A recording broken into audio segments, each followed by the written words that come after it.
Section 1. Blue Wednesday. The first Wednesday in every month was a perfectly awful day, a day to be awaited with dread, endured with courage, and forgotten with haste. Every floor must be spotless, every chair dustless, and every bed without a wrinkle. 97 squirming little orphans must be scrubbed and combed and buttoned into freshly starched ginghams, and all 97 reminded of their manners, and told to say "Yes, sir," and "No, sir," whenever a trustee spoke. It was a distressing time, and poor Jerusha Abbott, being the oldest orphan, had to bear the brunt of it.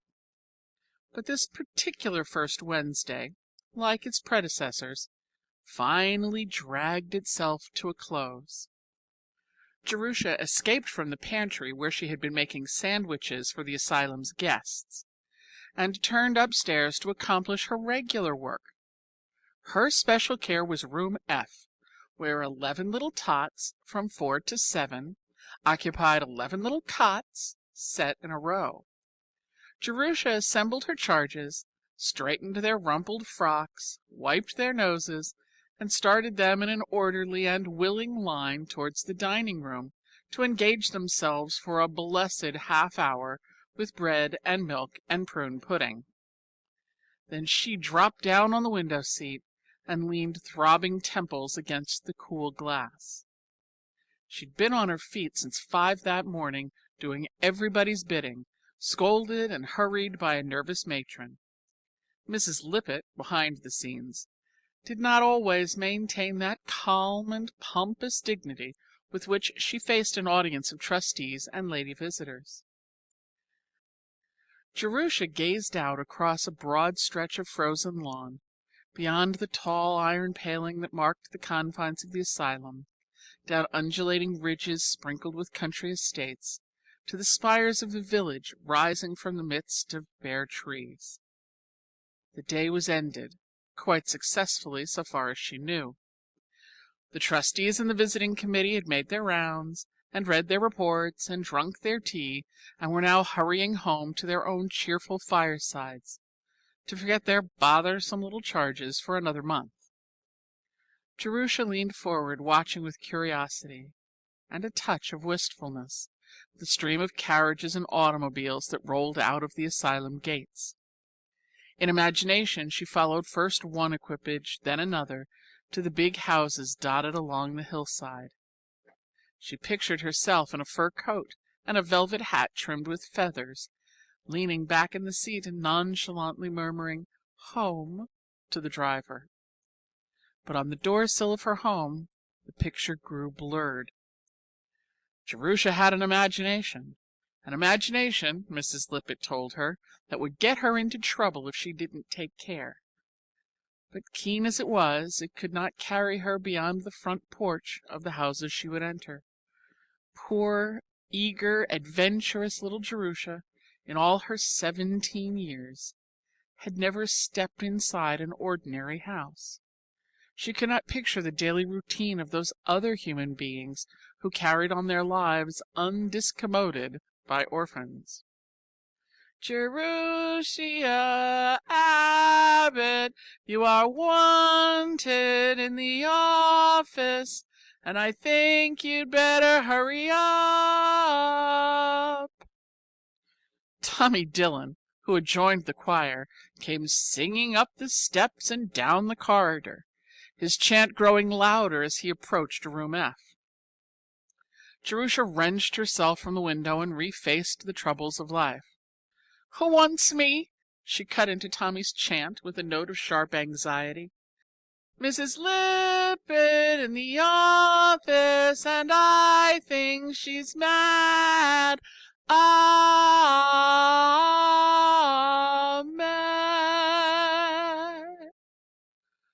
Tommy piously intoned, but his accent was not entirely malicious. Even the most hardened little orphan felt sympathy for an erring sister who was summoned to the office to face an annoyed matron. And Tommy liked Jerusha, even if she did sometimes jerk him by the arm and nearly scrub his nose off. Jerusha went without comment, but with 2 parallel lines on her brow. What could have gone wrong, she wondered. Were the sandwiches not thin enough? Were there shells in the nut cakes? Had a lady visitor seen the hole in Susie Hawthorne's stocking? Had, oh horrors, one of the cherubic little babes in her own room F sassed a trustee?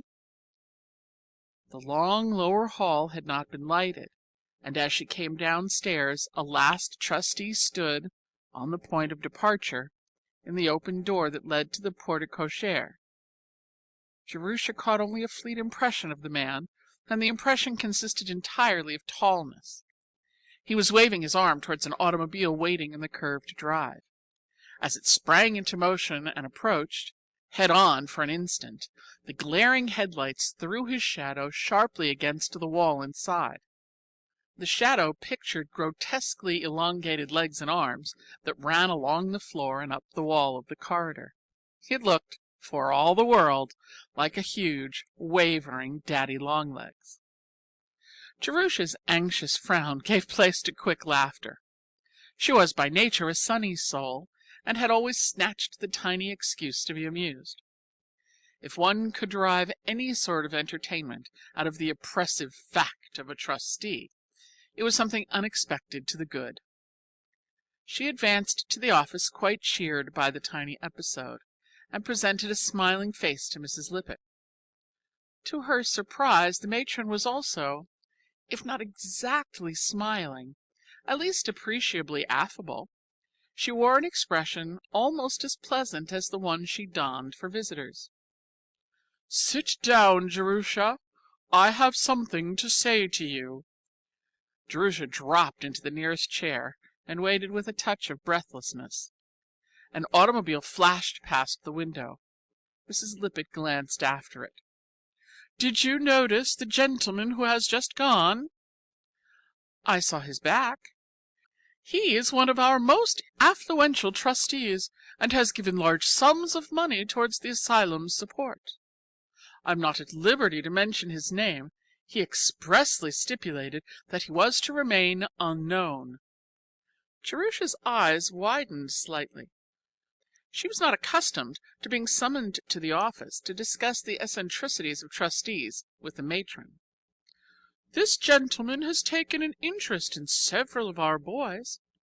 You remember Charles Benton and Henry Fries?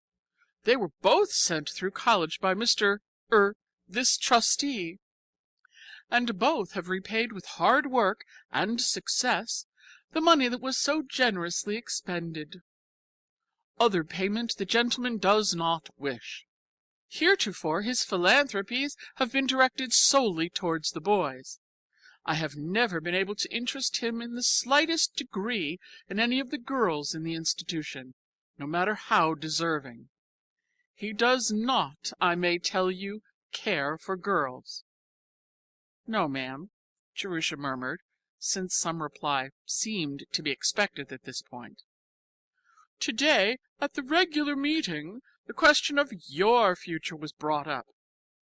Mrs. Lippett allowed a moment of silence to fall, then resumed in a slow, placid manner, extremely trying to her hearer's suddenly tightened nerves. "Usually, as you know, the children are not kept after they are 16. But an exception was made in your case. You had finished our school at 14, and having done so well in your studies, not always, I must say, in your conduct, it was determined to let you go on in the village high school. Now you are finishing that, and of course the asylum cannot be responsible any longer for your support. As it is, you have had 2 years more than most." Mrs. Lippett overlooked the fact that Jerusha had worked hard for her board during those 2 years, that the convenience of the asylum had come first and her education second, that on days like the present she was kept at home to scrub. "As I say, the question of your future was brought up, and your record was discussed. Thoroughly discussed."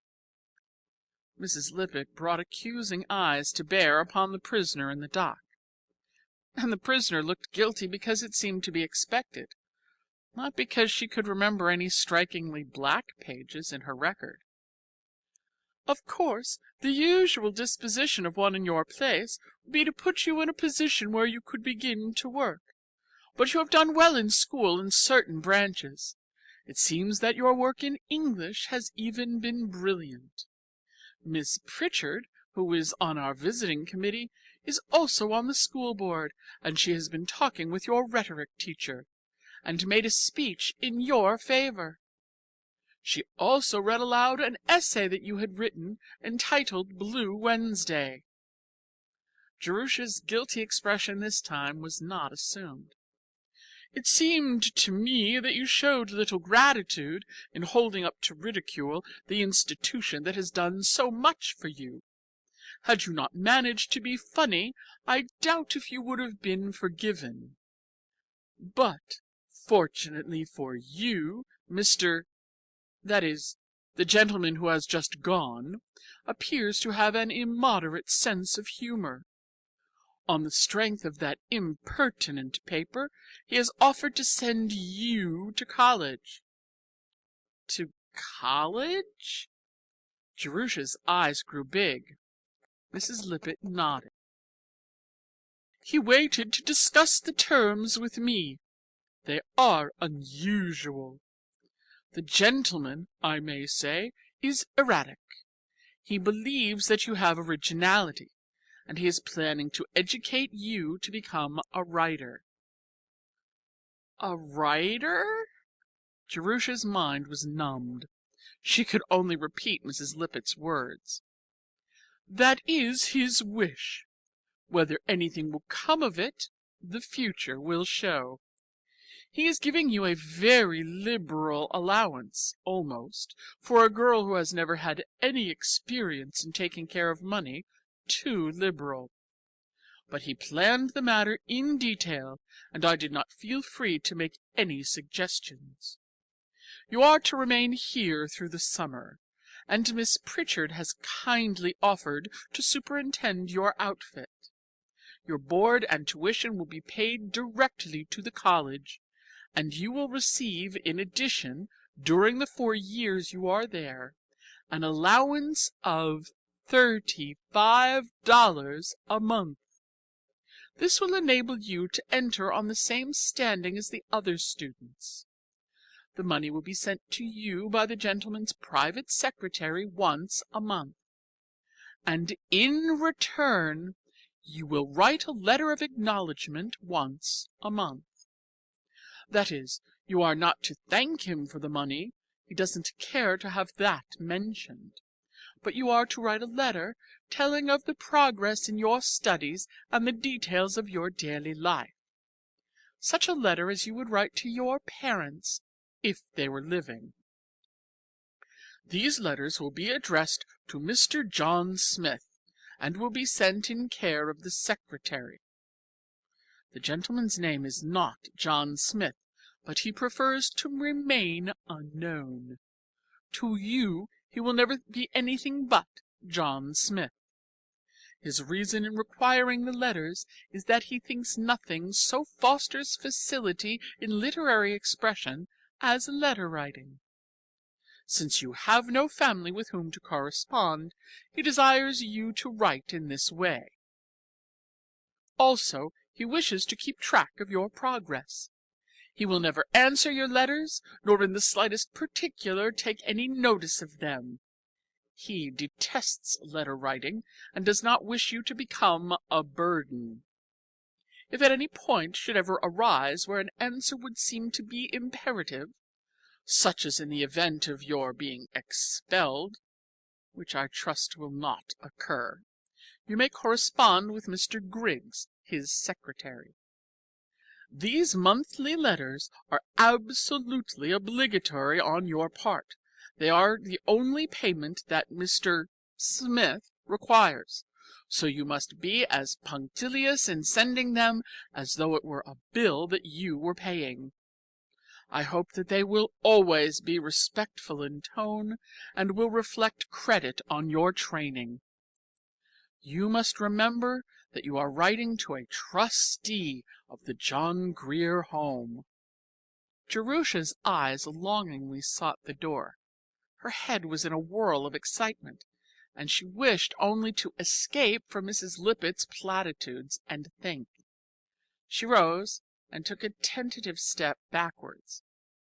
Mrs. Lippett detained her with a gesture. It was an oratorical opportunity not to be slighted. "I trust that you are properly grateful for this rare good fortune that has befallen you.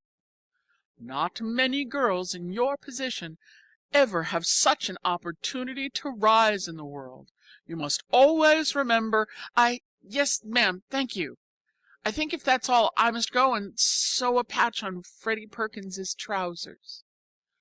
The door closed behind her, and Mrs. Lippett watched it with a dropped jaw, her peroration in mid-air. End of Section 1. Section 2. Freshman Year.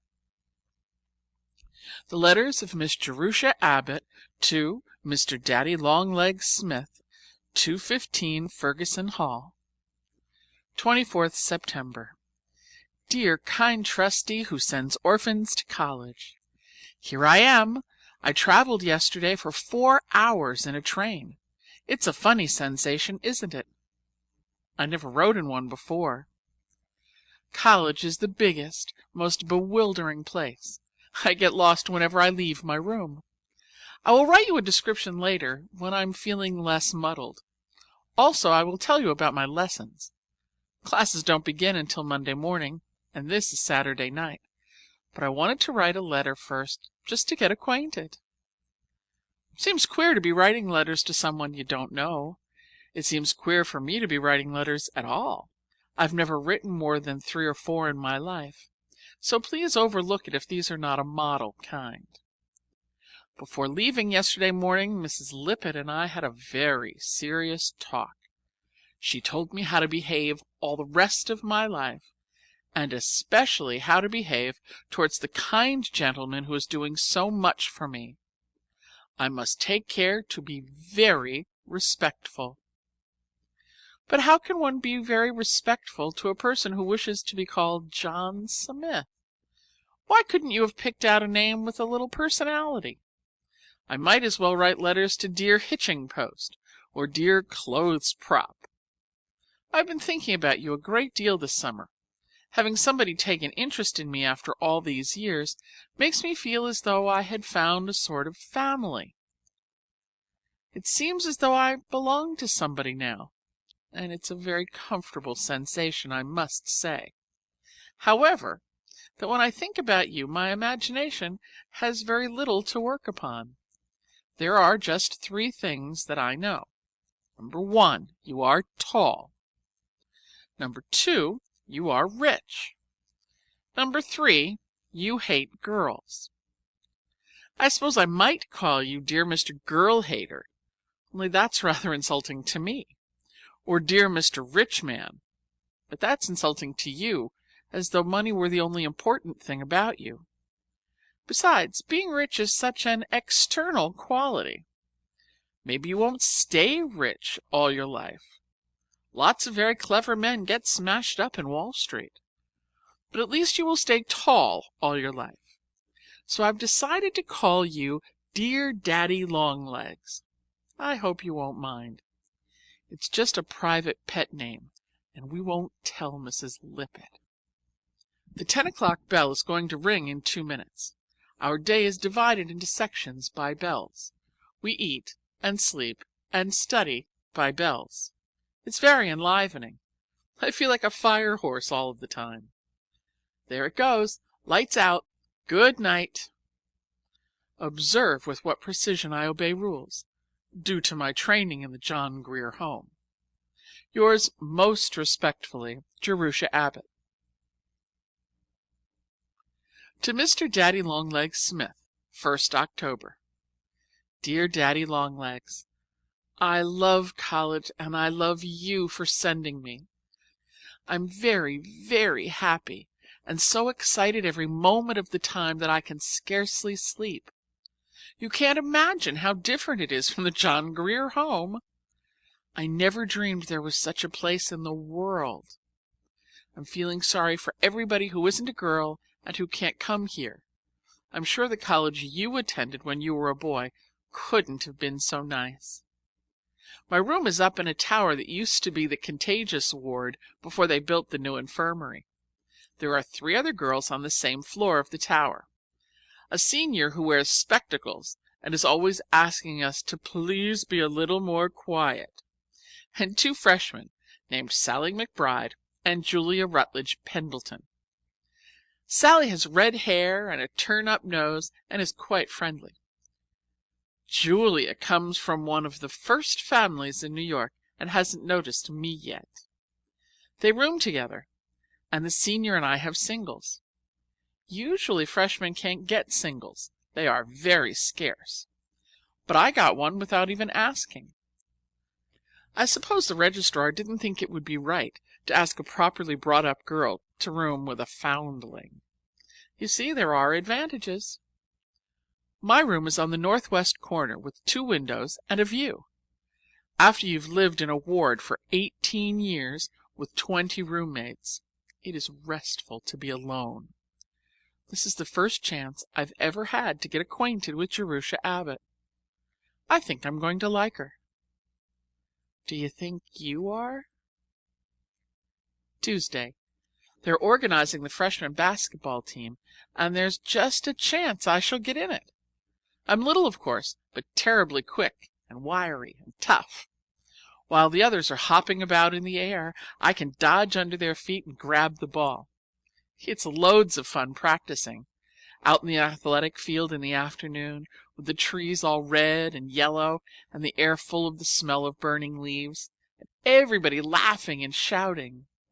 These are the happiest girls I ever saw, and I am the happiest of all. Oh, I meant to write a long letter and tell you all the things I'm learning. Mrs. Lippett said you wanted to know.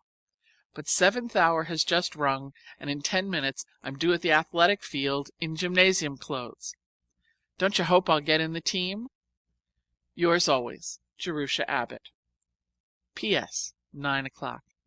Sally McBride just poked her head in at my door. This is what she said. I'm so homesick that I simply can't stand it. Don't you feel that way? I smiled a little and said no. I thought I could pull it through.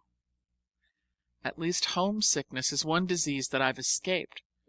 I never heard of anybody being asylum sick. Did you? 10th October. Dear Daddy Longlegs, did you ever hear of Michelangelo?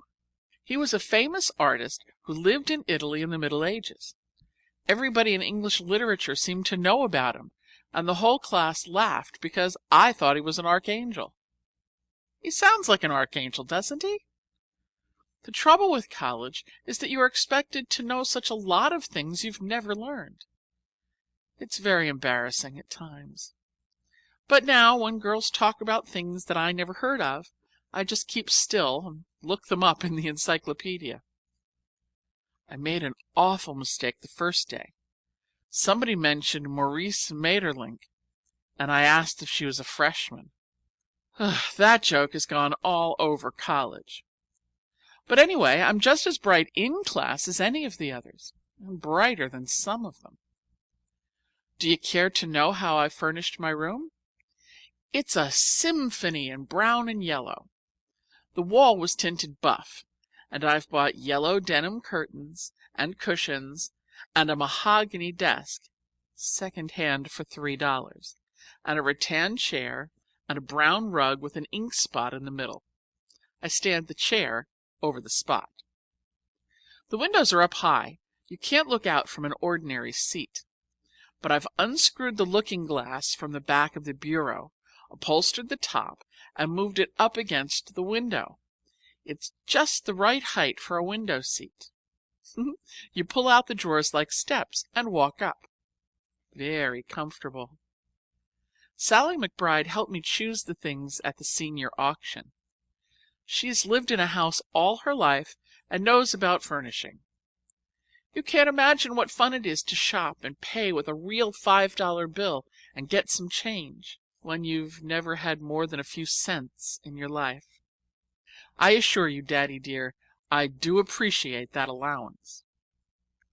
Sally is the most entertaining person in the world, and Julia Rutledge Pendleton the least so. It's queer what a mixture the registrar can make in the matter of roommates. Sally thinks everything is funny, even flunking.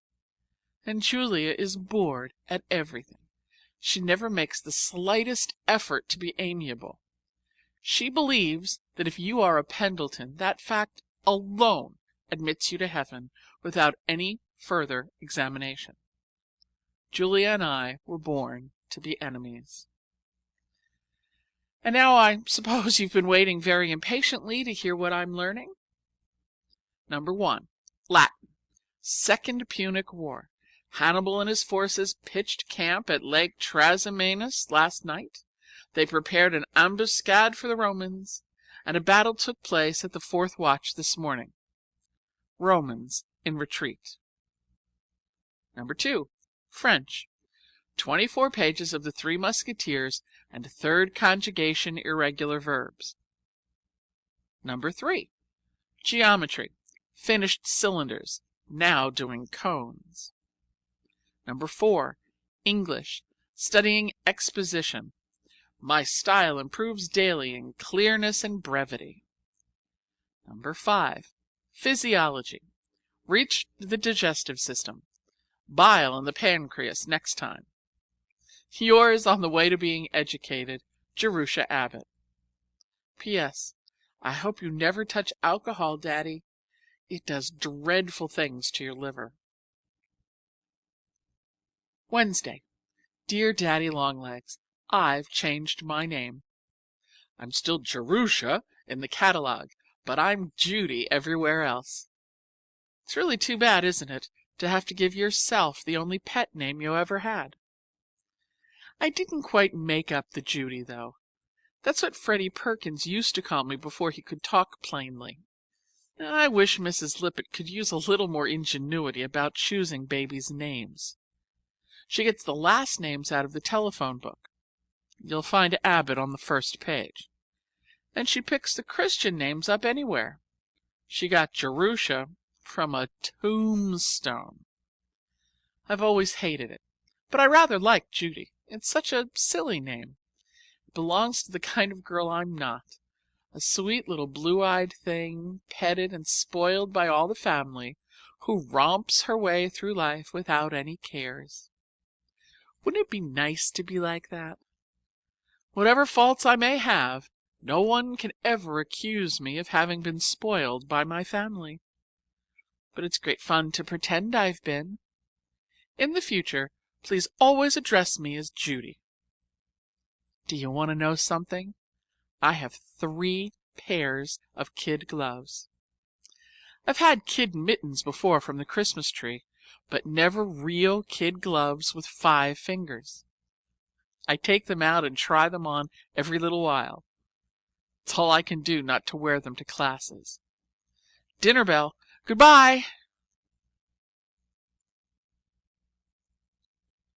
Friday. What do you think, Daddy? The English instructor said that my last paper shows an unusual amount of originality. She did, truly. Those were her words. Doesn't seem possible, does it, considering the 18 years of training that I've had? The aim of the John Grier Home, as you doubtlessly know and heartily approve of, is to turn the 97 orphans into 97 twins. The unusual artistic ability which I exhibit was developed at an early age through drawing chalk pictures of Mrs. Lippett on the woodshed door. I hope that I don't hurt your feelings when I criticize the home of my youth, but you have the upper hand, you know, for if I become too impertinent, you can always stop payment of your checks. That isn't a polite thing to say, but you can't expect me to have any manners. A foundling asylum isn't a young ladies' finishing school. You know, Daddy, it isn't the work that's going to be hard in college. It's the play. Half the time I don't know what the girls are talking about. Their jokes seem to relate to a past that everyone but me has shared. I'm a foreigner in the world, and I don't understand the language. It's a miserable feeling. I've had it all my life. At the high school, the girls would stand in groups and just look at me. I was queer and different, and everybody knew it. I could feel John Grier Home written on my face. And then a few charitable ones would make a point of coming up and saying something polite. I hated every one of them, the charitable ones most of all. Nobody here knows that I was brought up in an asylum. I told Sally McBride that my mother and father were dead and that a kind old gentleman was sending me to college, which is entirely true as far as it goes. I don't want you to think that I'm a coward, but I do want to be like the other girls. And that dreadful home looming over my childhood is the one great big difference. If I can turn my back on that and shut out the remembrance, I think I might be just as desirable as any other girl. I don't believe there's any real underneath difference. Do you? Anyway, Sally McBride likes me. Yours ever, Judy Abbott, Nee Jerusha. Saturday morning. I've just been reading this letter over and it sounds pretty uncheerful. But can't you guess that I have a special topic due Monday morning and a review in geometry and a very sneezy cold? Sunday. I forgot to post this yesterday, so I will add an indignant postscript. We had a bishop this morning, and what do you think he said? The most beneficent promise made us in the Bible is this: the poor ye have always with you. They were put here in order to keep us charitable. The poor, please observe, being a sort of useful domestic animal. If I hadn't grown into such a perfect lady, I should have gone up after service and told him what I thought. 25th October. Dear Daddy Longlegs, I'm in the basketball team, and you ought to see the bruise on my left shoulder. It's blue and mahogany with little streaks of orange. Julia Pendleton tried for the team, but she didn't get in. Hooray! Oh, you see what a mean disposition I have? College gets nicer and nicer. I like the girls and the teachers and the classes and the campus and the things to eat. We have ice cream twice a week, and I never have cornmeal mush. You only wanted to hear from me once a month, didn't you? And I've been peppering you with letters every few days. But I've been so excited about all these new adventures that I must talk to somebody, and you're the only one I know. Please excuse my exuberance. I'll settle pretty soon. If my letters bore you, you can always toss them into the wastebasket. I promise not to write another until the middle of November. Yours most loquaciously, Judy Abbott. 15th November. Dear Daddy Longlegs, listen to what I've learned today. The area of the convex surface of the frustum of a regular pyramid is half the product of the sum of the perimeters of its bases by the altitude of either of its trapezoids. Doesn't sound true, but it is. I can prove it. You've never heard about my clothes, have you, Daddy? 6 dresses, all new and beautiful and bought for me, not handed down from somebody bigger. Perhaps you don't realize what a climax that marks in the career of an orphan. You gave them to me, and I am very, very much obliged. It's a fine thing to be educated, but nothing compared to the dizzying experience of owning 6 new dresses.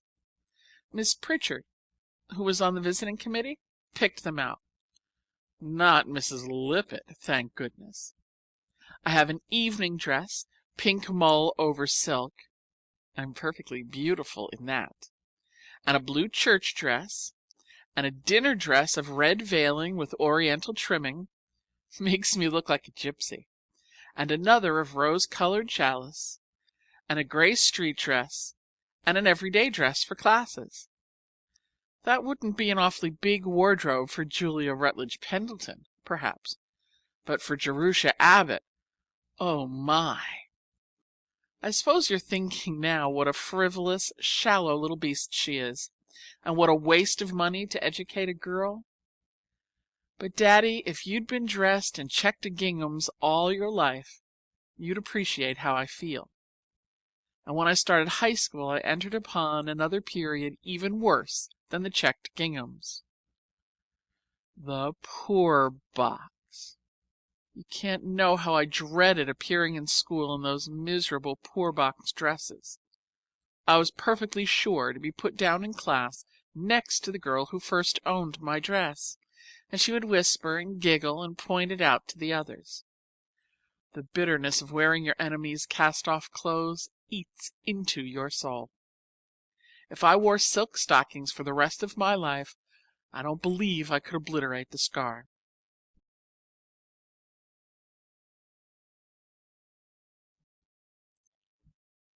Latest War Bulletin. News from the scene of action. At the fourth watch on Thursday, the 13th of November, Hannibal routed the advance guard of the Romans and led the Carthaginian forces over the mountains into the plains of Casilinum. A cohort of light-armed Numidians engaged the infantry of Quintus Fabius Maximus. 2 battles and light skirmishing. Romans repulsed with heavy losses.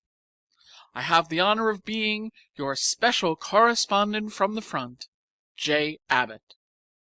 P.S.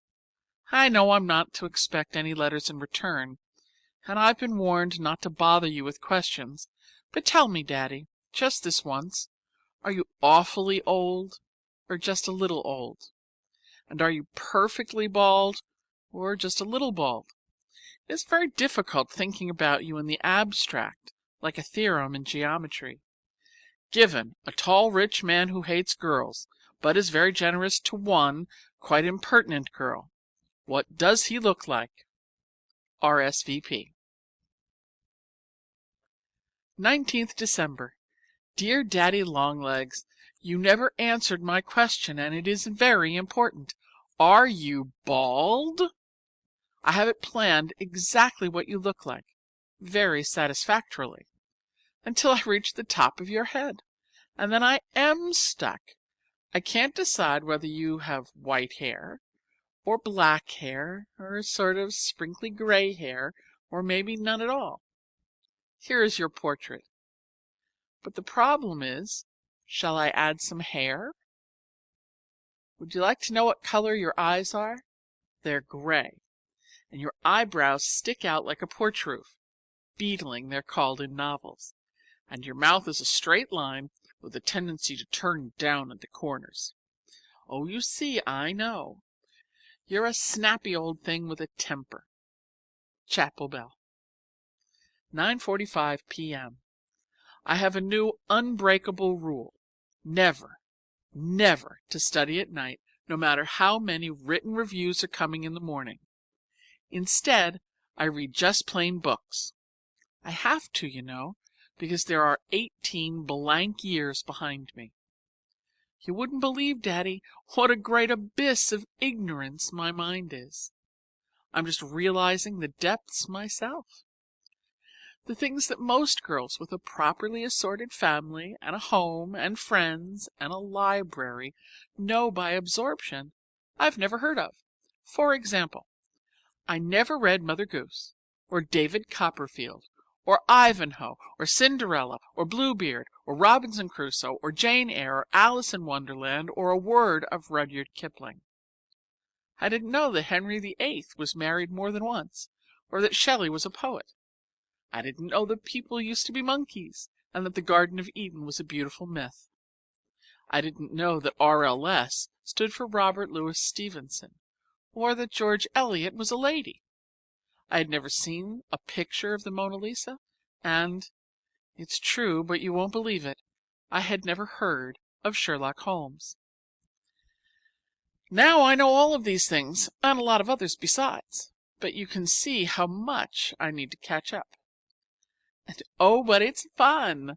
I look forward all day to evening, and then I put an engaged on the door and get into my nice red bathrobe and furry slippers and pile all the cushions behind me on the couch, and light the brass student lamp at my elbow and read and read and read.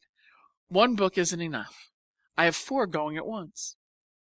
Just now they're Tennyson's poems, and Vanity Fair, and Kipling's Plain Tales, and, don't laugh, Little Women. I find that I'm the only girl in college who wasn't brought up on Little Women. I haven't told anybody, though. That would stamp me as queer. I just quietly went and bought it with $1.12 of my last month's allowance. And the next time someone mentions pickled limes, I'll know what she's talking about. 10 o'clock bell. This is a very interrupted letter. Saturday. Sir, I have the honor to report fresh explorations in the field of geometry. On Friday last we abandoned our former works in parallelepipes and proceeded to truncated prisms. We are finding the road rough and very uphill. Sunday. The Christmas holidays begin next week and the trunks are up. The corridors are so filled up that you can hardly get through, and everybody is so bubbling over with excitement that studying is getting left out. I'm going to have a beautiful time in vacation. There's another freshman who lives in Texas staying behind, and we're planning to take long walks, and if there's any ice, learn to skate. Then there is still the whole library to be read, and 3 empty weeks to do it in. Goodbye, Daddy. I hope you are feeling as happy as I am. Yours ever, Judy. P.S. Don't forget to answer my question. If you don't want the trouble of writing, have your secretary telegraph.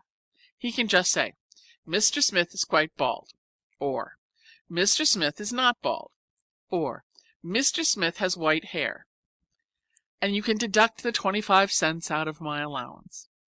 Goodbye till January, and Merry Christmas! Towards the end of the Christmas vacation, exact date unknown. Dear Daddy Longlegs, is it snowing where you are? All the world that I see from my tower is draped in white, and the flakes are coming down as big as popcorns.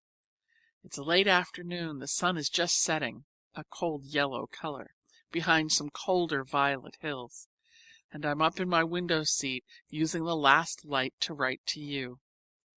Your 5 gold pieces were a surprise.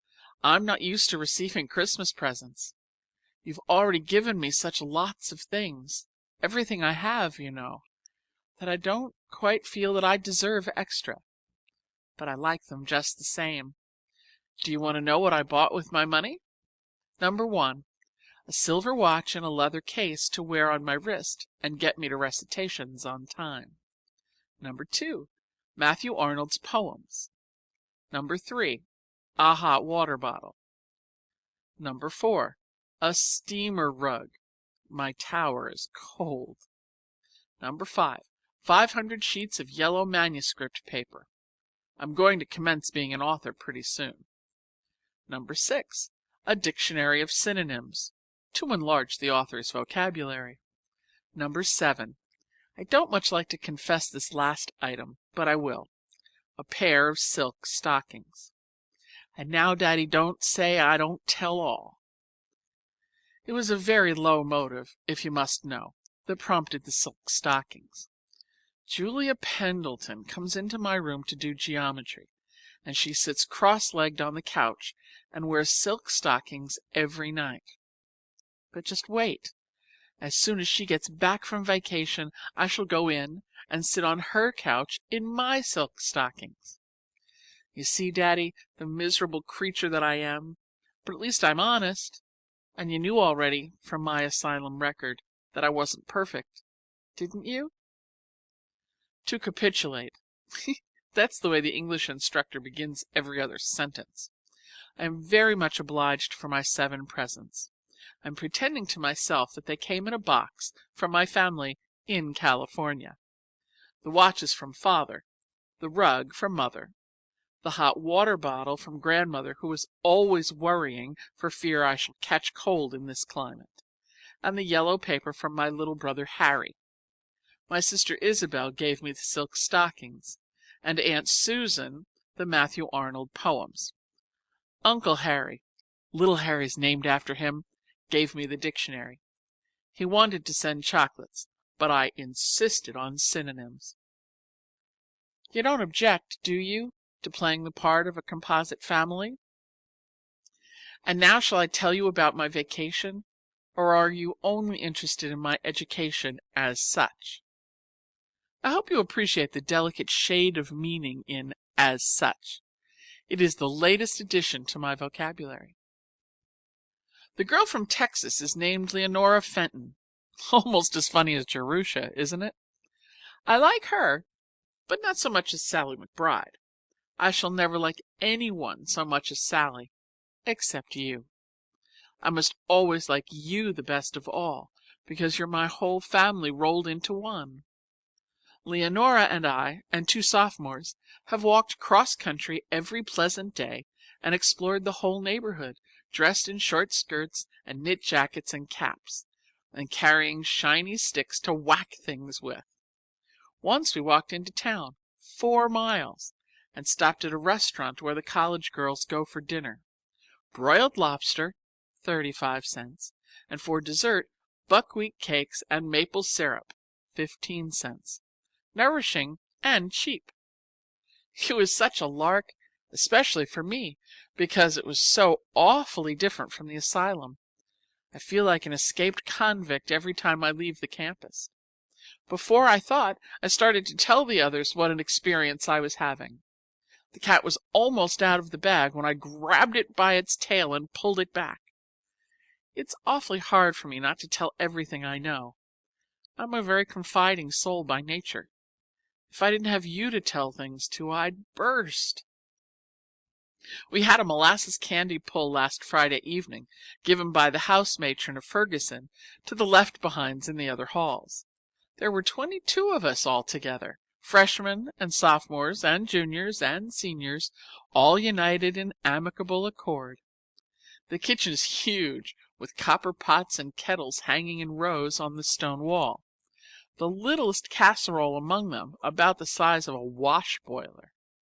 400 girls live in Ferguson. The chef, in a white cap and apron, fetched out 22 other white caps and aprons. I can't imagine where he got so many, and we all turned ourselves into cooks. It was great fun, though I have seen better candy.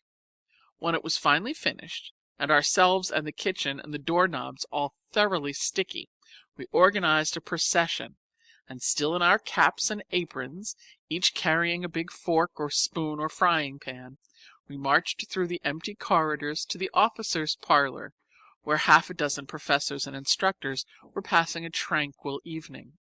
We serenaded them with college songs and offered refreshments. They accepted politely, but dubiously. We left them sucking chunks of molasses candy, sticky and speechless. So you see, Daddy, my education progresses. Don't you really think that I ought to be an artist instead of an author? Vacation will be over in 2 days, and I shall be glad to see the girls again. My tower is just a trifle lonely. When 9 people occupy a house that was built for 400, they do rattle around a bit. 11 pages? Poor Daddy, you must be tired. I meant this to be just a short little thank you note, but when I get started I seem to have a ready pen. Goodbye, and thank you for thinking of me. I should be perfectly happy except for one little threatening cloud on the horizon. Examinations come in February. Yours with love, Judy. P.S. Maybe it isn't proper to send love? If it isn't, please excuse, but I must love somebody. and there's only you and Mrs. Lippett to choose between. So you see, you will have to put up with it, Daddy dear, because I can't love her. On the eve. Dear Daddy Longlegs, you should see the way this college is studying. We've forgotten we ever had a vacation. 57 irregular verbs I have introduced to my brain in the past 4 days. I'm only hoping they'll stay till after examinations. Some of the girls sell their textbooks when they're through with them, but I intend to keep mine. Then, after I've graduated, I shall have my whole education in a row in the bookcase, and when I need to use any detail, can turn to it without the slightest hesitation. So much easier and more accurate than trying to keep it in your head. Julia Pendleton dropped in this evening to pay a social call and stayed a solid hour. She got started on the subject of family, and I couldn't switch her off. She wanted to know what my mother's maiden name was. Did you ever hear such an impertinent question to ask of a person from a foundling asylum? I didn't have the courage to say I didn't know, so I just miserably plumped on the first name I could think of, and that was Montgomery. Then she wanted to know whether I belonged to the Massachusetts Montgomerys or the Virginia Montgomerys. Her mother was a Rutherford. The family came over in the Ark and were connected by marriage with Henry VIII. On her father's side, they date back farther than Adam. On the topmost branches of her family tree, there's a superior breed of monkeys with very fine, silky hair and extra long tails. I meant to write you a nice, cheerful, entertaining letter tonight, but I'm too sleepy and scared. The freshman's lot is not a happy one. Yours, about to be examined, Judy Abbott. Sunday. Dearest Daddy Longlegs, I have some awful, awful news to tell you, but I won't begin with it. I'll try to get you in a good humor first. Jerusha Abbott has commenced to be an author. A poem entitled From My Tower appears in the February Monthly, on the first page, which is a very great honor for a freshman. My English instructor stopped me on the way out from chapel last night and said it was a charming piece of work, except for the 6th line, which had too many feet. I will send you a copy in case you care to read it. Let me see if I can't think of something else pleasant. Oh yes, I'm learning to skate and can glide about quite respectably all by myself. Also, I've learned how to slide down a rope from the roof of the gymnasium, and I can vault a bar 3 feet and 6 inches high. I hope shortly to pull up to 4 feet. We had a very inspiring sermon this morning, preached by the Bishop of Alabama. His text was, "Judge not that ye be not judged."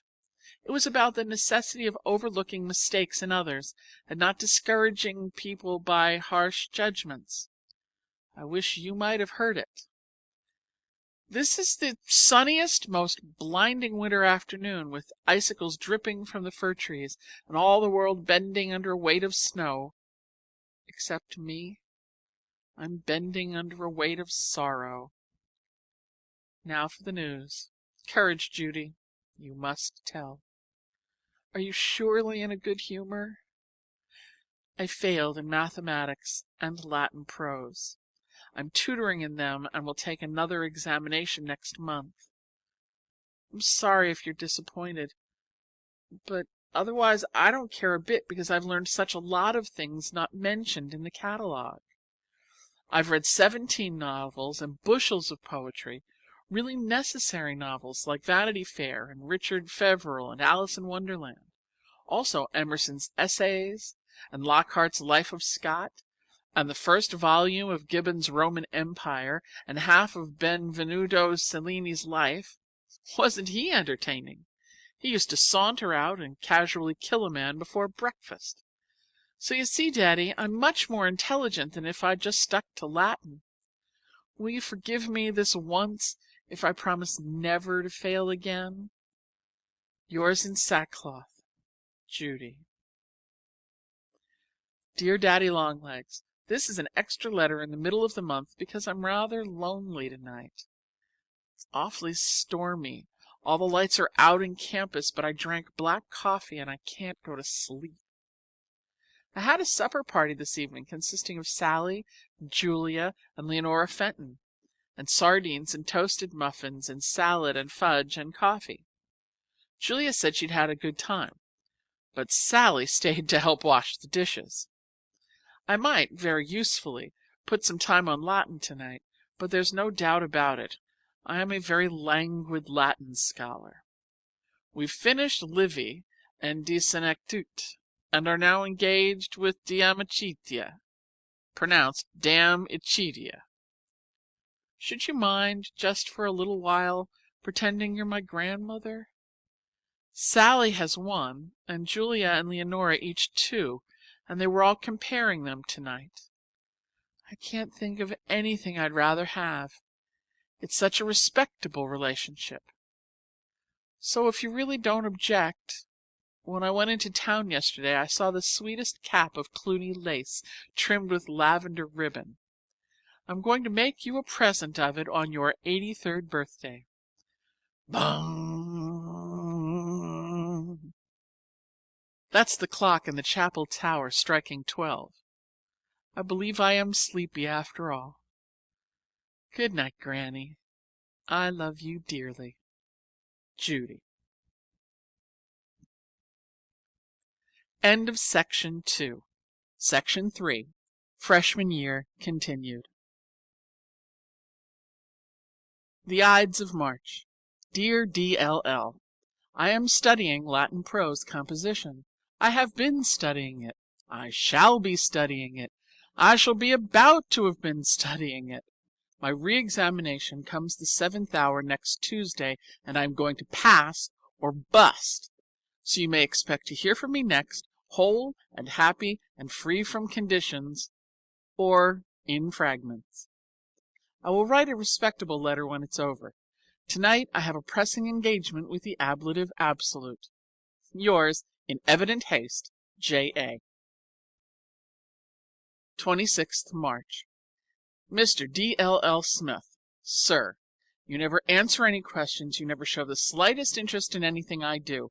You are probably the horridest one of all those horrid trustees, and the reason you are educating me is, not because you care a bit about me, but from a sense of duty. I don't know a single thing about you. I don't even know your name. It is very uninspiring writing to a thing.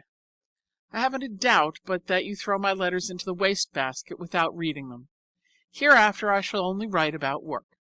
My re-examinations in Latin and geometry came last week. I passed them both and am now free from conditions. Yours truly, Jerusha Abbott. 2nd April. Dear Daddy Longlegs, I am a beast. Please forget about that dreadful letter I sent you last week. I was feeling terribly lonely and miserable and sore-throaty the night I wrote. I didn't know it, but I was just sickening for tonsillitis and grippe and lots of things mixed. I'm in the infirmary now and have been here for 6 days. This is the first time they would let me sit up and have a pen and paper. The head nurse is very bossy. But I've been thinking about it all the time, and I shan't get well until you forgive me. Here's a picture of the way I look, with a bandage tied around my head and rabbit's ears. Doesn't that arouse your sympathy? I'm having sublingual gland swelling, and I've been studying physiology all the year without ever hearing of sublingual glands. How futile a thing is education! I can't write any more. I get rather shaky when I sit up too long. Please forgive me for being impertinent and ungrateful. I was badly brought up. Yours with love, Judy Abbott. The Infirmary, 4th April. Dearest Daddy Longlegs, yesterday evening, just towards dark, when I was sitting up in bed looking out at the rain and feeling awfully bored with life in a great institution, the nurse appeared with a long white box addressed to me and filled with the loveliest pink rosebuds. And much nicer still, It contained a card with a very polite message written in a funny little uphill backhand, but one which shows a great deal of character. Thank you, Daddy, 1,000 times. Your flowers make the first real, true present I ever received in my life. If you want to know what a baby I am, I lay down and cried because I was so happy. Now that I'm sure you read my letters, I'll make them much more interesting, so they'll be worth keeping in a safe with red tape around them. Only please take out that dreadful one and burn it up. I'd hate to think that you read it over. Thank you for making a very sick, cross, miserable freshman cheerful. Probably you have lots of loving family and friends, and you don't know what it feels like to be alone. But I do. Goodbye. I'll promise never to be horrid again, because now I know you're a real person. Also, I'll promise never to bother you with any more questions. Do you still hate girls? Yours forever, Judy. 8th hour Monday. Dear Daddy Longlegs, I hope you aren't the trustee who sat on the toad. It went off, I was told, with quite a pop, so probably he was a fatter trustee. Do you remember the little dugout places with gratings over them by the laundry windows in the John Grier home? Every spring when the hop toad season opened, we used to form a collection of toads and keep them in those window holes, and occasionally they would spill over into the laundry, causing a very pleasurable commotion on wash days. We were severely punished for our activities in this direction, but in spite of all discouragement, the toads would collect. And one day, well, I won't bore you with particulars, but somehow one of the fattest, biggest, juiciest toads got into one of those big leather armchairs in the trustees' room, and that afternoon at the trustees' meeting, well, but I dare say you were there and recall the rest. Looking back dispassionately after a period of time, I will say that punishment was merited, and, if I remember rightly, adequate. I don't know why I'm in such a reminiscent mood, except that spring and the reappearance of toads always awakens the old acquisitive instinct. The only thing that keeps me from starting a collection is the fact that no rule exists against it. After chapel, Thursday. What do you think is my favorite book? Just now, I mean. I change every 3 days. Wuthering Heights. Emily Bronte was quite young when she wrote it, and had never been outside of Hawthorne churchyard. She had never known any men in her life. How could she imagine a man like Heathcliff? I couldn't do it, and I'm quite young and never outside the John Grier Asylum. I've had every chance in the world. Sometimes a dreadful fear comes over me that I'm not a genius. Will you be awfully disappointed, Daddy, if I don't turn out to be a great author? In the spring, when everything is so beautiful and green and budding, I feel like turning my back on lessons and running away to play with the weather. There are such lots of adventures out in the fields. It's much more entertaining to live books than to write them. Ow! That was a shriek which brought Sally and Julia and, for a disgusted moment, the senior from across the hall. It was caused by a centipede like this, only worse. Just as I had finished the last sentence and was thinking what to say next, plump! It fell off the ceiling and landed at my side. I tipped 2 cups off the tea table in trying to get away.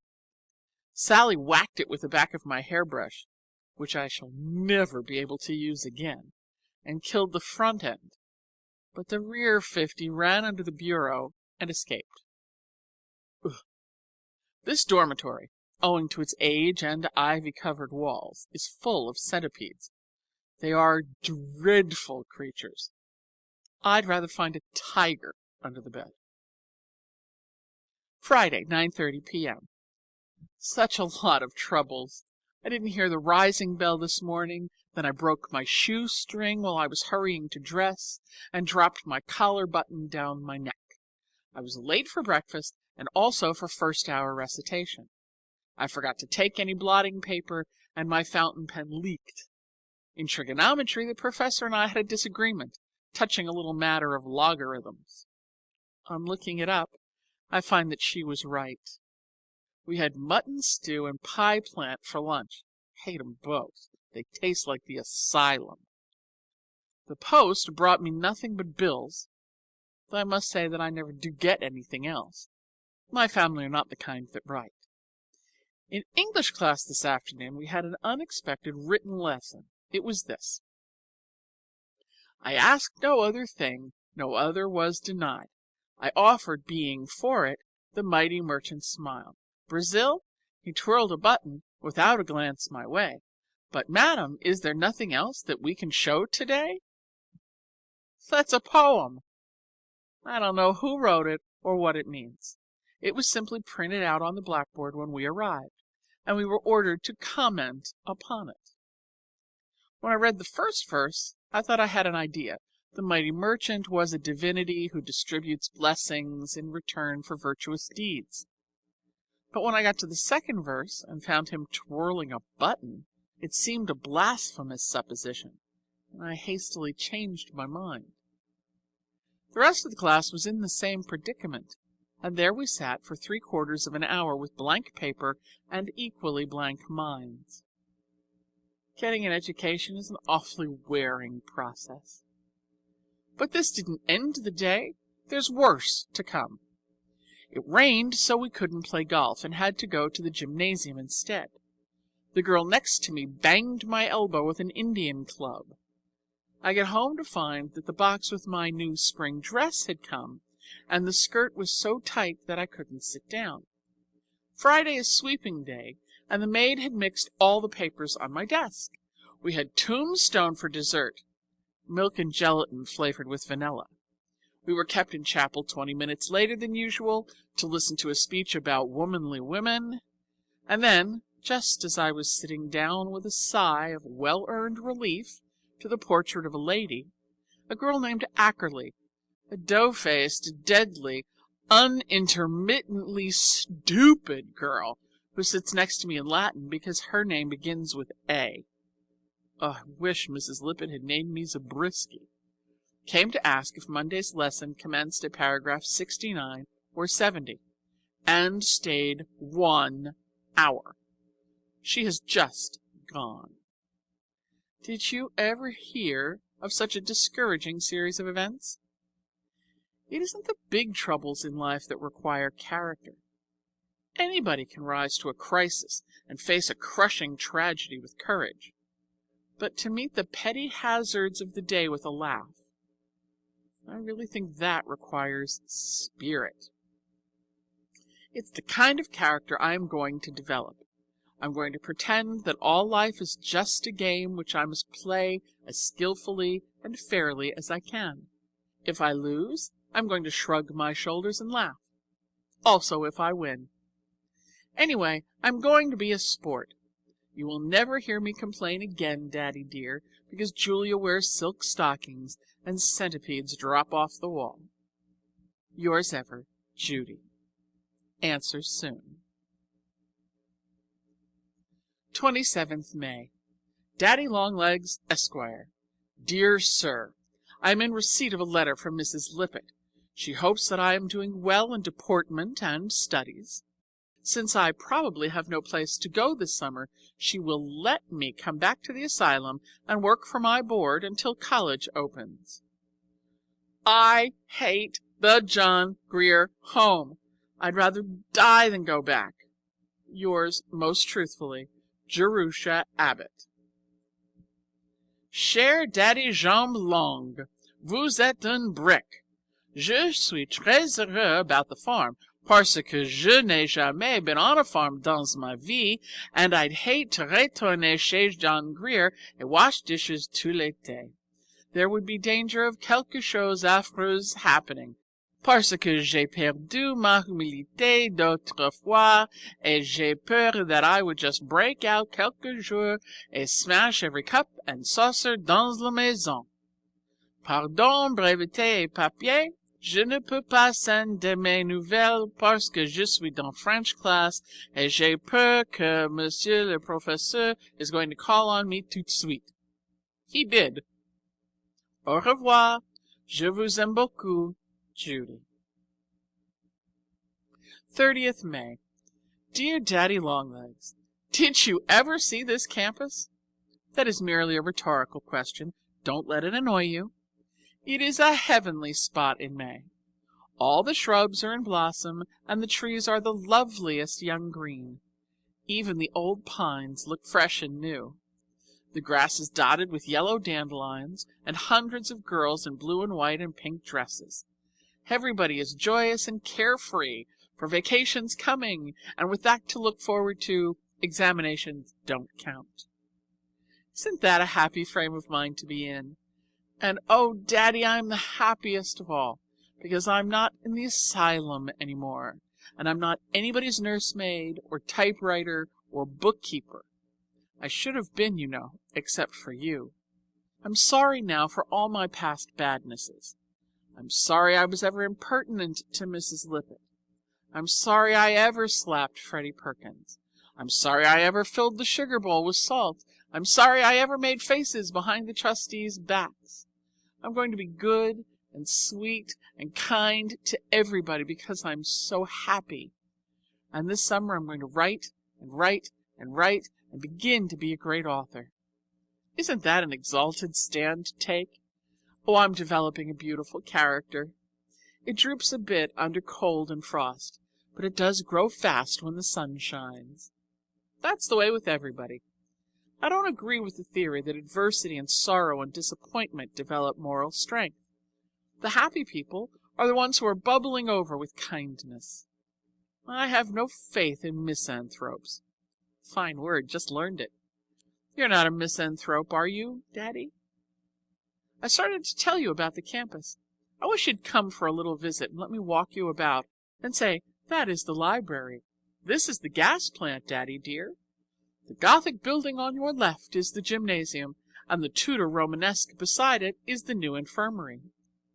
Oh, I'm fine at showing people about. I've done it all my life at the asylum, and I've been doing it all day here. I have, honestly. And a man, too. That's a great experience. I never talked to a man before, except occasional trustees, and they don't count. Pardon, Daddy, I don't mean to hurt your feelings when I abuse trustees. I don't consider that you really belong among them. You just tumbled onto the board by chance. A trustee, as such, is fat and pompous and benevolent. He pats one on the head and wears a gold watch chain. That looks like a June bug, but it's meant to be a portrait of any trustee except you. However, to resume, I've been walking and talking and having tea with a man, and with a very superior man, with Mr. Jervis Pendleton of the house of Julia, her uncle, in short. In long, perhaps I ought to say, he's as tall as you. Being in town on business, he decided to run out to the college and call on his niece.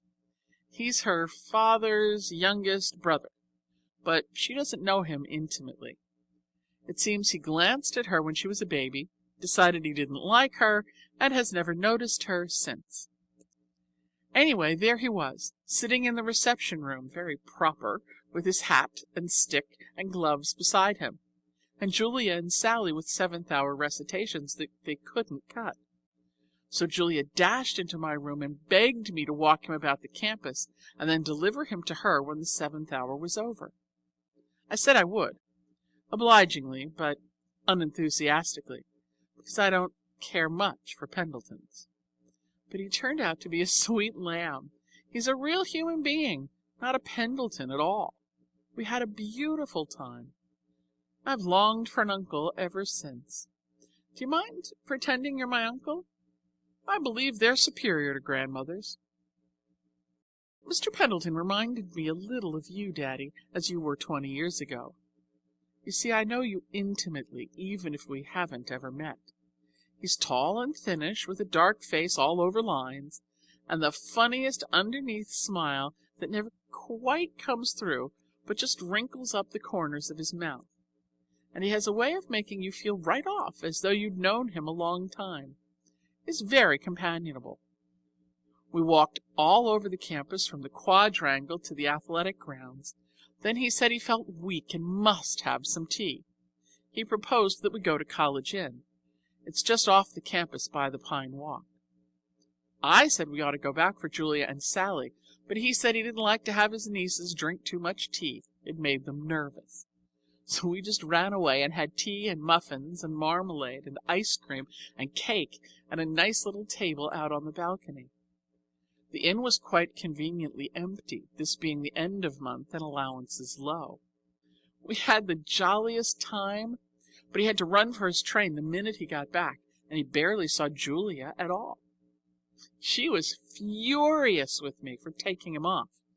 It seems he's an unusually rich and desirable uncle. It relieved my mind to find he was rich, for the tea and things cost 60 cents apiece.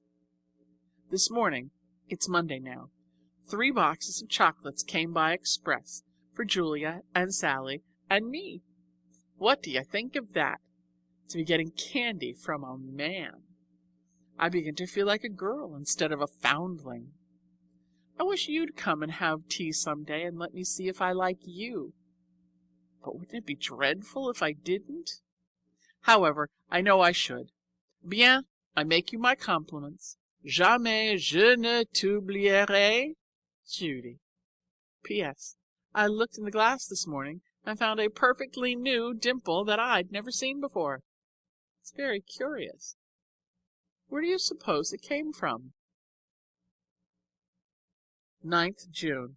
Dear Daddy Longlegs, happy day! I've just finished my last examination, physiology, and now 3 months on a farm. I don't know what kind of a thing a farm is. I've never been on one in my life. I've never even looked at one, except from the car window, but I know I'm going to love it, and I'm going to love being free. I'm not used even yet to being outside the John Grier home. Whenever I think of it, excited little thrills chase up and down my back. I feel as though I must run faster and faster and keep looking over my shoulder to make sure that Mrs. Lippett isn't after me with her arms stretched out to grab me back. I don't have to mind anyone this summer, do I? Your nominal authority doesn't annoy me in the least. You are too far away to do any harm. Mrs. Lippett is dead forever, as far as I'm concerned, and the Semples aren't expected to overlook my moral welfare, are they? No, I'm sure not. I am entirely grown up. Hooray! I leave you now to pack a trunk, and 3 boxes of tea kettles and dishes and sofa cushions and books. Yours ever, Judy. P.S. Here's my physiology exam. Do you think you could have passed? Lock Willow Farm, Saturday night. Dearest Daddy Longlegs, I've only just come and I'm not unpacked, but I can't wait to tell you how much I like farms. This is a heavenly, heavenly, heavenly spot. The house is square like this, and old, 100 years or so. It has a veranda on one side, which I can't draw, and a sweet porch in front. The picture really doesn't do it justice. Those things that look like feather dusters are maple trees, and the prickly ones that border the drive are murmuring pines and hemlocks. It stands on the top of a hill and looks way off over miles of green meadows to another line of hills. That is the way Connecticut goes, in a series of Marcel waves, and Lock Willow Farm is just on the crest of one wave. The barns used to be across the road where they obstructed the view, but a kind flash of lightning came from heaven and burnt them down. The people are Mr. and Mrs. Semple and a hired girl and 2 hired men. The hired people eat in the kitchen, and the Semples and Judy in the dining room. We had ham and eggs and biscuits and honey and jelly cake and pie and pickles and cheese and tea for supper, and a great deal of conversation. I have never been so entertaining in my life. Everything I say appears to be funny.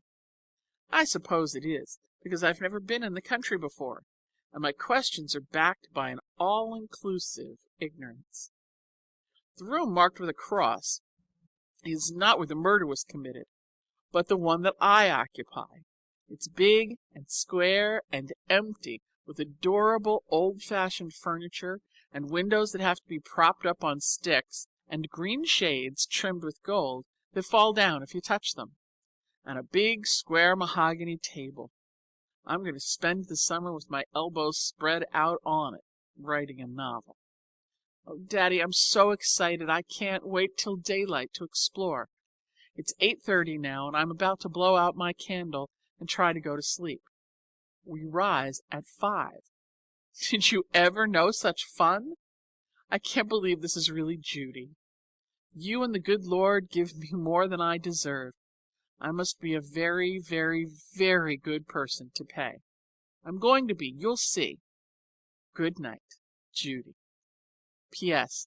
You should hear the frogs sing and the little pigs squeal, and you should see the new moon. I saw it over my right shoulder. Lock Willow, 12th July. Dear Daddy Longlegs, how did your secretary come to know about Lock Willow? That isn't a rhetorical question. I'm awfully curious to know. For listen to this. Mr. Jervis Pendleton used to own this farm, but now he's given it to Mrs. Semple, who was his old nurse. Did you ever hear of such a funny coincidence? She still calls him Master Jervie, and talks about what a sweet little boy he used to be. She has one of his baby curls put away in a box, and it's red, or at least red-ish. Since she discovered that I know him, I've risen very much in her opinion. Knowing a member of the Pendleton family is the best introduction one can have at Lock Willow. And the cream of the whole family is Master Jervis.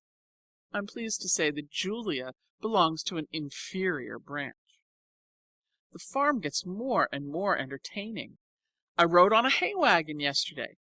We have 3 little pigs and 9 little piglets, and you should see them eat. They are pigs.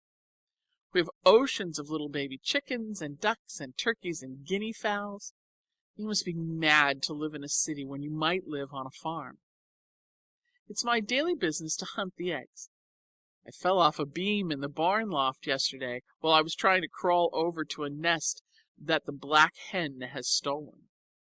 And when I came in with a scratched knee, Mrs. Semple bound it up with witch hazel, murmuring all the time, "Dear, dear, it seems only yesterday that Master Jervie fell off that very same beam and scratched this very same knee." The scenery around here is perfectly beautiful. There's a valley and a river and a lot of wooded hills, and away in the distance a tall blue mountain that simply melts in your mouth.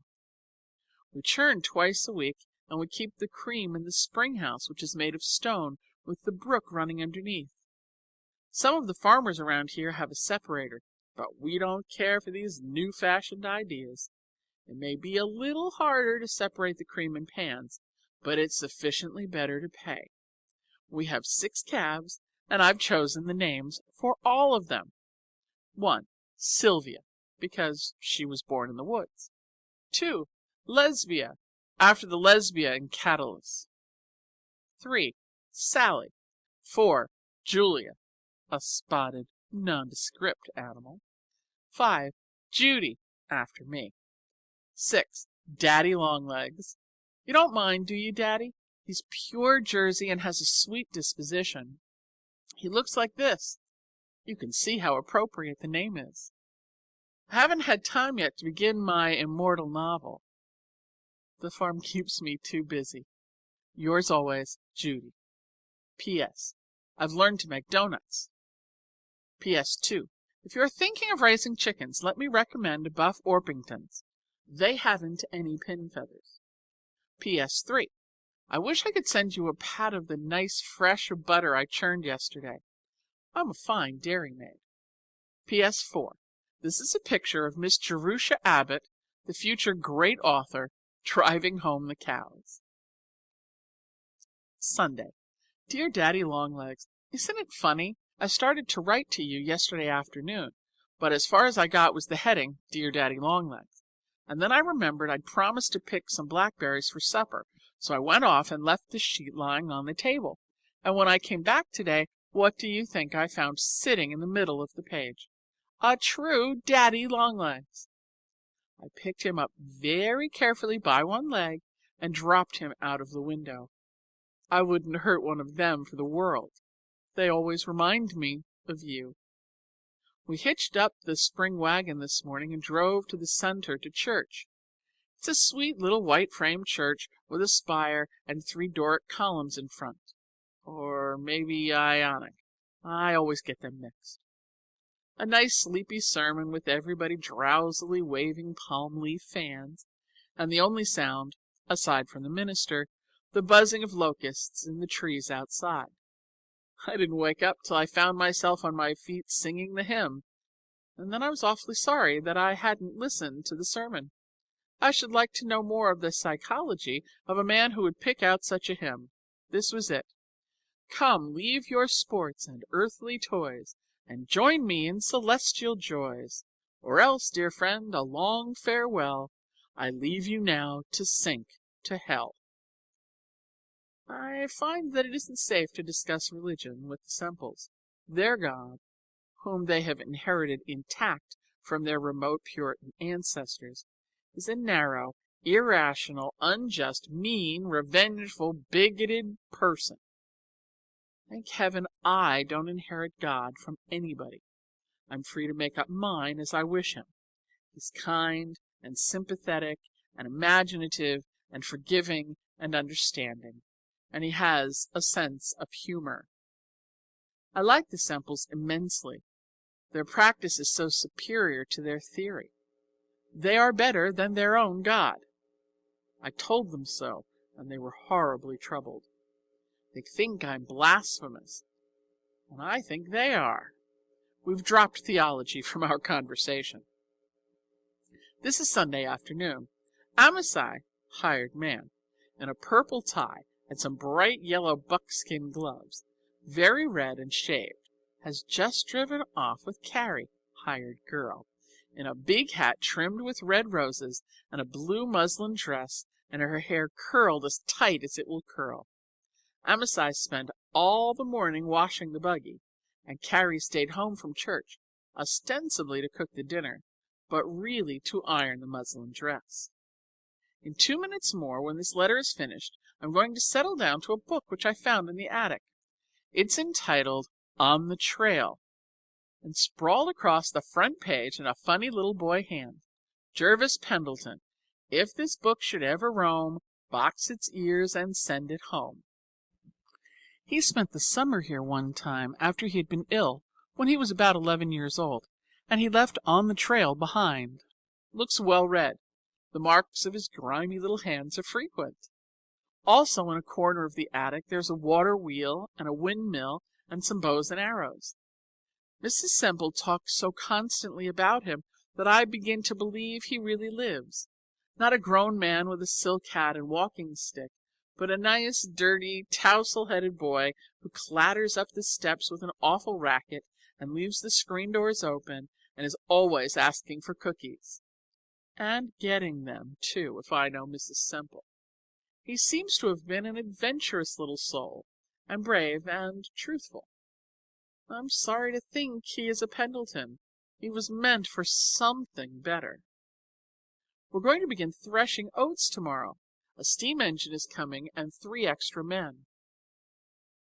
It grieves me to tell you the buttercup, the spotted cow with one horn, mother of Lesbia, has done a disgraceful thing. She got into the orchard Friday evening and ate apples under the trees, and ate, until they went to her head. For 2 days she has been perfectly dead drunk. It's the truth I'm telling. Did you ever hear anything so scandalous? Sir, I remain your affectionate orphan, Judy Abbott. P.S. Indians in the first chapter and highwaymen in the second. I hold my breath. What can the third contain? Red Hawk leapt 20 feet in the air and bit the dust. That's the subject of the frontispiece. Aren't Judy and Jervy having fun? 15th September. Dear Daddy, I was weighed yesterday on the flour scales in the general store at the Commerce. I've gained 9 pounds. Let me recommend Lock Willow as a health resort. Yours ever, Judy. End of Section 3. Section 4. Sophomore Year. Dear Daddy Longlegs, behold me, a sophomore.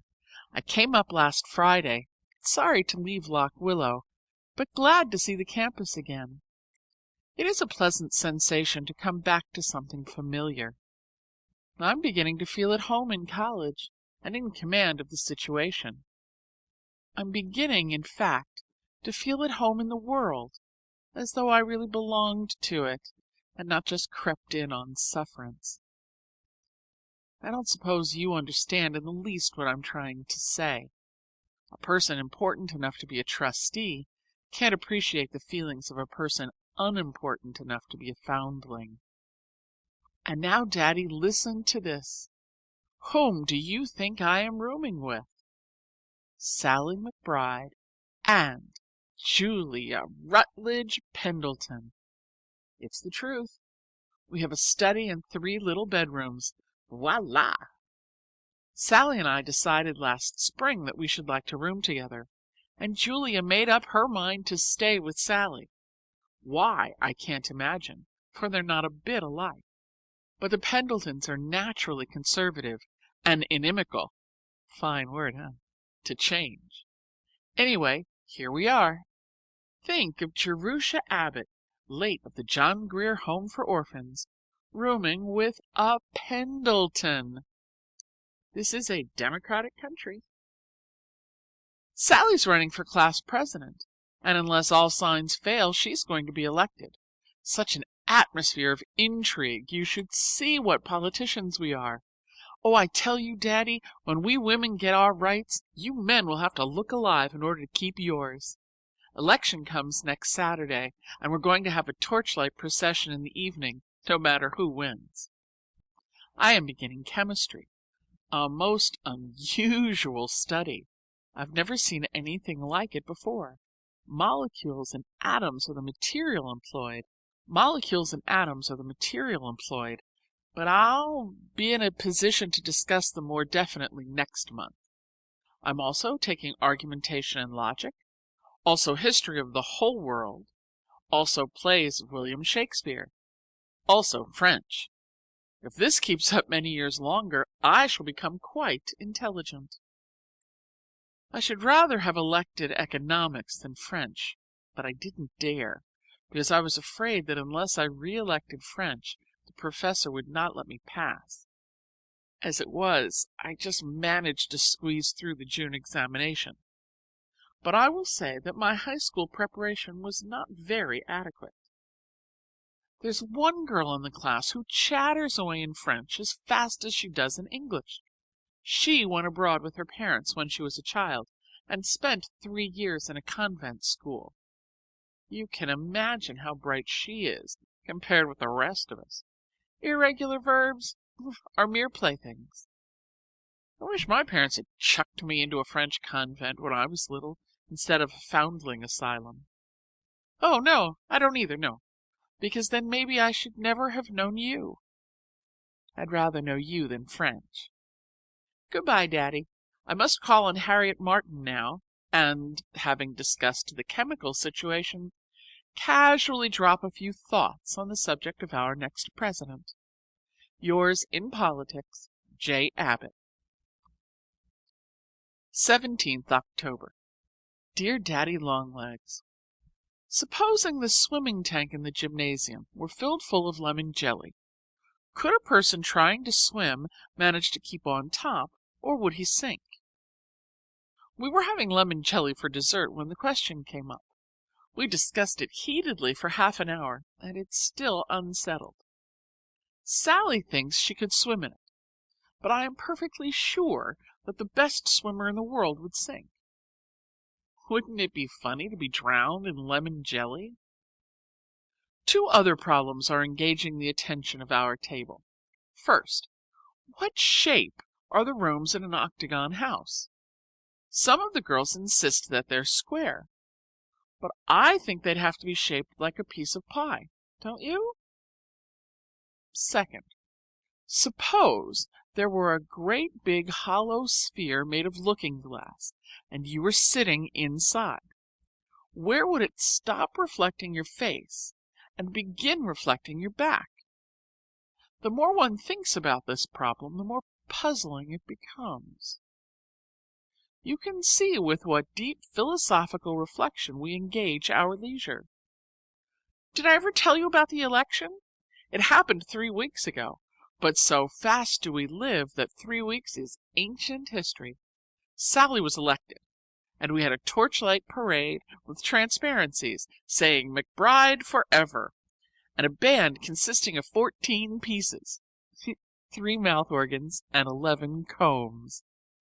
We're very important persons now in 258. Julia and I come in for a great deal of reflected glory. It's quite a social strain to be living in the same house with a president. Bonne nuit, cher Daddy. Acceptez mes compliments. Très respectueux. Je suis votre Judy. 12th November. Dear Daddy Longlegs, we beat the freshmen at basketball yesterday. Of course, we're pleased. But oh, if we could beat the juniors! I'd be willing to be black and blue all over and stay in bed a week in a witch hazel compress. Sally has invited me to spend the Christmas vacation with her. She lives in Worcester, Massachusetts. Wasn't it nice of her? I shall love to go. I've never been in a private family in my life, except at Lock Willow, and the Semples are grown up and old and don't count. But the McBrides have a house full of children, well, anyway, 2 or 3, and a mother and a father and a grandmother and an Angora cat. It's a perfectly complete family. Packing your trunk and going away is more fun than staying behind. I'm terribly excited at the prospect. 7th hour, I must run to rehearsal. I'm to be in the Thanksgiving theatricals. A prince in a tower with a velvet tunic and yellow curls. Isn't that a lark? Yours, J.A. Saturday. Do you want to know what I look like? Here's a photograph of all 3 that Leonora Fenton took. The light one who is laughing is Sally, and the tall one with her nose in the air is Julia, and the little one with the hair blowing across her face is Judy.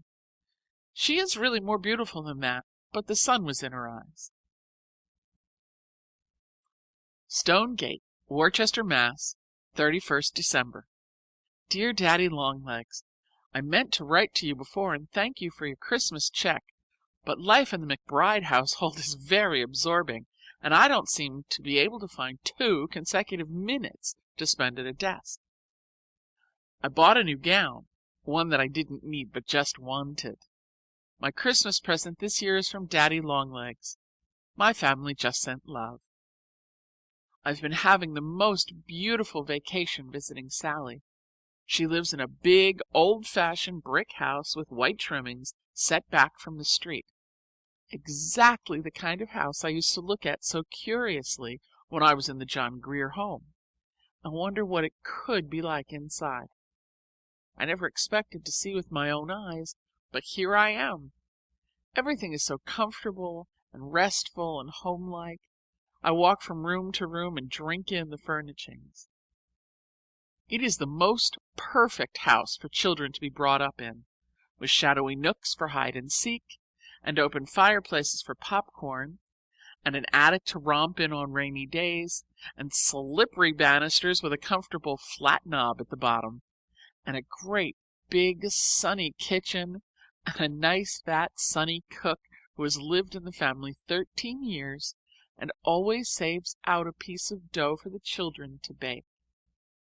Just the sight of such a house makes you want to be a child all over again. As for families, I never dreamed that they could be so nice. Sally has a father and mother and grandmother, and the sweetest 3-year-old baby sister all over curls, and a medium-sized brother who always forgets to wipe his feet, and a big, good-looking brother named Jimmy, who is a junior at Princeton. We have the jolliest times at the table. Everybody laughs and jokes and talks at once, and we don't have to say grace beforehand. It's a relief not having to thank somebody for every mouthful you eat. I dare say I'm blasphemous, but you'd be too if you'd offered as much obligatory thanks as I have. Such a lot of things we've done. I can't begin to tell you about them. Mr. McBride owns a factory, and Christmas Eve he had a tree for the employees' children. It was in the long packing room, which was decorated with evergreens and holly.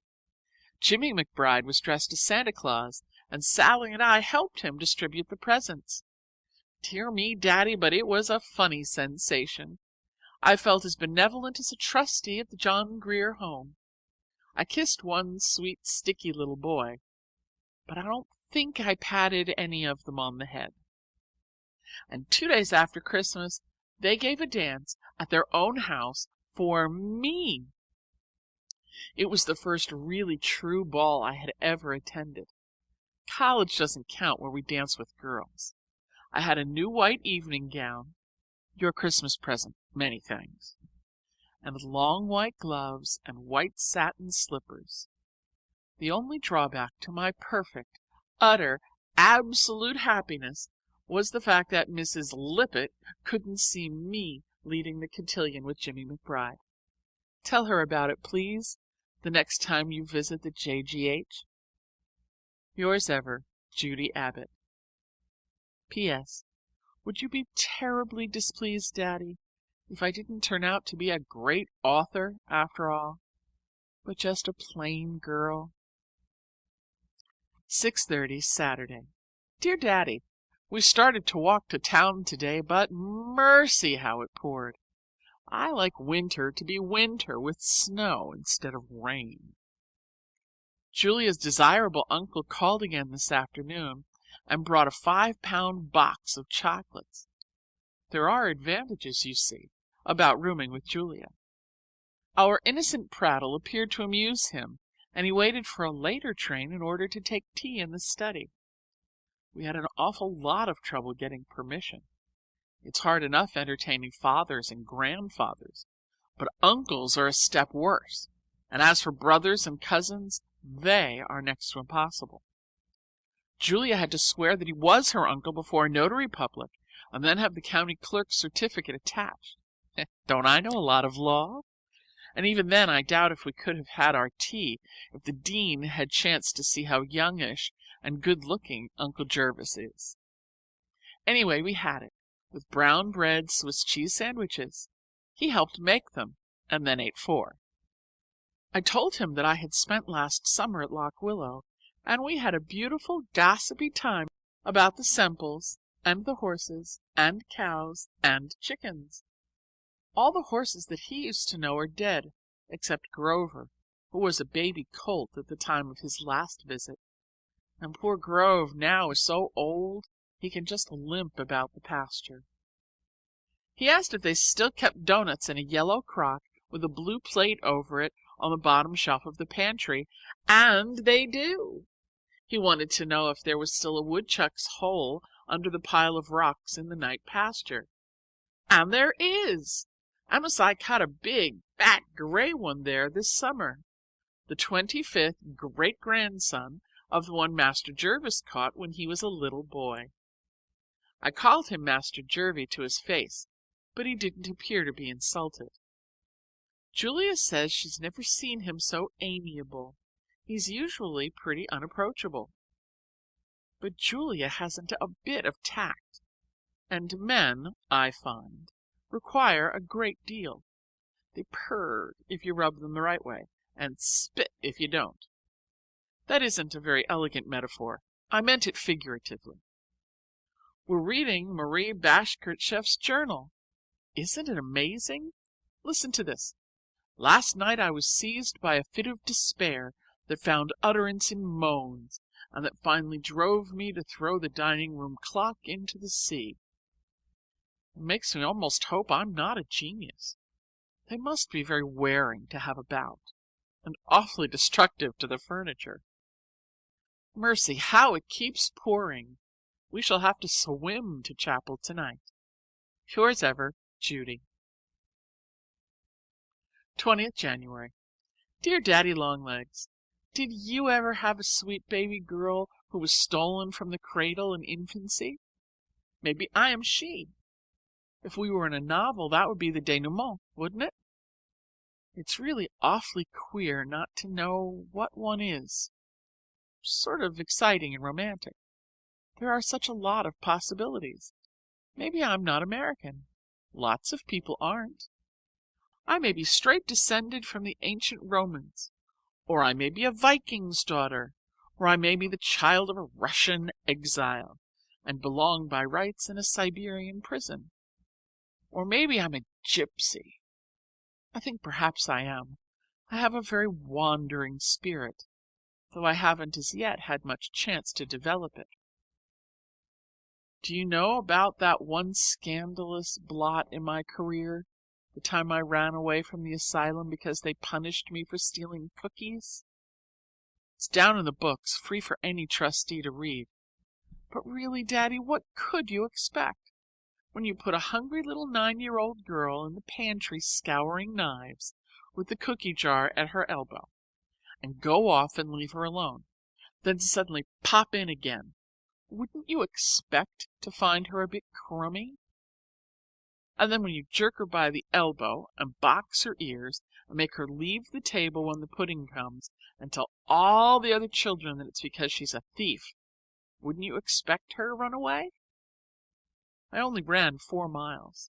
They caught me and brought me back, and every day for a week I was tied like a naughty puppy to a stake in the backyard, while the other children were out at recess. Oh dear, there's the chapel bell, and after chapel I have a committee meeting. I'm sorry, because I meant to write you a very entertaining letter this time. Auf Wiedersehen, cher Daddy, Pax Tibi, Judy. P.S. There's one thing I'm perfectly sure of. I'm not a Chinaman. 4th February.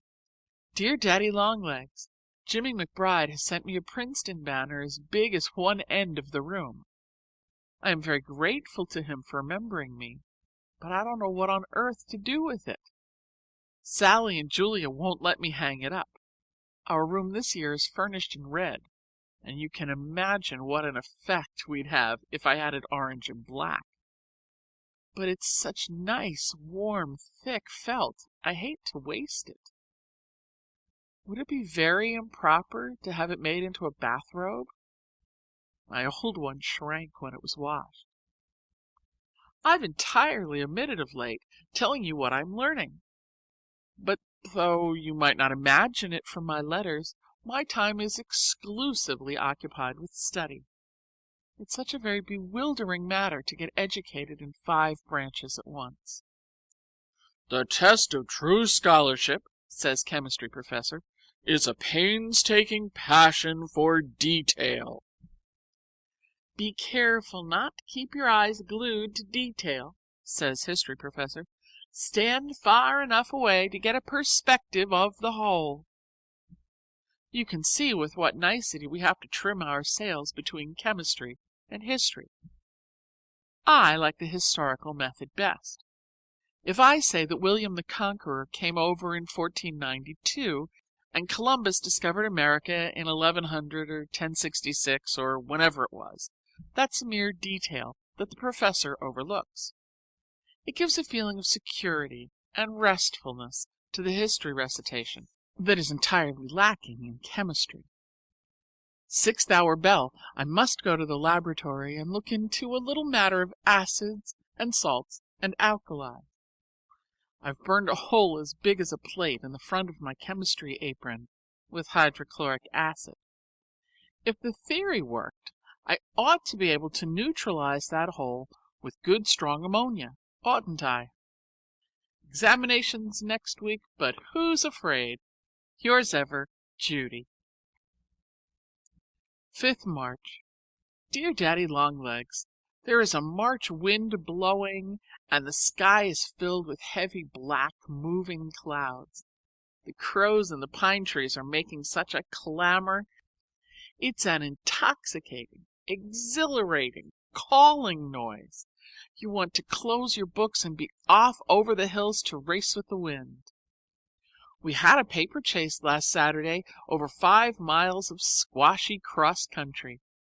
The fox, composed of 3 girls and a bushel or so of confetti, started half an hour before the 27 hunters. I was one of the 27. 8 dropped by the wayside. We ended 19. The trail led over a hill, through a cornfield, and into a swamp where we had to leap lightly from hummock to hummock. Of course, half of us went in ankle deep.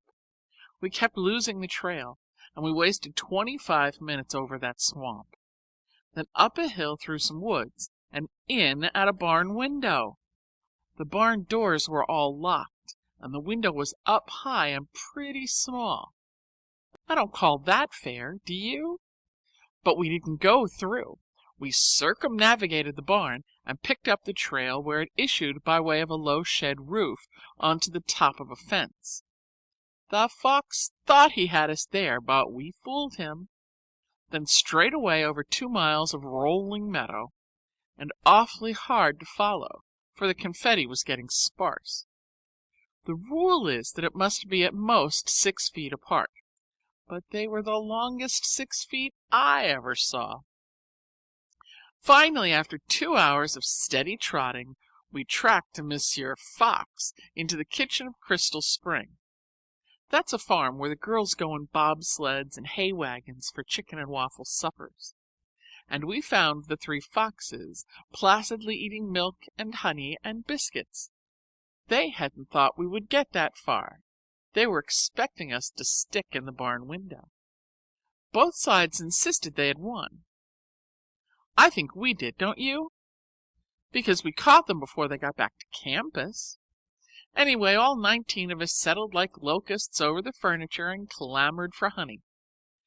There wasn't enough to go round, but Mrs. Crystal Spring, that's our pet name for her, she's by rights at Johnson, brought up a jar of strawberry jam and a can of maple syrup, just made last week, and 3 loaves of brown bread. We didn't get back to college till 6:30, half an hour late for dinner, and we went straight in without dressing, and with perfectly unimpaired appetites. Then we all cut evening chapel, the state of our boots being enough of an excuse. Oh, I never told you about examinations. I passed everything with the utmost ease. I know the secret now, and am never going to fail again. I shan't be able to graduate with honors, though, because of that beastly Latin prose and geometry freshman year. But I don't care. What's the hodds so long as you're 'appy? That's a quotation. I've been reading the English classics. Speaking of classics, have you ever read Hamlet? If you haven't, do it right off. It's perfectly corking. I've been hearing about Shakespeare all my life, but I had no idea he really wrote so well. I always suspected him of going largely on his reputation. I have a beautiful play that I invented a long time ago when I first learned to read. I put myself to sleep every night by pretending I'm the person, the most important person, in the book I'm reading at the moment. At present I'm Ophelia, and such a sensible Ophelia. I keep Hamlet amused all the time, and pet him and scold him and make him wrap up his throat when he has a cold. I've entirely cured him of being melancholy. The king and queen are both dead, an accident at sea, no funeral necessary. So Hamlet and I are ruling in Denmark without any bother. We have the kingdom working beautifully. He takes care of the governing, and I look after the charities. I've just founded some first-class orphan asylums. If you or any of the other trustees would like to visit them, I shall be pleased to show you through. I think you might find a great many helpful suggestions. I remain, sir, yours most graciously, Ophelia, Queen of Denmark. 24th March. Maybe the 25th? Dear Daddy Longlegs, I don't believe I can be going to heaven. I'm getting such a lot of good things here. It wouldn't be fair to get them hereafter, too. Listen to what has happened. Jerusha Abbott has won the short story contest, a $25 prize that the Monthly holds every year, and she's a sophomore. Contestants are mostly seniors. When I saw my name posted, I couldn't quite believe it was true. Maybe I am going to be an author after all. I wish Mrs. Lippett hadn't given me such a silly name. It sounds like an authoress, doesn't it? Also, I've been chosen for the spring dramatics. As You Like It, out of doors. I'm going to be Celia, own cousin to Rosalind. And lastly, Julia and Sally and I are going to New York next Friday to do some spring shopping and stay all night and go to the theater the next day with Master Jervie. He invited us. Julia is going to stay at home with her family, but Sally and I are going to stop at the Martha Washington Hotel. Did you ever hear of anything so exciting? I've never been in a hotel in my life, nor in a theater, except once when the Catholic Church had a festival and invited the orphans. But that wasn't a real play and it doesn't count. And what do you think we're going to see? Hamlet! Think of that! We studied it for 4 weeks in Shakespeare class and I know it by heart. I'm so excited over all these prospects that I can scarcely sleep. Goodbye, Daddy. This is a very entertaining world. Yours ever, Judy. P.S. I've just looked at the calendar. It's the 28th. Another postscript. I saw a streetcar conductor today with one brown eye and one blue. Wouldn't he make a nice villain for a detective story? April 7th. Dear Daddy Longlegs, mercy, isn't New York big? Worcester is nothing to it. Do you mean to tell me that you actually live in all that confusion? I don't believe that I shall recover for months from the bewildering effect of 2 days of it. I can't begin to tell you all the amazing things I've seen. I suppose you know, though, since you live there yourself. But aren't the streets entertaining? And the people? And the shops? I never saw such lovely things as there are in the windows. It makes you want to devote your life to wearing clothes. Sally and Julia and I went shopping together Saturday morning. Julia went into the most gorgeous place I ever saw. White and gold walls and blue carpets and blue silk curtains and gilt chairs. A perfectly beautiful lady with yellow hair and a long black silk trailing gown came to meet us with a welcoming smile. I thought we were paying a social call and started to shake hands. But it seems we were only buying hats. Well, at least Julia was. She sat down in front of a mirror and tried on a dozen, each lovelier than the last, and bought the 2 loveliest of all. I can't imagine any joy in life greater than sitting down in front of a mirror and buying any hat you choose without having to first consider the price. There's no doubt about it, Daddy. New York would rapidly undermine this fine stoical character which the John Grier Home so patiently built up. And after we'd finished our shopping, we met Master Jervie at Sherry's. I suppose you've been to Sherry's? Picture that. Then picture the dining room of the John Grier Home with its oilcloth-covered tables and white crockery that you can't break, and wooden-handled knives and forks. And fancy the way I felt. I ate my fish with the wrong fork, but the waiter very kindly gave me another so that nobody noticed. And after luncheon we went to the theater. It was dazzling, marvelous, unbelievable. I dream about it every night. Isn't Shakespeare wonderful? Hamlet is so much better on stage than when we analyze it in class. I appreciated it before, but now, clear me! I think, if you don't mind, that I'd rather be an actress than a writer. Wouldn't you like me to leave college and go into dramatic school? Then I'll send you a box for all my performances and smile at you across the footlights.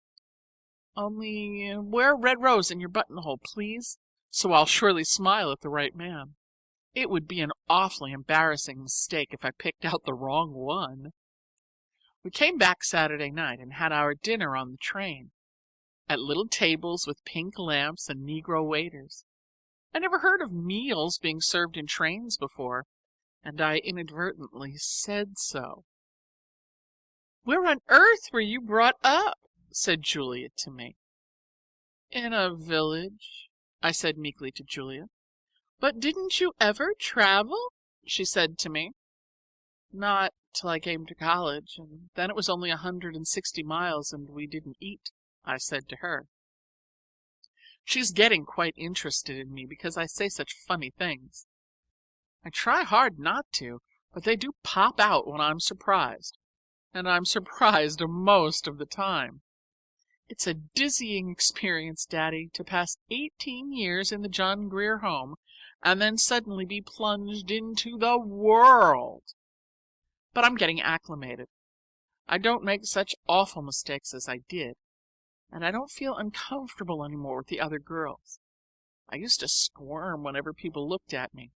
I felt as though they saw right through my sham new clothes to the checked ginghams underneath. But I'm not letting the ginghams bother me any more. Sufficient unto yesterday is the evil thereof. I forgot to tell you about our flowers. Master Jervie gave us each a big bunch of violets and lilies of the valley. Isn't that sweet of him? I never used to care much for men, judging by trustees, but I'm changing my mind. 11 pages. Ugh, this is a letter. Have courage. I'm going to stop. Yours always, Judy.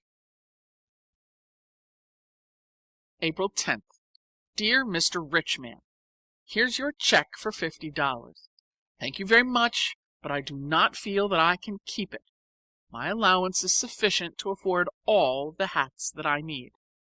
I'm sorry that I wrote all that silly stuff about the millinery shop.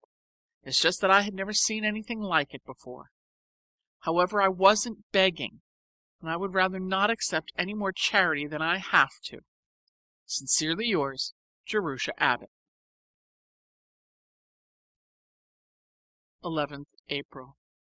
Dearest Daddy, will you please forgive me for the letter I wrote you yesterday?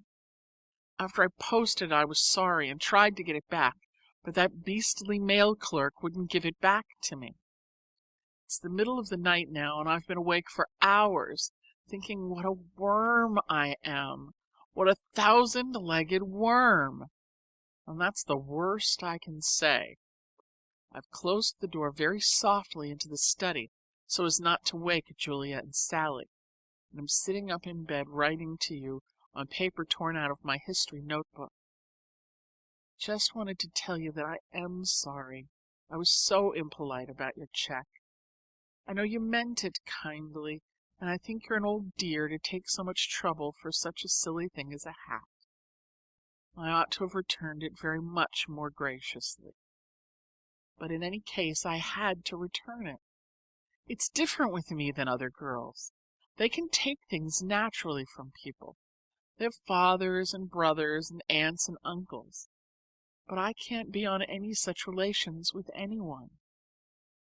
I like to pretend that you belong to me, just to play with the idea, but of course I know you don't. I'm alone, really, with my back to the wall, fighting the world, and I get sort of gaspy when I think about it. I put it out of my mind and keep on pretending, but don't you see, Daddy? I can't accept any more money than I have to, because some day I shall be wanting to pay it back. and even as great an author as I intend to be won't be able to face a perfectly tremendous debt. I'd love pretty hats and things, but I mustn't mortgage the future to pay for them. You'll forgive me, won't you, for being so rude? I have an awful habit of writing impulsively when I first think things, and then posting the letter beyond recall. But if I sometimes seem thoughtless and ungrateful, I never mean it. In my heart, I thank you always for the life and freedom and independence that you've given me. My childhood was just a long, sullen stretch of revolt, and now I'm so happy every moment of the day that I can't believe it's true. I feel like a made-up heroine in a storybook. It's 2:15. I'm going to tiptoe out to post this off now. You'll receive it in the next mail after the other, so you won't have a very long time to think bad of me. Good night, Daddy. Love you always. Judy. End of Section 4. Section 5. Sophomore Year Continued. May 4th. Dear Daddy Longlegs, Field Day last Saturday. It was a very spectacular occasion. First we had a parade of all the classes, with everybody dressed in white linen. The seniors carrying blue and gold Japanese umbrellas, and the juniors white and yellow banners. Our class had crimson balloons, very fetching, especially as they were always getting loose and floating off, and the freshmen wore green tissue paper hats with long streamers. Also we had a band in blue uniforms hired from town. Also about a dozen funny people, like clowns in a circus, to keep the spectators entertained between events. Julia was dressed as a fat country man with a linen duster and whiskers and baggy umbrella. Patsy Moriarty. Patricia, really. Did you ever hear such a name? Mrs. Lippett couldn't have done better. Who was tall and thin, was Julia's wife in an absurd green bonnet over one ear. Waves of laughter followed them the whole length of the course. Julia played the part extremely well. I never dreamed that a Pendleton could display so much comedy spirit. Begging Master Jervie's pardon. I don't consider him a true Pendleton, though, any more than I consider you a true trustee. Sally and I weren't in the parade because we were entered for events. And what do you think? We both won, at least in something. We tried for the running broad jump and lost, but Sally won the pole vaulting, 7 feet 3 inches, and I won the 50-yard sprint, 8 seconds. I was pretty panting at the end, but it was great fun, with the whole class waving balloons and cheering and yelling, "What's the matter with Judy Abbott? She's all right. Who's all right? Judy Abbott." That, Daddy, is true fame. Then trotting back to the dressing tent and being rubbed down with alcohol and having a lemon to suck. You see, we're very professional. It's a fine thing to win an event for your class, because the class that wins the most gets the athletic cup for the year. The seniors won it this year, with 7 events to their credit. The Athletic Association gave a dinner in the gymnasium to all of the winners. We had fried soft-shell crabs and chocolate ice cream molded in the shape of basketballs. I sat up half of last night reading Jane Eyre. Are you old enough, Daddy, to remember 60 years ago? And if so, did people talk that way? The haughty Lady Blanche says to the footman, "Stop your chattering, knave, and do my bidding." And Mr. Rochester talks about the meadow welkin when he means the sky. And as for the madwoman who laughs like a hyena and sets fire to bed curtains and tears up wedding veils and bites, it's melodrama of the purest. But just the same, you read and read and read. I can't see how any girl could have written such a book, especially any girl who was brought up in a churchyard. There's something about those Brontes that fascinates me. Their books, their lives, their spirit. Where did they get it? When I was reading about little Jane's troubles in the charity school, I got so angry I had to go out and take a walk. I understood exactly how she felt. Having known Mrs. Lippett, I could see Mr. Brocklehurst. Don't be outraged, Daddy. I am not intimating that the John Grier Home was like the Lowood Institute. We had plenty to eat, and plenty to wear, and sufficient water to wash in, and a furnace in the cellar. But there was one deadly likeness. Our lives were absolutely monotonous and uneventful. Nothing nice ever happened, except ice cream on Sundays, and even that was regular. In all the 18 years I was there, I had only one adventure, when the woodshed burned. We had to get up in the night and dress so as to be ready, in case the house should catch.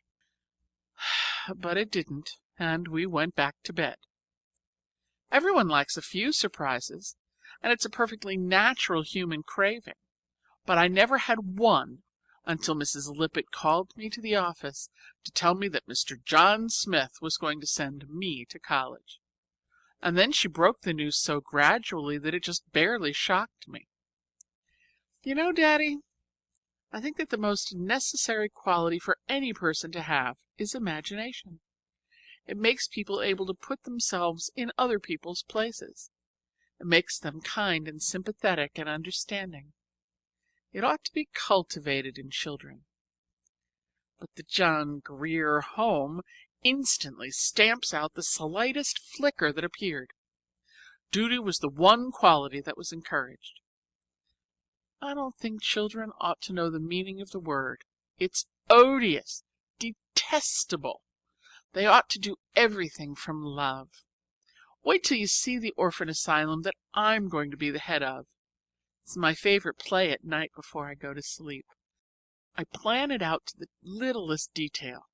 The meals and clothes and study and amusements and punishments for even my superior orphans are sometimes bad. But anyway, they are going to be happy. I think that everyone, no matter how many troubles he may have when he grows up, ought to have a happy childhood to look back on. And if I ever have any children of my own, no matter how unhappy I may be, I'm not going to let them have any cares until they grow up. Oop, there goes the chapel bell. I'll finish this letter sometime. Thursday. When I came in from laboratory this afternoon, I found a squirrel sitting on the tea table helping himself to almonds. These are the kind of callers we entertain now that warm weather has come and the windows stay open. Saturday morning. Perhaps you think, last night being Friday, with no classes today, that I passed a nice, quiet, readable evening with the set of Stevenson that I bought with my prize money. But if so, you've never attended a girls' college, Daddy dear. 6 friends dropped in to make fudge, and one of them dropped the fudge, while it was still liquid, right in the middle of our best rug. We shall never be able to clean up the mess. I haven't mentioned any lessons of late,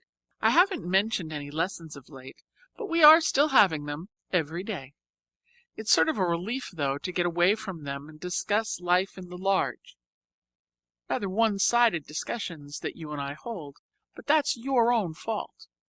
You're welcome to answer back any time you choose. I've been writing this letter off and on for 3 days, and I fear by now vous êtes bien bored. Goodbye, Mr. Nice Man. Judy. Mr. Daddy-long-legs Smith. Sir, having completed the study of argumentation and the science of dividing a thesis into heads, I have decided to adopt the following form for letter writing. It contains all necessary facts, but no unnecessary verbiage. We had written examinations this week in A. Chemistry, B. History. A new dormitory is being built. A. Its material is small a. red brick, small b. green stone. B. Its capacity will be small a, 1 dean, 5 instructors, small b, 200 girls, small c, 1 housekeeper, 3 cooks, 20 waitresses, 20 chambermaids. I. We had junket for dessert tonight. IV. I am writing a special topic upon the sources of Shakespeare's plays. V. Lou McMahon slipped and fell this afternoon at basketball, and she A. dislocated her shoulder, B. bruised her knee. VI. I have a new hat trimmed with A. blue velvet ribbon, B. 2 blue quills, C. 3 red pom-poms. VII. It's 9:30. VIII. Good night. Judy. 2nd June. Dear Daddy Longlegs, you will never guess the nice thing that has happened. The McBrides have asked me to spend the summer at their camp in the Adirondacks. They belong to a sort of club on a lovely little lake in the middle of the woods. The different members have houses made of logs dotted about among the trees, and they go canoeing on the lake and take long walks through trails to other camps and have dances once a week in the clubhouse. Jimmy McBride is going to have a college friend visiting him part of the summer, so you see we shall have plenty of men to dance with. Wasn't it sweet of Mrs. McBride to ask me? It appears that she liked me when I was there for Christmas. Please excuse this being short. It isn't a real letter. It's just to let you know that I'm disposed of for the summer. Yours, in a very contented frame of mind, Judy. 5th June. Dear Daddy Longlegs, your secretary man has just written to me saying that Mr. Smith prefers that I should not accept Mrs. McBride's invitation, but should return to Lock Willow the same as last summer. Why, Daddy? You don't understand about it. Mrs. McBride does want me, really and truly. I'm not the least bit of trouble in the house. I'm a help. They don't take up many servants, and Sally and I can do lots of useful things. It's a fine chance for me to learn housekeeping. Every woman ought to understand it, and I only know asylum keeping. There aren't any girls our age at the camp, and Mrs. McBride wants me for a companion for Sally. We're planning to do a lot of reading together. We're going to read all of the books for next year's English and sociology. The professor said it would be a great help if we would get our reading finished in the summer, and it's so much easier to remember it if we read together and talk it over.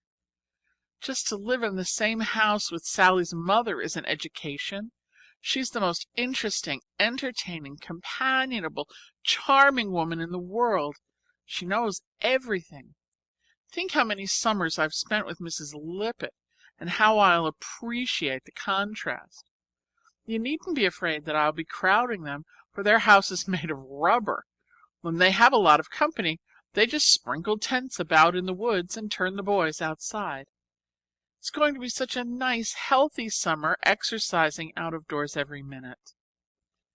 Jimmy McBride is going to teach me how to ride horseback and paddle a canoe and how to shoot, and oh, lots of things I ought to know. It's a kind of nice, jolly, carefree time that I've never had, and I think every girl deserves it at least once in her life. Of course I'll do exactly as you say, but please, please let me go, Daddy. I've never wanted anything so much. This isn't Jerusha Abbott, the future great author, writing to you. It's just Judy, a girl. 9th June. Mr. John Smith, Sir, yours of the 7th instant hand, in compliance with the instructions received through your secretary, I leave on Friday next to spend the summer at Lock Willow Farm. I hope always to remain Miss Jerusha Abbott. Lock Willow Farm, 3rd August. Dear Daddy Longlegs, it's been nearly 2 months since I wrote, which wasn't nice of me, I know. But I haven't loved you much this summer. You see, I'm being frank. You can't imagine how disappointed I was at having to give up the McBride's camp. Of course I know that you're my guardian and that I have to regard your wishes in all matters, but I couldn't see any reason. It was so distinctly the best thing that could have happened to me. If I had been Daddy and you had been Judy, I should have said, "Bless you, my child. Run along and have a good time. See lots of new people and learn lots of new things. Live out of doors and get strong and well and rested for a year of hard work." But not at all. Just a curt line from your secretary ordering me to Lock Willow. It's the impersonality of your commands that hurts my feelings. It seems as though if you felt the tiniest little bit for me the way I feel for you, you'd sometimes send me a message that you'd written with your own hand instead of those beastly typewritten secretary's notes. If there was the slightest hint that you cared, I'd do anything on earth to please you. I know that I was to write nice, long, detailed letters without ever expecting any answer. You're living up to your side of the bargain. I'm being educated, and I suppose you're thinking that I'm not living up to mine. But, Daddy, it's a hard bargain. It is really. I'm so awfully lonely. You're the only person I have to care for, and you are so shadowy.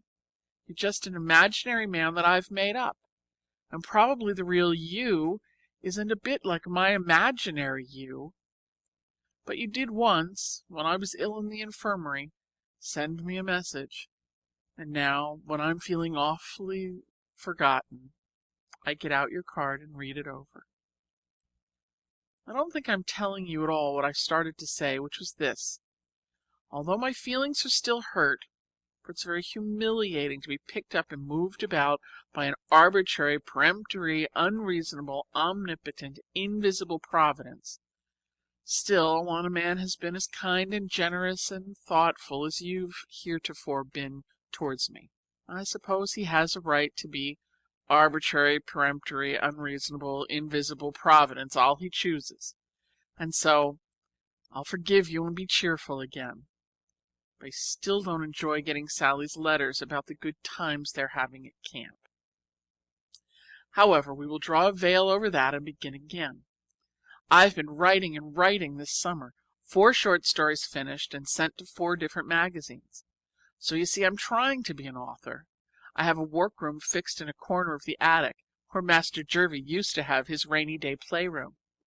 It's in a cool, breezy corner with 2 dormer windows, and shadowed by a maple tree with a family of red squirrels living in a hole. I'll write a nicer letter in a few days and tell you all the farm news. We need rain. Yours as ever, Judy. 10th August. Dear Daddy Longlegs, Sir, I address you from the second crotch in the willow tree by the pool in the pasture. There's a frog croaking underneath, a locust singing overhead, and 2 little devil-down-heads darting up and down the trunk. I've been here for an hour. It's a very comfortable crotch, especially after being upholstered with 2 sofa cushions. I came up with a pen and tablet hoping to write an immortal short story, but I've been having a dreadful time with my heroine. I can't make her behave as I want her to behave, so I've abandoned her for the moment and am writing to you.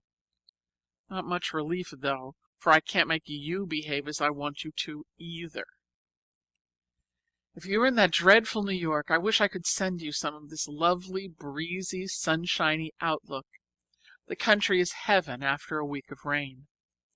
Speaking of heaven, do you remember Mr. Kellogg that I told you about last summer, the minister of the little white church at the Corners?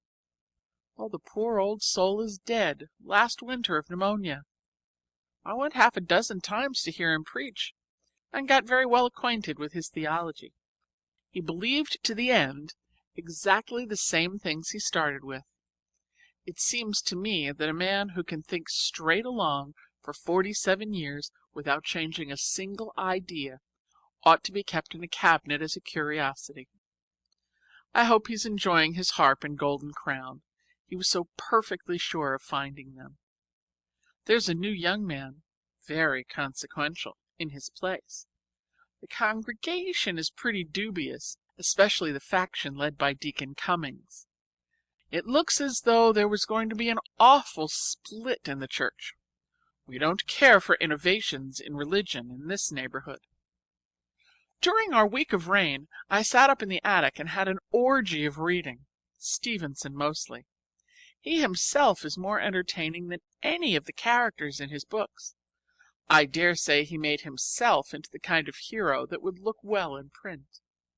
Don't you think it was perfect of him to spend all the $10,000 his father left for a yacht and go sailing off to the South Seas? He lived up to his adventurous creed. If my father had left me $10,000, I'd do it too. The thought of Vailima makes me wild. I want to see the tropics. I want to see the whole world. I'm going to be a great author, or artist, or actress, or playwright, or whatever sort of a great person I turn out to be. I have a terrible wanderthirst. The very sight of a map makes me want to put on my hat and take an umbrella and start. I shall see before I die the palms and temples of the South. Thursday evening at twilight, sitting on the doorstep. Very hard to get any news into this letter. Judy is becoming so philosophical of late that she wishes to discourse largely of the world in general, instead of descending to the trivial details of daily life. But if you must have news, here it is. Our 9 young pigs waded across the brook and ran away last Tuesday, and only 8 came back.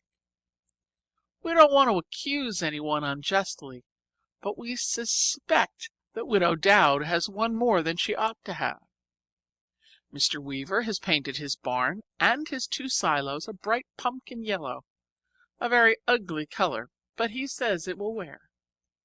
The Brewers have company this week, Mrs. Brewer's sister and 2 nieces from Ohio. One of our Rhode Island Reds only brought off 3 chicks out of 15 eggs. We can't imagine what was the trouble. Rhode Island Reds, in my opinion, are a very inferior breed. I prefer Buff Orpingtons.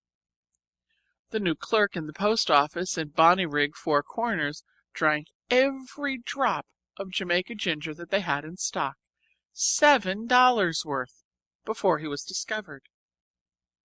Old Ira Hatch has rheumatism and can't work any more. He never saved his money when he was earning good wages, so now he has to live on the town. There's to be an ice cream social at the schoolhouse next Saturday evening. Come and bring your families. I have a new hat that I bought for 25 cents at the post office. This is my latest portrait, on my way to rake the hay. It's getting too dark to see anyway. The news is all used up.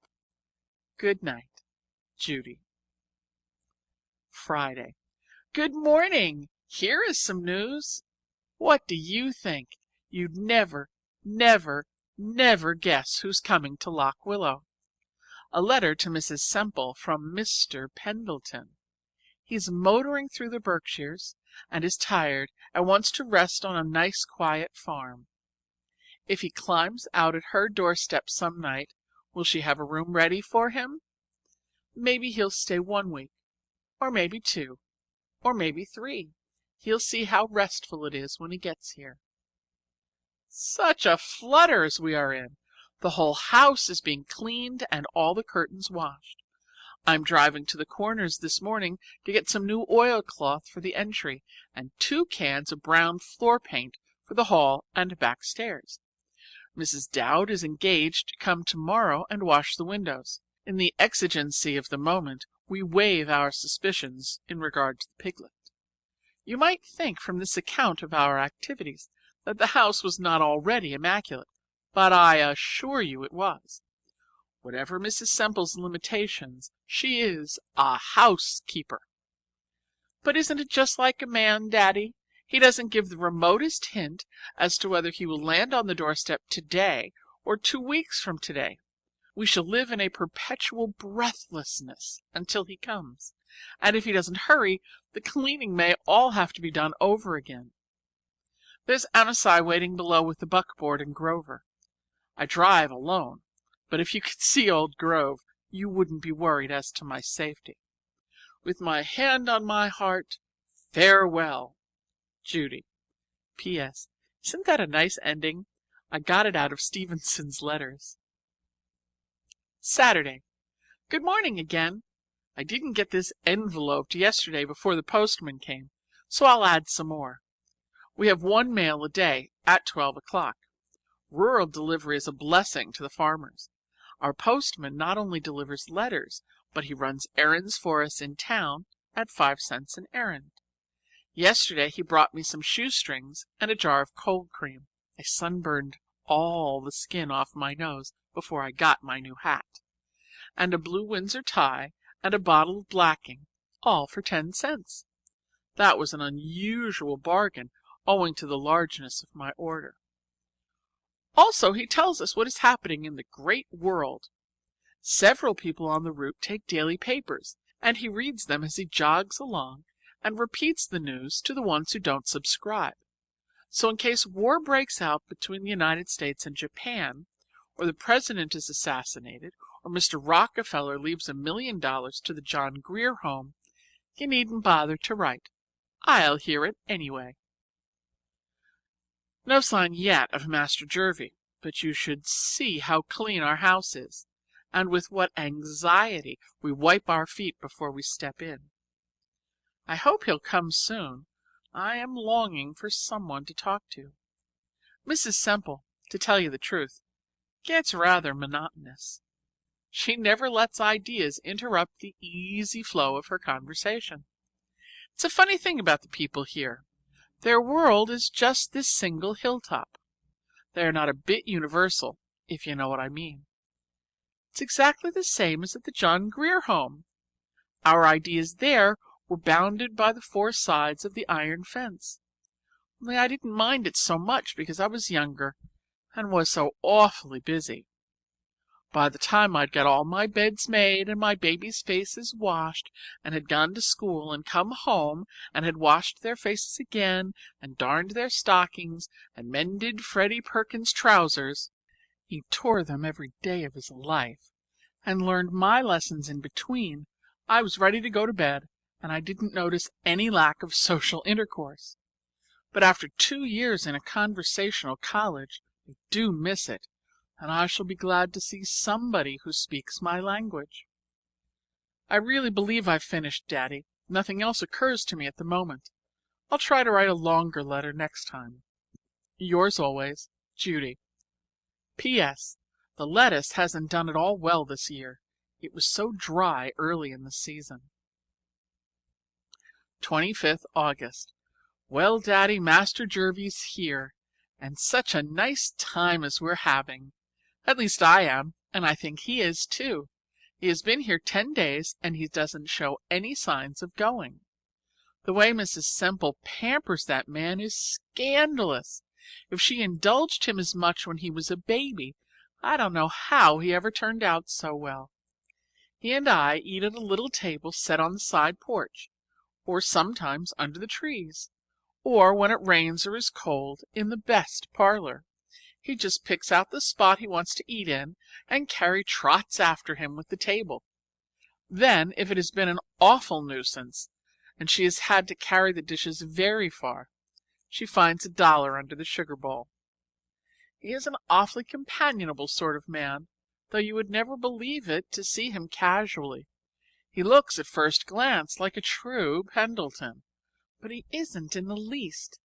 He is just as simple and unaffected and sweet as he can be, and that seems a funny way to describe a man, but it's true. He's extremely nice with the farmers around here. He meets them in a sort of man-to-man fashion that disarms them immediately. They were very suspicious at first. They didn't care for his clothes. And I will say that his clothes are rather amazing. He wears knickerbockers and pleated jackets and white flannels and riding clothes with puffed trousers. Whenever he comes down in anything new, Mrs. Semple, beaming with pride, walks around and views him from every angle, and urges him to be careful where he sits down. She's so afraid he'll pick up some dust. It bores him dreadfully. He's always saying to her, "Run along, Lizzie, and tend to your work. You can't boss me any longer. I've grown up." It's awfully funny to think of that great, big, long-legged man. He's nearly as long-legged as you, Daddy, ever sitting in Mrs. Semple's lap and having his face washed. Particularly funny when you see her lap. She has 2 laps now, and 3 chins. But he says that once she was thin and wiry and spry and could run faster than he. Such a lot of adventures we're having. We've explored the country for miles, and I've learned to fish with funny little flies made of feathers. Also to shoot with a rifle and a revolver. Also to ride horseback. There's an astonishing amount of life in Old Grove. We fed him on oats for 3 days, and he shied at a calf and almost ran away with me. Wednesday, we climbed Sky Hill Monday afternoon. It's a mountain near here. Not an awfully high mountain, perhaps. No snow on the summit, but at least you're pretty breathless when you reach the top. The lower slopes are covered with woods, but the top is just piled rocks and open moor. We stayed up for the sunset and built a fire and cooked our supper. Master Jervie did the cooking. He said he knew how better than me. And he did, too, because he's used to camping. Then we came down by moonlight, and when we reached the wood trail, where it was dark, by the light of an electric bulb that he had in his pocket. It was such fun. He laughed and joked all the way and talked about interesting things. He's read all the books I've ever read, and a lot of others besides. It's astonishing how many different things he knows. We went for a long tramp this morning and got caught in a storm. Our clothes were drenched before we reached home, but our spirits not even damp. You should have seen Mrs. Semple's face when we dripped into her kitchen. "Oh, Master Jervie, Miss Judy, you are soaked through. Dear, dear, what shall I do? That nice new coat is perfectly ruined." She was awfully funny. You would have thought that we were 10 years old and she a distracted mother. I was afraid for a while that we weren't going to get any jam for tea. Saturday. I started this letter ages ago, but I haven't had a second to finish it. Isn't this a nice thought from Stevenson? The world is full of a number of things. I am sure we should all be as happy as kings. It's true, you know. The world is full of happiness and plenty to go round if you're only willing to take the kind that comes your way. The whole secret is in being pliable. In the country especially, there are such a lot of entertaining things. I can walk over everybody's land and look at everybody's view and dabble in everybody's brook and enjoy it just as much as though I owned the world, and with no taxes to pay. It's Sunday night now, about 11 o'clock, and I'm supposed to be getting some beauty sleep, but I had black coffee for dinner, so no beauty sleep for me. "This morning," said Mrs. Semple to Mr. Pendleton with a very determined accent, "we have to leave here at 10:15 in order to get to church by 11. "Very well, Lizzie," said Master Jervie. "You have the buggy ready, and if I'm not dressed, just go on without waiting." "We'll wait," said she. "As you please," said he, "only don't keep the horses standing too long." Then, while she was dressing, he told Carrie to pack up a lunch, and he told me to scramble into my walking clothes, and we slipped out the back way and went fishing. It discommoded the household dreadfully, because Lock Willow, of a Sunday, dines at 2. But he ordered dinner at 7. He orders meals whenever he chooses. You would think the place were a restaurant.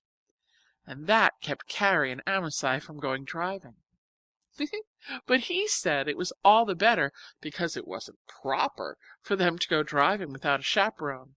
And anyway, he wanted the horses himself to take me driving. Did you ever hear anything so funny?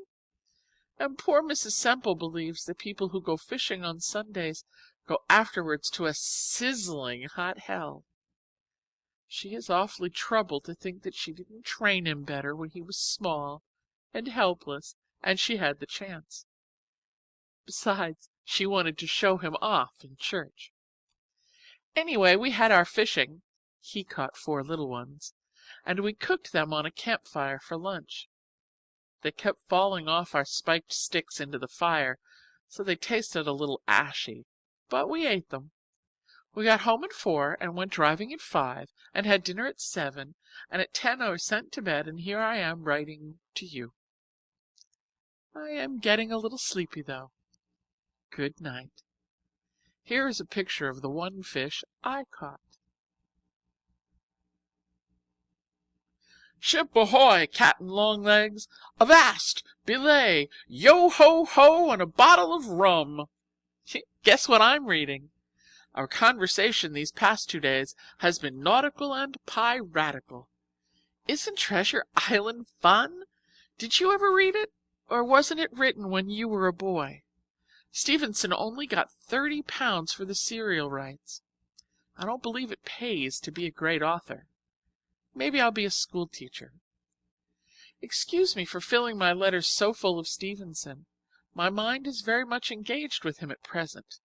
He comprises Lock Willow's library. I've been writing this letter for 2 weeks, and I think it's about long enough. Never say, Daddy, that I don't give details. I wish you were here too. We'd all have such a jolly time together. I like my different friends to know each other. I wanted to ask Mr. Pendleton if he knew you in New York. I should think he might.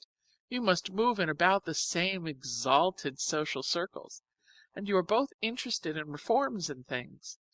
But I couldn't, for I don't know your real name. It's the silliest thing I ever heard of, not to know your name. Mrs. Lippett warned me that you are eccentric. I should think so. Affectionately, Judy. P.S. On reading this over, I find that it isn't all Stevenson. There are 1 or 2 glancing references to Master Jervie. 10th September. Dear Daddy, he has gone, and we are missing him. When you get accustomed to people or places or ways of living, and then have them snatched away, it does leave an awfully empty, gnawing sort of sensation. I'm finding Mrs. Semple's conversation pretty unseasoned food. College opens in 2 weeks, and I shall be glad to begin work again. I've worked quite a lot this summer, though, 6 short stories and 7 poems. Those I sent to the magazines all came back with the most courteous promptitude. But I don't mind. It's good practice. Master Jervie read them. He brought in the post, so I couldn't help his knowing. And he said they were dreadful. They showed that I didn't have the slightest idea of what I was talking about. Master Jervie doesn't let politeness interfere with truth. But the last one I did, just a little sketch late in college, he said wasn't bad, and he had it typewritten, and I sent it to a magazine. They've had it 2 weeks. Maybe they're thinking it over. You should see the sky. There's the queerest orange-colored light over everything. We're going to have a storm. It commenced at just that moment, with tremendously big drops and all the shutters banging. I had to run to close the windows, while Carrie flew to the attic with an armful of milk pails to put under the places where the roof leaks. And then, just as I was resuming my pen, I remembered that I'd left a cushion and rug and hat and Matthew Arnold's poems under a tree in the orchard, so I dashed out to get them. all quite soaked.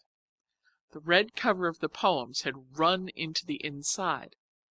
Dover Beach, in the future, will be washed by pink waves. A storm is awfully disturbing in the country. You're always having to think of so many things that are out of doors and getting spoiled. Thursday. Daddy, Daddy, what do you think? The postman has just come with 2 letters. First, my story is accepted. $50. Alors, I am an author. Second, a letter from the college secretary. I'm to have a scholarship for 2 years that will cover board and tuition.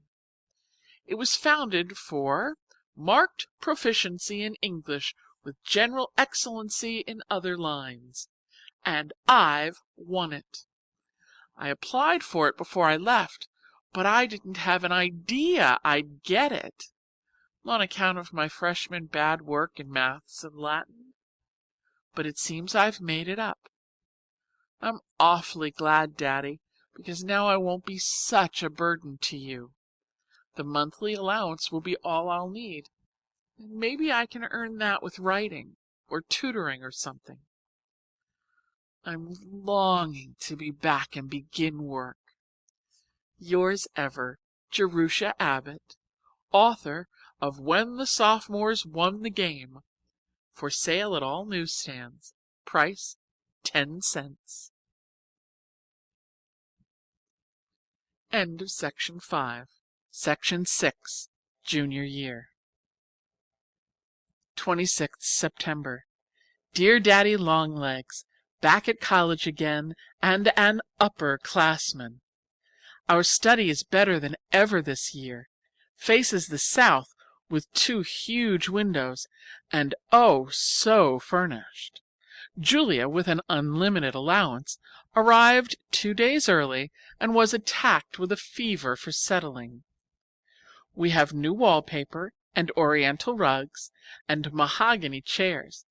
Not painted mahogany, which made us sufficiently happy last year, but real.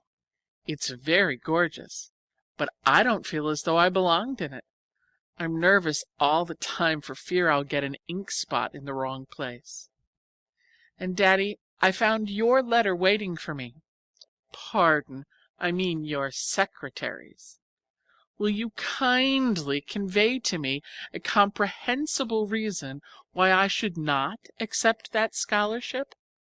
I don't understand your objection in the least. But anyway, it won't do the slightest good for you to object, for I've already accepted it and I'm not going to change. That sounds a little impertinent, but I don't mean it so. I suppose you feel that when you set out to educate me, you'd like to finish the work and put a neat period in the shape of a diploma at the end. But look at it just a second from my point of view.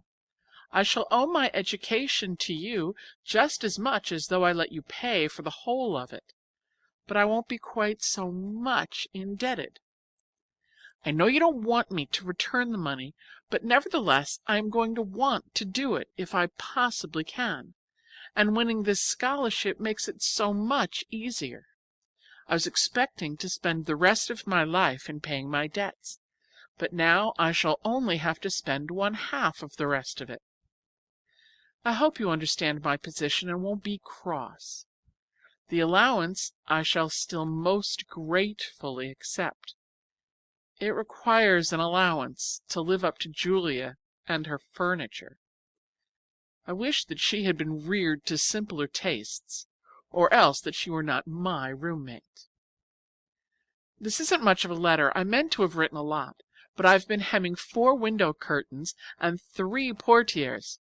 I'm glad you can't see the length of the stitches.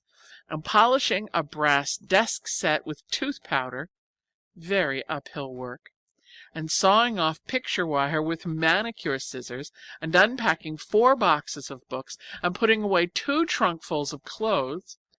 It doesn't seem believable that Jerusha Abbott owns 2 trunks full of clothes, but she does, and welcoming back 50 dear friends in between. Opening day is a joyous occasion. Good night, Daddy dear, and don't be annoyed because your chick is wanting to scratch for herself. She's growing up into an awfully energetic little hen with a very determined cluck and lots of beautiful feathers, all due to you. Affectionately, Judy. 30th September. Dear Daddy, are you still harping on that scholarship? I never knew a man so obstinate and stubborn and unreasonable and tenacious and bulldoggish and unable to see other people's point of view as you. You prefer that I should not be accepting favors from strangers. Strangers? And what are you, pray? Is there anyone in the world that I know less? I shouldn't recognize you if I met you in the street. Now, you see, if you had been a sane, sensible person and had written nice, cheering, fatherly letters to your little Judy, and had come occasionally and patted her on the head, and had said you were glad she was such a good girl, then, perhaps, she wouldn't have flouted you in your old age, but would have obeyed your slightest wish like the dutiful daughter she was meant to be. Strangers, indeed! You live in a glass house, Mr. Smith. And besides, this isn't a favor, it's like a prize. I earned it by hard work. If nobody had been good enough in English, the committee wouldn't have awarded the scholarship. Some years they don't. Also, but what's the use of arguing with a man? You belong, Mr. Smith, to a sex devoid of a sense of logic. To bring a man into line there are just two methods. One must either coax or be disagreeable. I scorn to coax men for what I wish. Therefore, I must be disagreeable.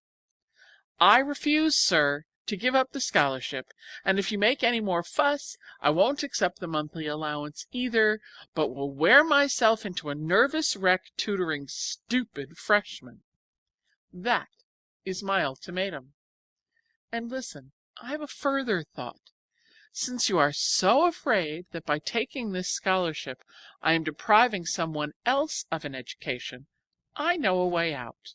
You can apply the money that you would have spent for me towards educating some other little girl from the John Grier Home.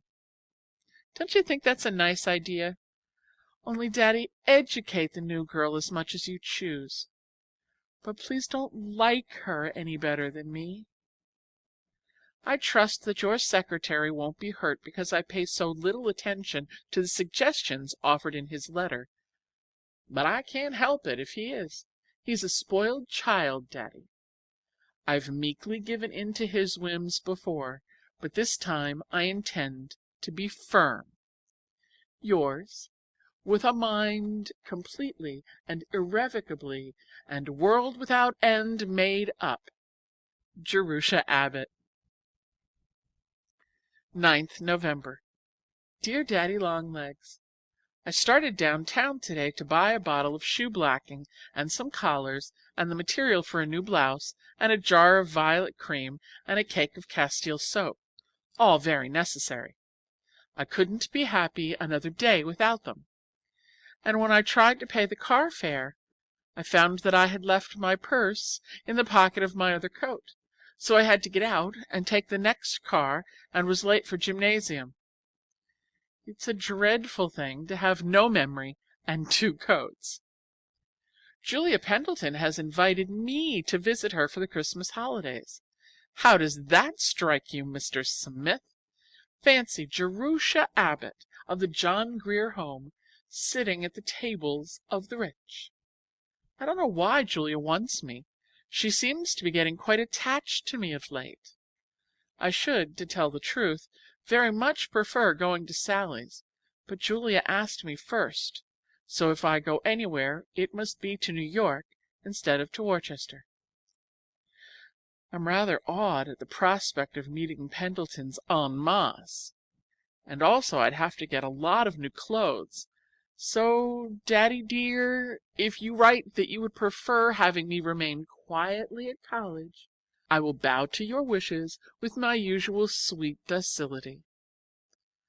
I'm engaged at odd moments with the life and letters of Thomas Huxley. It makes nice, light reading to pick up between times. Do you know what an Archaeopteryx is? It's a bird. And a Stereognathus? I'm not sure myself, but I think it's a missing link, like a bird with teeth or a lizard with wings. Oh, no, it isn't either. I've just looked in the book. It's a Mesozoic mammal. I've elected economics this year. Very illuminating subject. When I finish that, I'm going to take charity and reform. Then, Mr. Trustee, I'll know just how an orphan asylum ought to be run. Don't you think I'd make an admirable voter if I had my rights? I was 21 last week. This is an awfully wasteful country to throw away such an honest, educated, conscientious, intelligent citizen as I would be. Yours always, Judy. 7th December. Dear Daddy-Long-Legs, thank you for permission to visit Julia. I take it that silence means consent. Such a social whirl as we've been having. The Founders' Dance came last week. This was the first year that any of us could attend, only upperclassmen being allowed. I invited Jimmy McBride, and Sally invited his roommate at Princeton, who visited them last summer at their camp, an awfully nice man with red hair. And Julia invited a man from New York. Not very exciting, but socially irreproachable. He is connected with the De la Mater Chichesters. Perhaps that means something to you? Doesn't illuminate me to any extent. However, our guests came Friday afternoon in time for tea in the senior corridor, and then dashed down to the hotel for dinner. The hotel was so full that they slept in rows on the billiard tables, they say.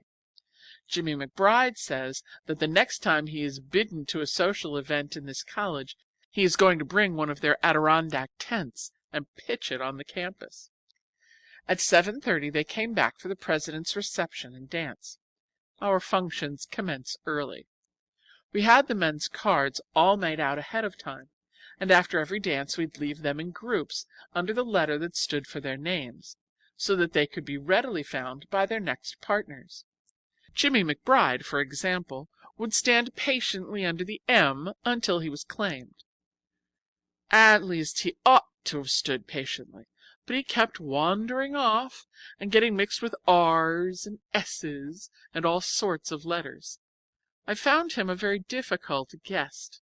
He was sulky because he had only 3 dances with me. He said he was bashful about dancing with girls he didn't know. The next morning we had a Glee Club concert, and who do you think wrote the funny new song composed for the occasion? It's the truth. She did. Oh, I tell you, Daddy, your little foundling is getting to be quite a prominent person.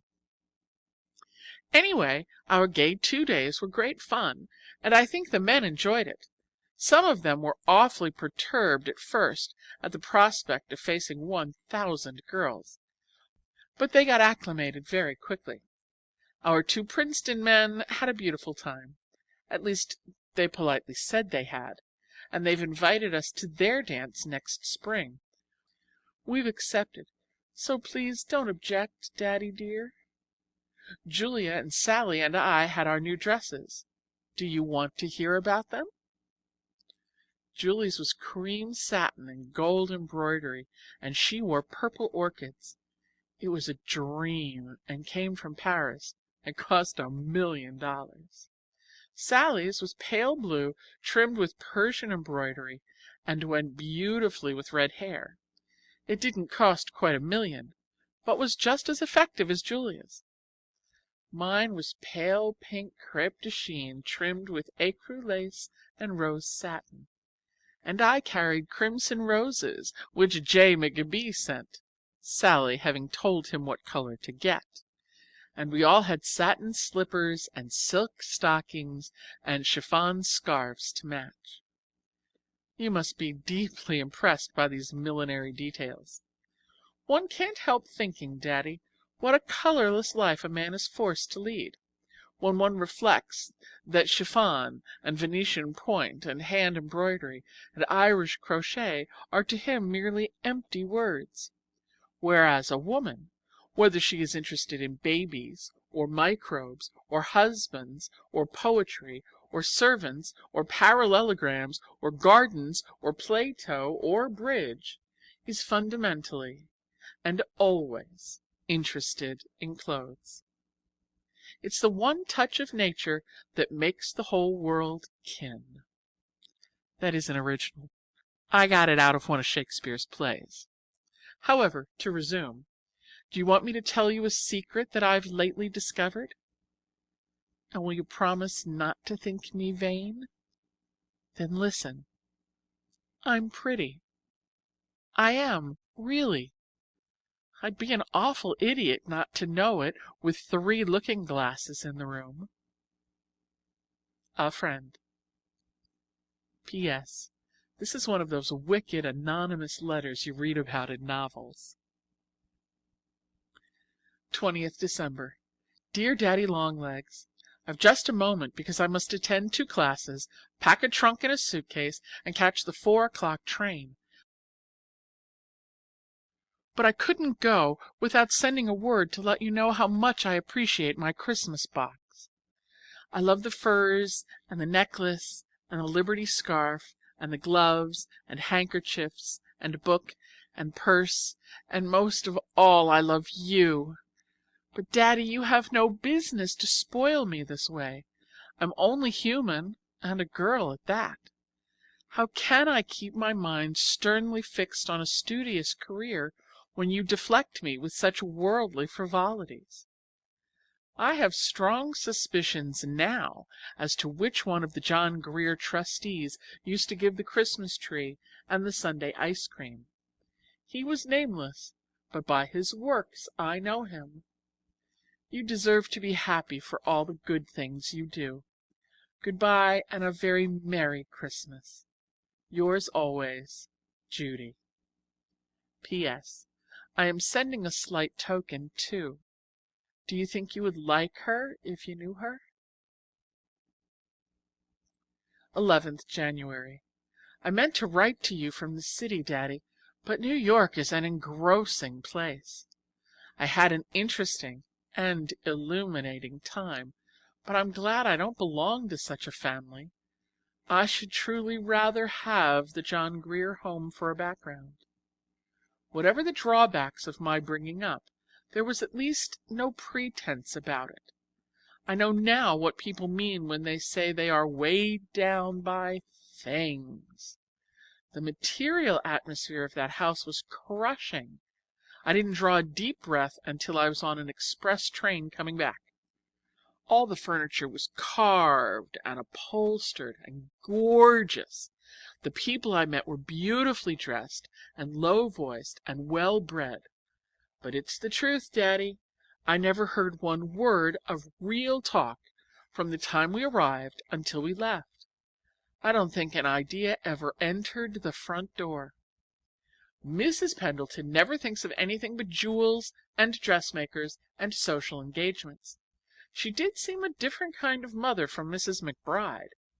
If I ever marry and have a family, I'm going to make them as exactly like the McBrides as I can.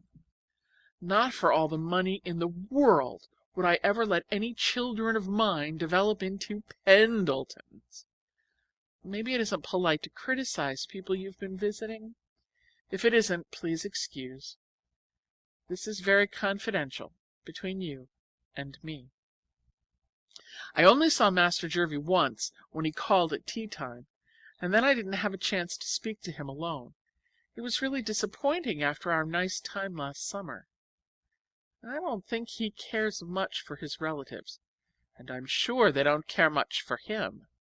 Julia's mother says he's unbalanced.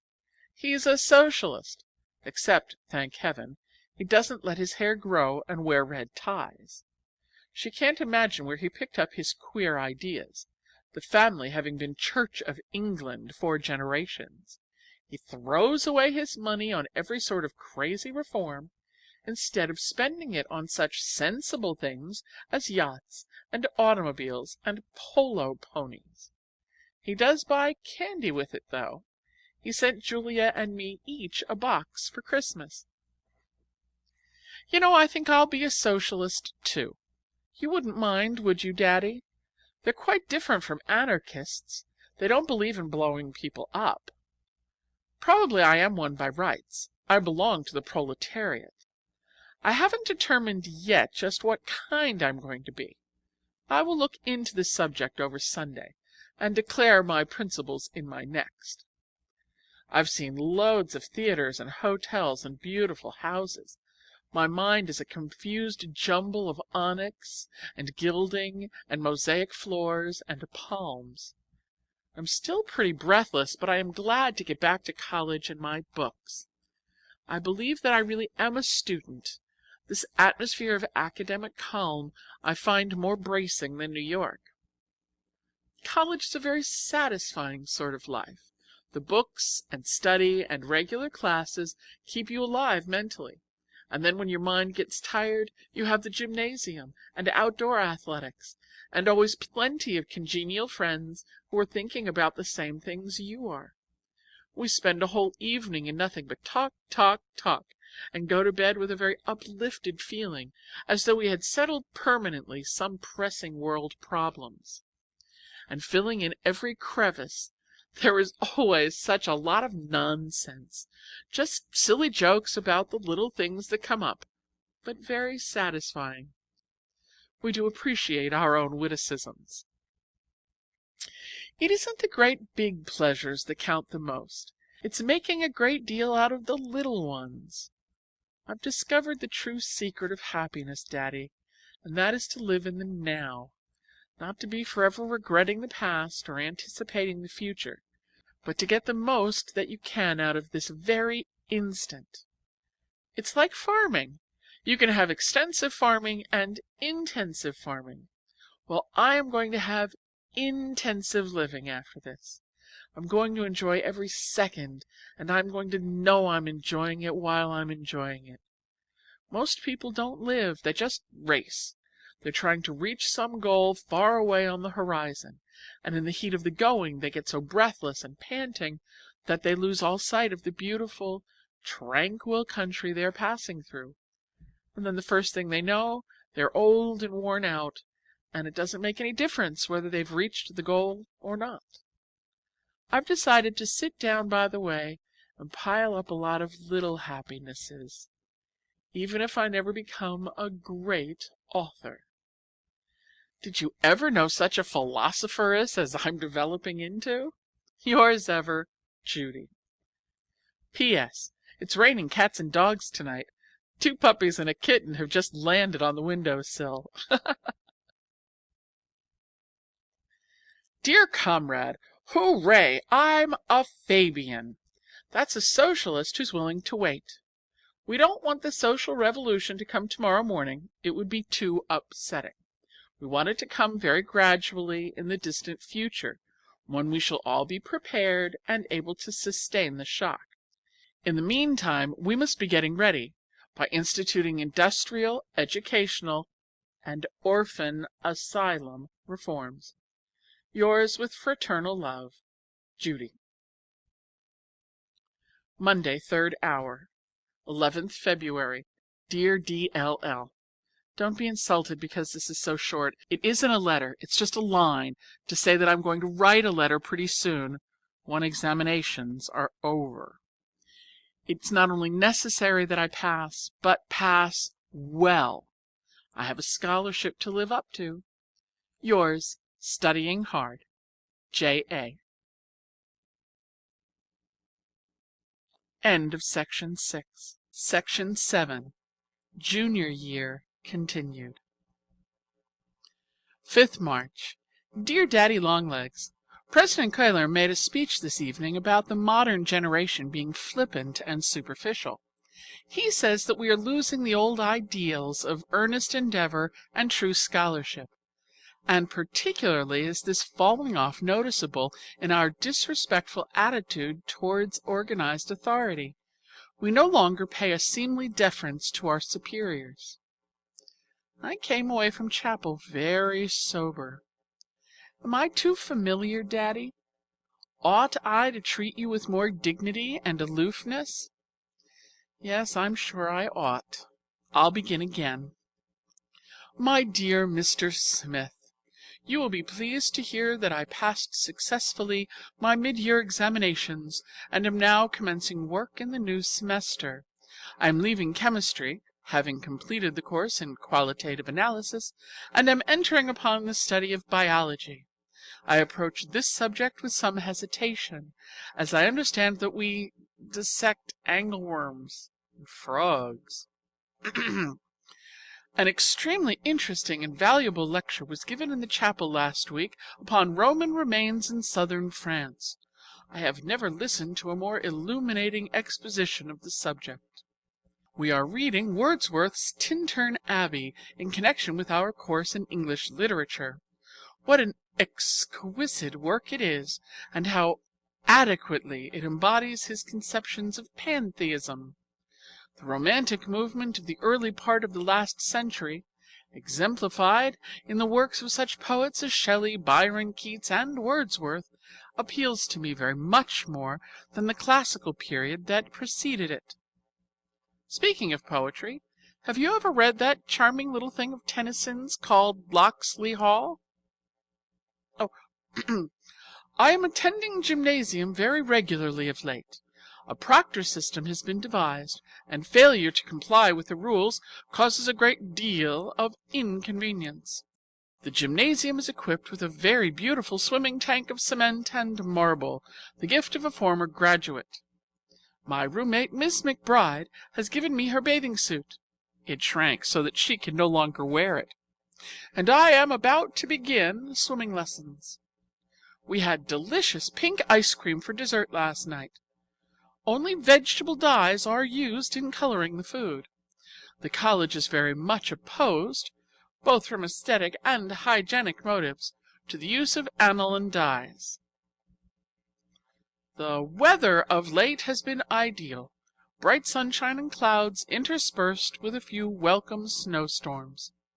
I and my companions have enjoyed our walks to and from classes, particularly from. Trusting, my dear Mr. Smith, that this will find you in your usual good health, I remain most cordially yours, Jerusha Abbott. 24th April. Dear Daddy, spring has come again. You should see how lovely the campus is. I think you might come and look at it for yourself. Master Jervie dropped in again last Friday, but he chose a most unpropitious time, for Sally and Julia and I were just running to catch a train. And where do you think we were going? To Princeton, to attend a dance and a ball game, if you please. I didn't ask you if I might go, because I had a feeling that your secretary would say no. But it was entirely regular. We had leave of absence from college, and Mrs. McBride chaperoned us. We had a charming time, but I still have to omit details. They are too many and complicated. Saturday. Up before dawn. The night watchman called us, 6 of us, and we made coffee in a chafing dish. You never saw so many grounds. And walked 2 miles to the top of One Tree Hill to see the sun rise. We had to scramble up the last slope. The sun almost beat us. And perhaps you think we didn't bring back appetites to breakfast? Dear me, Daddy, I seem to have a very ejaculatory style today. This page is peppered with exclamations. I meant to have written a lot about the budding trees and the new cinder path in the athletic field and the awful lesson we have in biology for tomorrow and the new canoes on the lake and Catherine Prentice who has pneumonia and Prexy's Angora kitten that strayed from home and has been boarding in Ferguson Hall for 2 weeks until a chambermaid reported it, and about my 3 new dresses, white and pink and blue polka dots with a hat to match. but I'm too sleepy. I'm always making this excuse, am I not? But a girls' college is a busy place, and we do get tired by the end of the day, particularly when the day begins at dawn. Affectionately, Judy.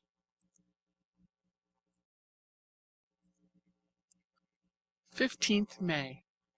Dear Daddy Longlegs, is it good manners when you get into a car just to stare straight ahead and not see anybody else? A very beautiful lady in a very beautiful velvet dress got into the car today, and without the slightest expression sat for 15 minutes and looked at a sign advertising suspenders. Doesn't seem polite to ignore everybody else as though you were the only important person present. Anyway, you miss a lot. While she was absorbing that silly sign, I was studying a whole car full of interesting human beings. The accompanying illustration is hereby reproduced for the first time. It looks like a spider on the end of a string, but it isn't at all. It's a picture of me learning to swim in the tank in the gymnasium. The instructor hooks a rope into a ring at the back of my belt and runs it through a pulley in the ceiling. It would be a beautiful system if one had perfect confidence in the probity of one's instructor. I'm always afraid, though, that she will let the rope get slack, so I keep one anxious eye on her and swim with the other. And with this divided interest I do not make the progress that I otherwise might. Very miscellaneous weather we're having of late. It was raining when I commenced, and now the sun is shining. Sally and I are going out to play tennis, thereby gaining exemption from gym. A week later. I should have finished this letter long ago, but I didn't. You don't mind, do you, Daddy, if I'm not very regular? I really do love to write to you. It gives me such a respectable feeling of having some family. Would you like me to tell you something? You are not the only man to whom I write letters. There are 2 others. I have been receiving beautiful long letters this winter from Master Jervie, with typewritten envelopes, so Julia won't recognize the writing. Did you ever hear anything so shocking? And every week or so a very scrawly epistle, usually on yellow tablet paper, arrives from Princeton, all of which I answer with businesslike promptness. So you see, I'm not so different from other girls. I get letters, too. Did I tell you that I have been elected a member of the Senior Dramatic Club? Very recherche organization. Only 75 members out of 1,000. Do you think as a consistent socialist that I ought to belong? What do you suppose is at present engaging my attention in sociology? I'm writing, figurez-vous, a paper on the care of dependent children. The professor shuffled up his subjects and dealt them out promiscuously, and that fell to me. C'est drôle ça, n'est-ce pas? There goes the gong for dinner. I'll post this as I pass the box. Affectionately, J. 4th June. Dear Daddy, very busy time. Commencement in 10 days, examinations tomorrow. Lots of studying, lots of packing, and the outdoor world so lovely that it hurts you to stay inside. But never mind, vacation's coming. Julia is going abroad this summer. It makes the 4th time.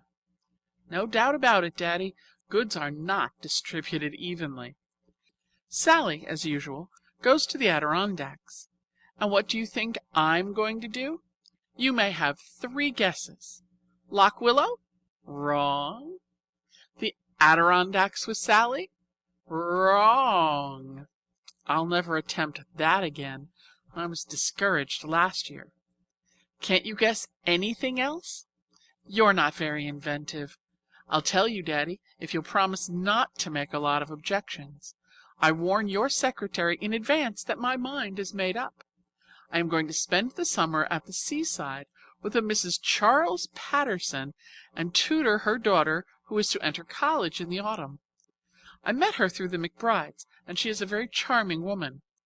I am to give lessons in English and Latin to the younger daughter, too, but I shall have a little time to myself, and I shall be earning $50 a month. Doesn't that impress you as a perfectly exorbitant amount? She offered it. I should have blushed to ask for more than 25. I finish at Magnolia, that's where she lives, the 1st of September, and shall probably spend the remaining 3 weeks at Lock Willow. I should like to see the Semples again, and all the friendly animals. How does my program strike you, Daddy? I'm getting quite independent, you see. You have put me on my feet, and I think I can almost walk alone by now.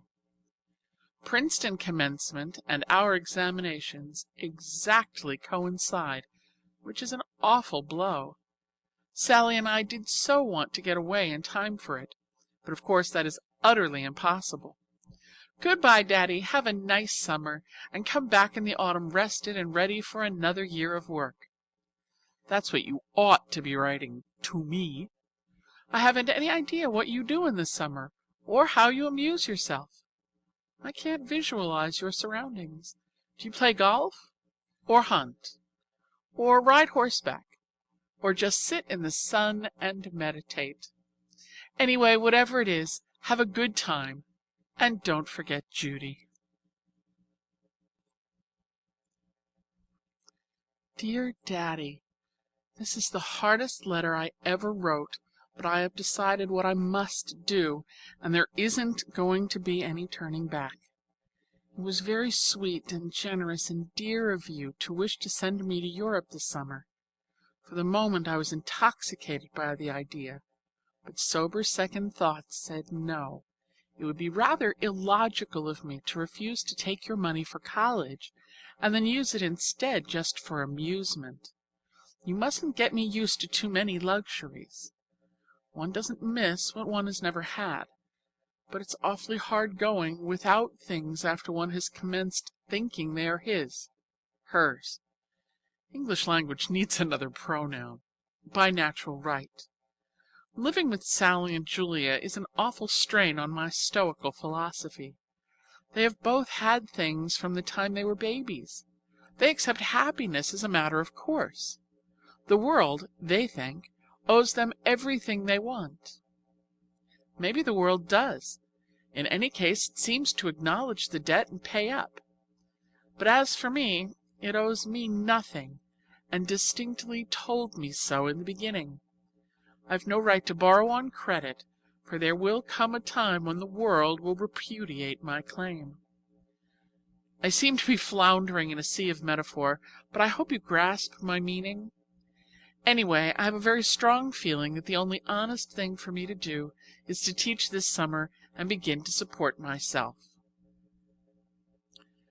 Magnolia, 4 days later.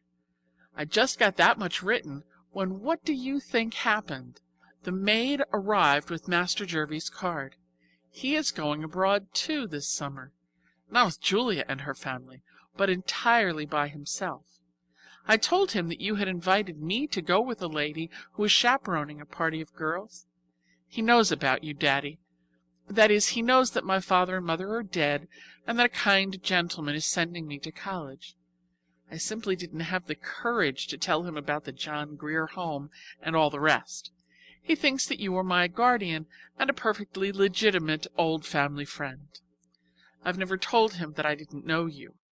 That would seem too queer. Anyway, he insisted on my going to Europe. He said that it was a necessary part of my education and that I mustn't think of refusing. Also that he would be in Paris at the same time, and that we would run away from the chaperone occasionally and have dinner together at nice, funny, foreign restaurants. Well, Daddy, it did appeal to me. I almost weakened. If he hadn't been so dictatorial, maybe I should have entirely weakened. I can be enticed step by step, but I won't be forced. He said I was a silly, foolish, irrational, quixotic, idiotic, stubborn child. Those are a few of his abusive adjectives. The rest escape me. And that I didn't know what was good for me. I ought to let older people judge. We almost quarreled. I'm not sure but what we entirely did. In any case, I packed my trunk fast and came up here. I thought I'd better see my bridges in flames behind me before I finished writing to you. They are entirely reduced to ashes now. Here I am at Cliff Top, the name of Mrs. Patterson's cottage, with my trunk unpacked and Florence, the little one, already struggling with first declension nouns. And it bids fair to be a struggle. She is a most uncommonly spoiled child. I shall have to teach her first how to study. She has never in her life concentrated on anything more difficult than ice cream soda water. We use a quiet corner of the cliffs for a schoolroom. Mrs. Patterson wishes me to keep them out of doors, and I will say that I find it difficult to concentrate with the blue sea before me and ships a-sailing by. And when I think I might be on one, sailing off to foreign lands, but I won't let myself think of anything but Latin grammar. The prepositions a or ab, absque, coram, cum, de, e or ex, pre, pro, sine, tenus, in, subter, sub, and super govern the ablative. So you see, Daddy, I am already plunged into work with my eyes persistently set against temptation. Don't be cross with me, please, and don't think that I do not appreciate your kindness, for I do always, always. The only way I can ever repay you is by turning out a very useful citizen. Are women citizens? Well, I don't suppose they are. Anyway, a very useful person. And when you look at me, you can say, I gave that very useful person to the world. That sounds well, doesn't it, Daddy? But I don't wish to mislead you. The feeling often comes over me that I am not at all remarkable. It is fun to plan a career, but in all probability I shan't turn out a bit different from any other ordinary person. I may end by marrying an undertaker and being an inspiration to him in his work. Yours ever, Judy. 19th August. Dear Daddy Longlegs, my window looks out on the loveliest landscape, oceanscape rather, nothing but water and rocks. The summer goes. I spend the morning with Latin and English and algebra and my two stupid girls. I don't know how Marion is ever going to get into college or stay in after she gets there. As for Florence, she's hopeless, but oh, such a little beauty.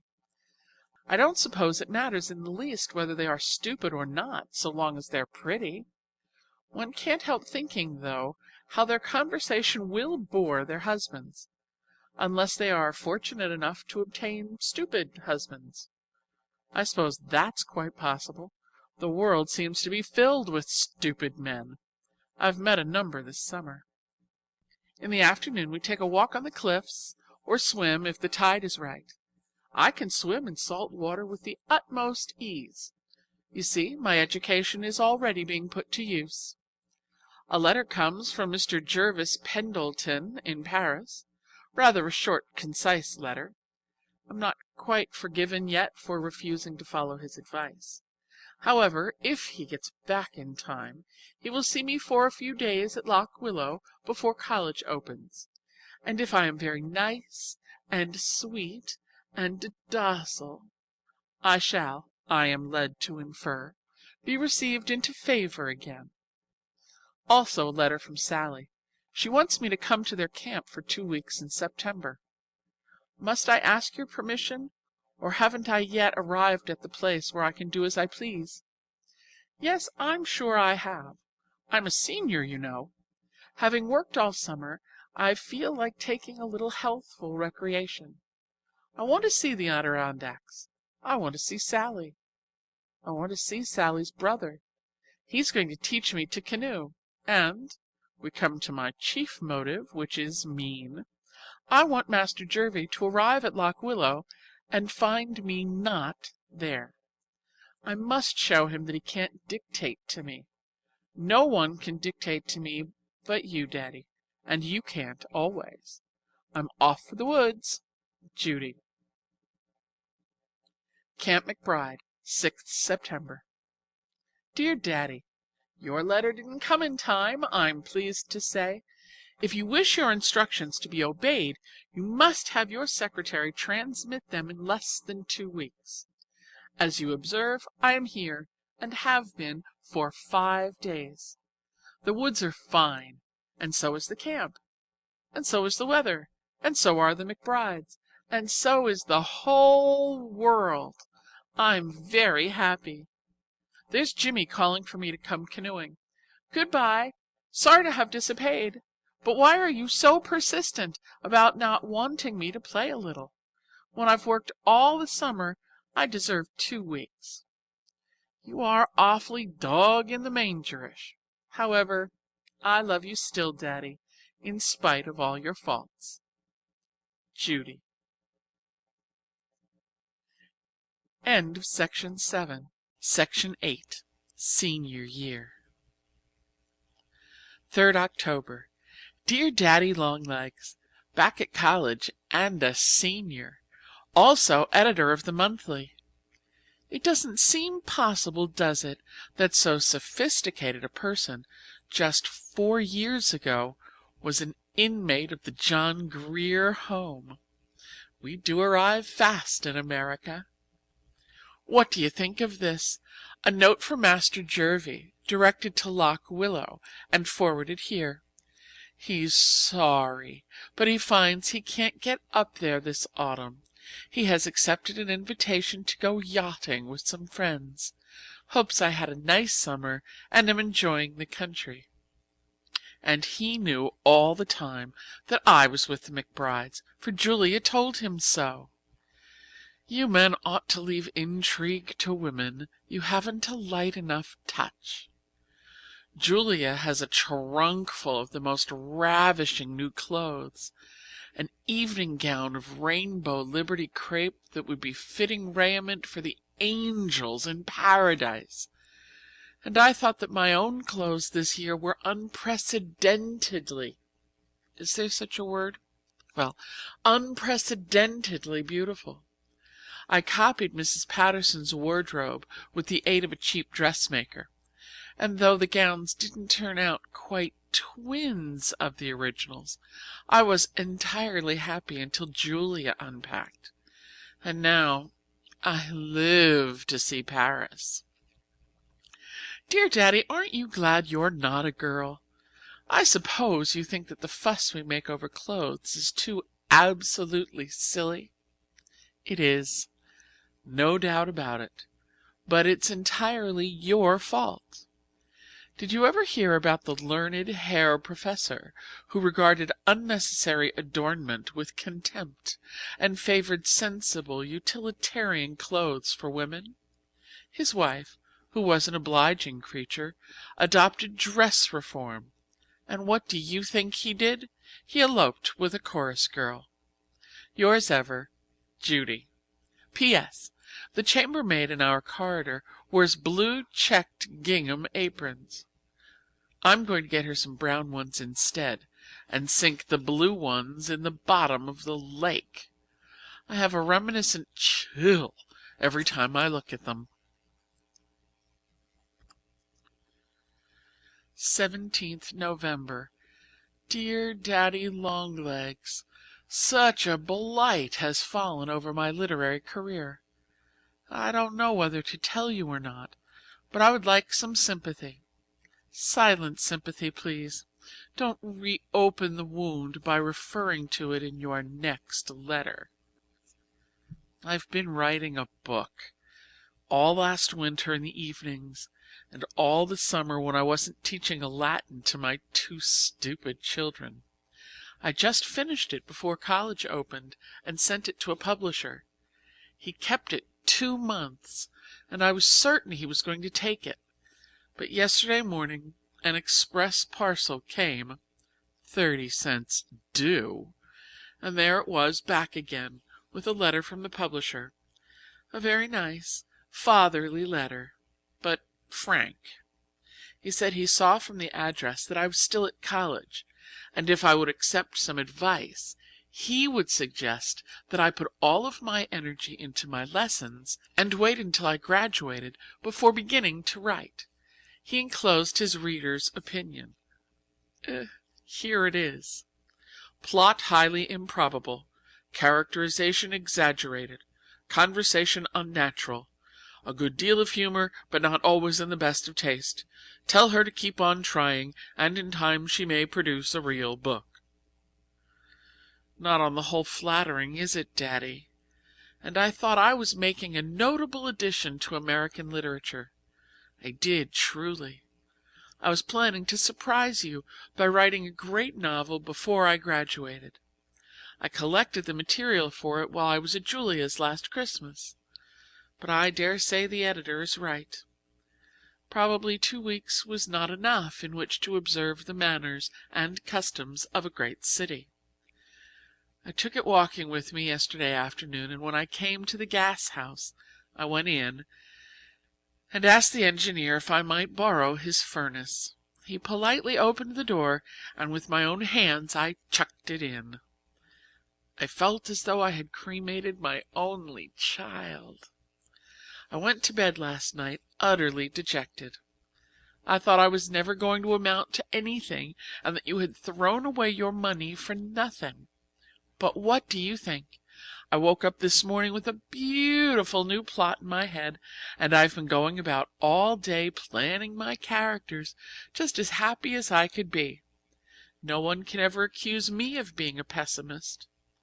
If I had a husband and 12 children swallowed by an earthquake one day, I'd bob up smiling the next morning and commence to look for another set.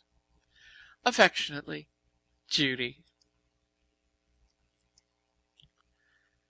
14th December. Dear Daddy Longlegs, I dreamed the funniest dream last night. I thought I went into a bookstore, and the clerk brought me a new book named The Life and Letters of Judy Abbott. I could see it perfectly plainly. Red cloth binding with a picture of the John Grier home on the cover, and my portrait for a frontispiece, with very truly yours, Judy Abbott, written below. But just as I was turning to the end to read the inscription on my tombstone, I woke up. It was very annoying. I almost found out whom I'm going to marry and when I'm going to die. Don't you think it would be interesting if you could really read the story of your life, written perfectly truthfully by an omniscient author? And suppose you could only read it on this condition, that you would never forget it, but would have to go through life knowing ahead of time exactly how everything you did would turn out, and foreseeing to the exact hour the time when you would die. How many people do you suppose would have the courage to read it then? Or how many could suppress their curiosity sufficiently to escape from reading it, even at the price of having to live without hope and without surprises? Life is monotonous enough at best. You have to eat and sleep about so often. But imagine how deadly monotonous it would be if nothing unexpected could happen between meals. Mercy, Daddy, there's a blot, but I'm on the 3rd page and I can't begin a new sheet. I'm going on with biology again this year. Very interesting subject. We're studying the alimentary system at present. You should see how sweet a cross-section of the duodenum of a cat is under the microscope. Also, we've arrived at philosophy. Interesting but evanescent. I prefer biology, where you can pin the subject under discussion to a board. There's another, and another. This pen is weeping copiously. Please excuse its tears. Do you believe in free will? I do, unreservedly. I don't agree at all with the philosophers who think that every action is the absolutely inevitable and automatic result of an aggregation of remote causes. That's the most immoral doctrine I ever heard. Nobody would be to blame for anything. If a man believed in fatalism, he would naturally just sit down and say, "The Lord's will be done," and continue to sit until he fell over dead.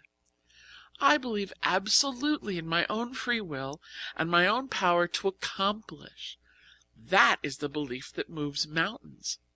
You watch me become a great author. I have 4 chapters of my new book finished and 5 more drafted. This is a very abstruse letter. Does your head ache, Daddy? I think we'll stop now and make some fudge. I'm sorry I can't send you a piece. It will be unusually good, for we're going to make it with real cream and 3 butterballs. Yours affectionately, Judy. P.S. We're having fancy dancing in gymnasium class. You can see by the accompanying picture how much we look like real ballet. The one at the end, accomplishing a graceful pirouette, is me. I.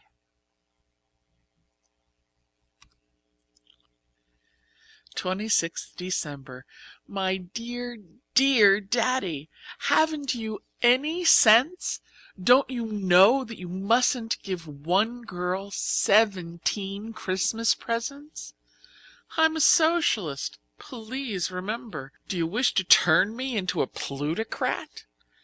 Think how embarrassing it would be if we should ever quarrel. I should have to engage a moving van to return your gifts. I am sorry that the necktie I sent was so wobbly. I knit it with my own hands, as you doubtless discovered from internal evidence. You will have to wear it on cold days and keep your coat buttoned up tight. Thank you, Daddy, 1,000 times. I think you're the sweetest man that ever lived, and the foolishest. Judy. Here's a 4-leaf clover from Camp McBride to bring you good luck for the new year. 9th January. Do you wish to do something, Daddy, that will ensure your eternal salvation? There's a family here who are in awfully desperate straits. A mother and father and 4 visible children. The 2 older boys have disappeared into the world to make their fortune and have not sent any of it back. The father worked in a glass factory and got consumption. It's awfully unhealthy work, and now has been sent away to a hospital. That took all their savings, and the support of the family falls upon the oldest daughter, who is 24. She dressmakes for $1.50 a day, when she can get it, and embroiders centerpieces in the evening. The mother isn't very strong, and is extremely ineffectual and pious. She sits with her hands folded, a picture of patient resignation, while the daughter kills herself with overwork and responsibility and worry. She doesn't see how they're going to get through the rest of the winter. And I don't either. $100 would buy some coal and some shoes for 3 children so that they could go to school, and give a little margin so that she needn't worry herself to death when a few days pass and she doesn't get work. You're the richest man I know. Don't you suppose you could spare $100? That girl deserves help a lot more than I ever did. I wouldn't ask it except for the girl. I don't care much what happens to the mother. She's such a jellyfish. The way people are forever rolling their eyes to heaven and saying perhaps it's all for the best, when they are perfectly dead sure it's not, makes me enraged. Humility or resignation or whatever you choose to call it is simply impotent inertia. I'm for a more militant religion. We are getting the most dreadful lessons in philosophy, all of Schopenhauer, for tomorrow. The professor doesn't seem to realize that we are taking any other subject. He's a queer old duck. He goes about with his head in the clouds and blinks dazedly when occasionally he strikes solid earth. He tries to lighten his lectures with an occasional witticism, and we do our best to smile, but I assure you his jokes are no laughing matter. He spends his entire time between classes in trying to figure out whether matter really exists or whether he only thinks it exists. I'm sure my sewing girl hasn't any doubt but that it exists. Where do you think my new novel is? In the wastebasket. I can see myself that it's no good on earth, and when a loving author realizes that, what would be the judgment of a critical public? Later. I address you, Daddy, from a bed of pain. For 2 days I've been laid up with swollen tonsils. I can just swallow hot milk, and that is all. What were your parents thinking of not to have those tonsils out when you were a baby? The doctor wished to know. I'm sure I haven't an idea, but I doubt they were thinking much about me. Yours, J.A. Next morning. I just read this over before sealing it. I don't know why I cast such a misty atmosphere over life. I hasten to assure you that I am young and happy and exuberant, and I trust you are the same. Youth has nothing to do with birthdays, only with alivedness of spirit. So even if your hair is gray, Daddy, you can still be a boy. Affectionately, Judy. 12th January. Dear Mr. Philanthropist, your check for my family came yesterday. Thank you so much. I cut gymnasium and took it down to them right after luncheon, and you should have seen the girl's face. She was so surprised and happy and relieved that she looked almost young, and she's only 24. Isn't it pitiful? Anyway, she feels now as though all the good things were coming together. She has steady work ahead for 2 months. Someone's getting married and there's a trousseau to make. Thank the good Lord, cried the mother when she grasped the fact that the small piece of paper was $100. It wasn't the good Lord at all, said I. It was Daddy Longlegs. Mr. Smith, I called you. But it was the good Lord who put it in his mind, said she. Not at all. I put it in his mind myself, said I. But anyway, Daddy, I trust the good Lord will reward you suitably. You deserve 10,000 years out of purgatory.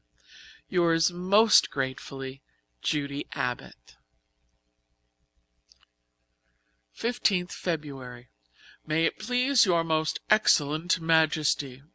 This morning I did eat my breakfast upon a cold turkey pie and a goose, and I did send for a cup of tea, a China drink, of which I had never drank before. Don't be nervous, Daddy. I haven't lost my mind. I'm merely quoting Samuel Pepys. We're reading him in connection with English history, original sources. Sally and Julia and I converse now in the language of 1660. Listen to this. I went to Charing Cross to see Major Harrison hanged, drawn, and quartered. He was looking as cheerful as any man could do in that condition. And this, dined with my lady, who is in handsome mourning for her brother, who died yesterday of spotted fever. Seems a little early to commence entertaining, doesn't it? A friend of Pepys devised a very cunning manner whereby the king might pay his debts out of the sale to poor people of old decayed provisions. What do you, a reformer, think of that? I don't believe we're so bad today as the newspapers make out. Samuel was as excited about his clothes as any girl. He spent 5 times as much on dress as his wife. That appears to have been the golden age of husbands. Isn't this a touching entry? You see, he really was honest. Today came home my fine camlet cloak with gold buttons, which cost me much money, and I pray God to make me able to pay for it. Excuse me for being full of Pepys. I'm writing a special topic on him. What do you think, Daddy? The Self-Government Association has abolished the 10 o'clock rule. We can keep our lights on all night if we choose, the only requirement being that we do not disturb others. We are not supposed to entertain on a large scale. The result is a beautiful commentary on human nature. Now that we may stay up as long as we choose, we no longer choose. Our heads begin to nod at 9 o'clock, and by 9:30 the pen drops from our nerveless grasp. It's 9:30 now. Good night. Sunday. Just back from church. Preacher from Georgia.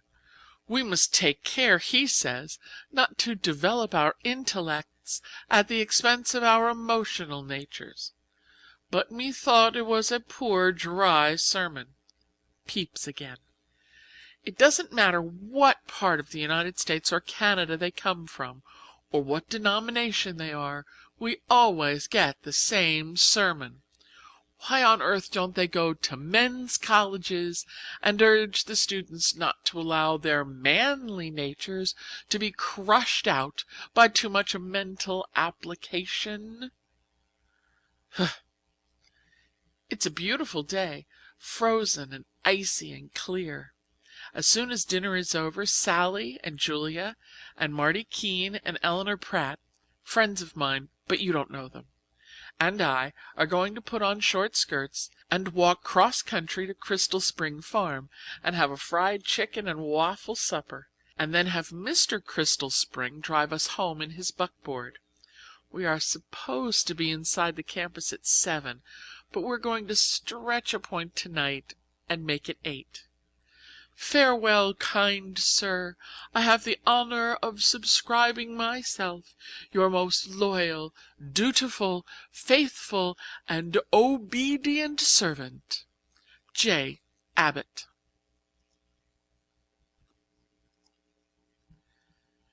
March 5th. Dear Mr. Trustee, tomorrow is the first Wednesday in the month. A weary day for the John Grier home. How relieved they'll be when 5 o'clock comes and you pat them on the head and take yourselves off. Did you, individually, ever pat me on the head, Daddy?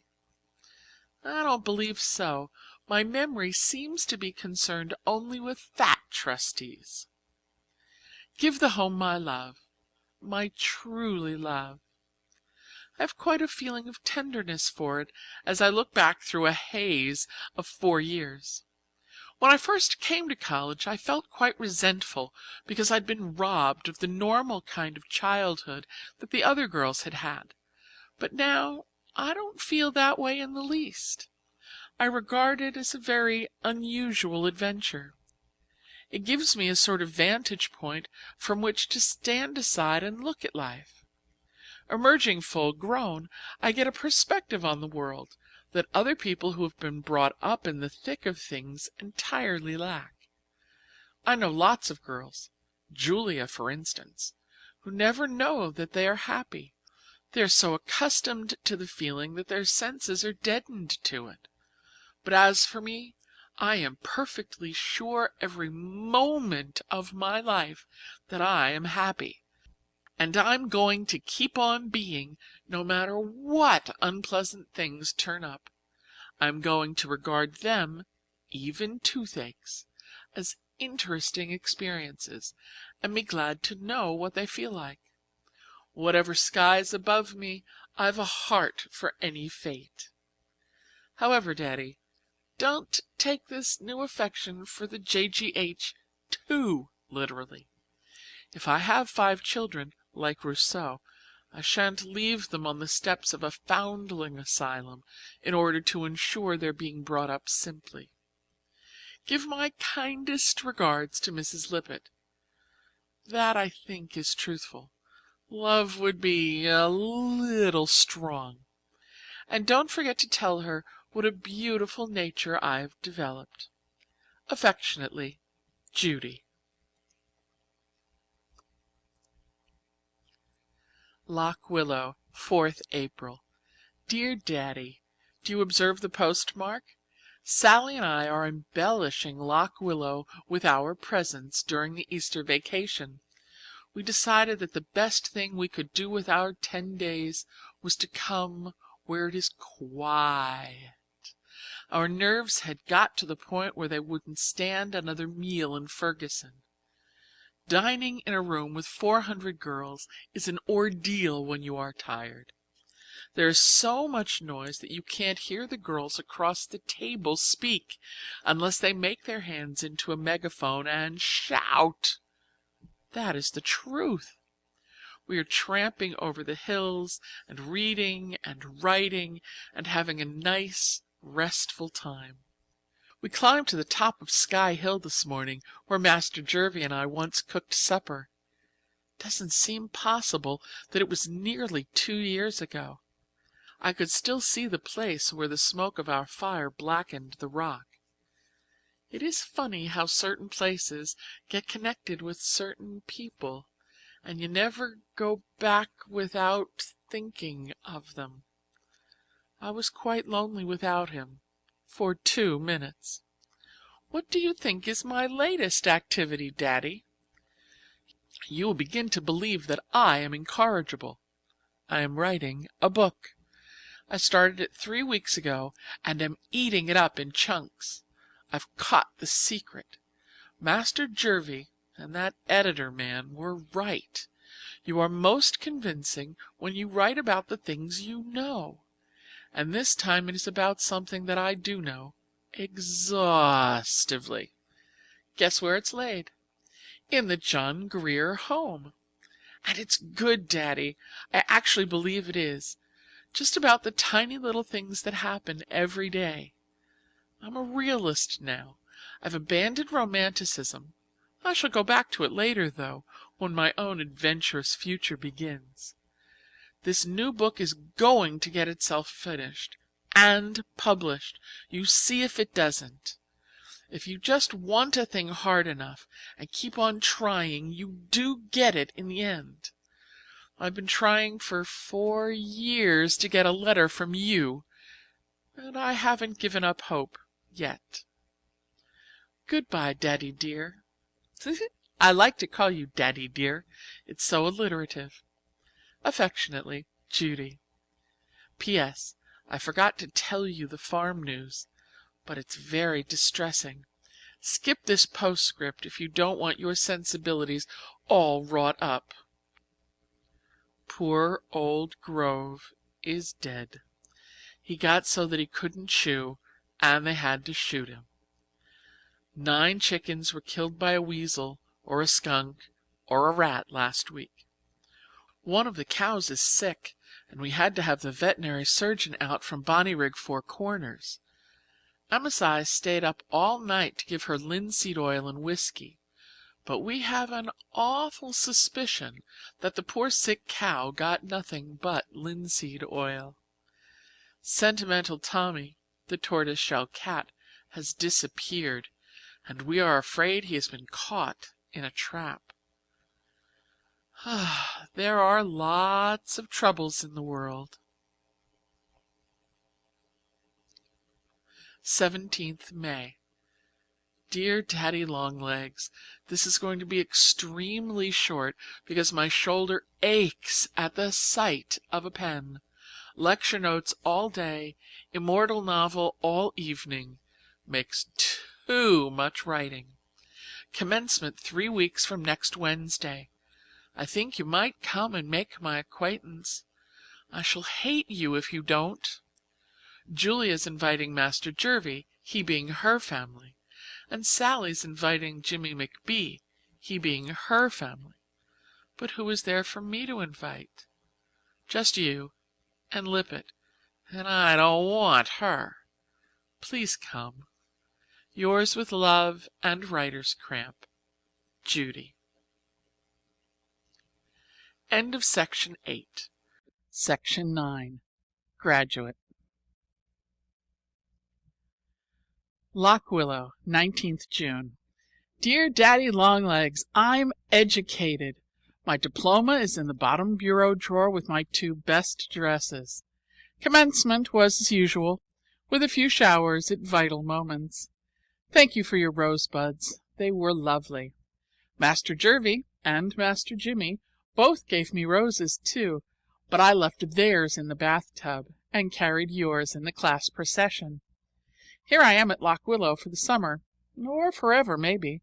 The board is cheap, the surroundings quiet and conducive to a literary life. What more does a struggling author wish?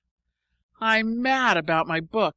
I think of it every waking moment and dream of it at night. All I want is peace and quiet and lots of time to work, interspersed with nourishing meals. Master Jervie is coming up for a week or so in August, and Jimmy McBride is going to drop in sometime through the summer. He's connected with a bond house now and goes about the country selling bonds to banks. He's going to combine the Farmers' National at the Corners and me on the same trip. You see that Lock Willow isn't entirely lacking in society. I'd be expecting to have you come motoring through. I only know that is hopeless.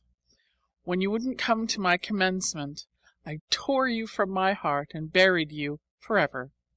Judy Abbott, A.B. 24th July. Dearest Daddy Longlegs, isn't it fun to work? Or don't you ever do it?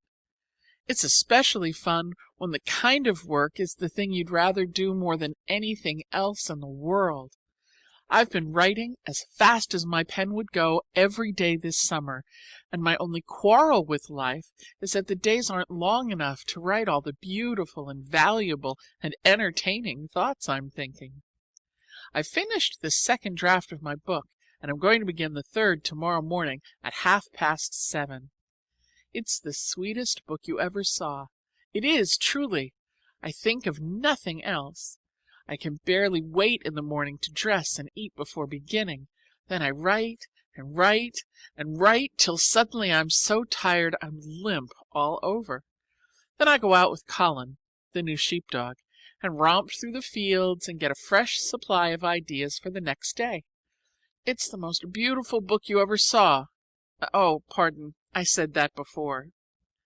You don't think me conceited, do you, Daddy dear? I'm not really. Only just now I'm in the enthusiastic stage. Maybe later on I'll get cold and critical and sniffy. No, I'm sure I won't. This time I've written a real book. Just wait till you see it. I'll try for a minute to talk about something else. I never told you, did I, that Amasai and Carrie got married last May? They're still working here, but so far as I can see it has spoiled them both. She used to laugh when he tramped in mud or dropped ashes on the floor, but now you should hear her scold, and she doesn't curl her hair any longer. Amasai, who used to be so obliging about beating rugs and carrying wood, grumbles if you suggest such a thing. Also, his neckties are quite dingy, black and brown, where they used to be scarlet and purple. I've determined never to marry. It's a deteriorating process, evidently. There isn't much of any farm news. The animals are all in the best of health. The pigs are unusually fat, the cows seem contented, and the hens are laying well. Are you interested in poultry? If so, let me recommend that invaluable little work, 200 eggs per hen per year. I'm thinking of starting an incubator next spring and raising broilers. You see, I'm settled at Lock Willow permanently. I've decided to stay until I've written 114 novels, like Anthony Trollope's mother. Then I shall have completed my life work and can retire and travel.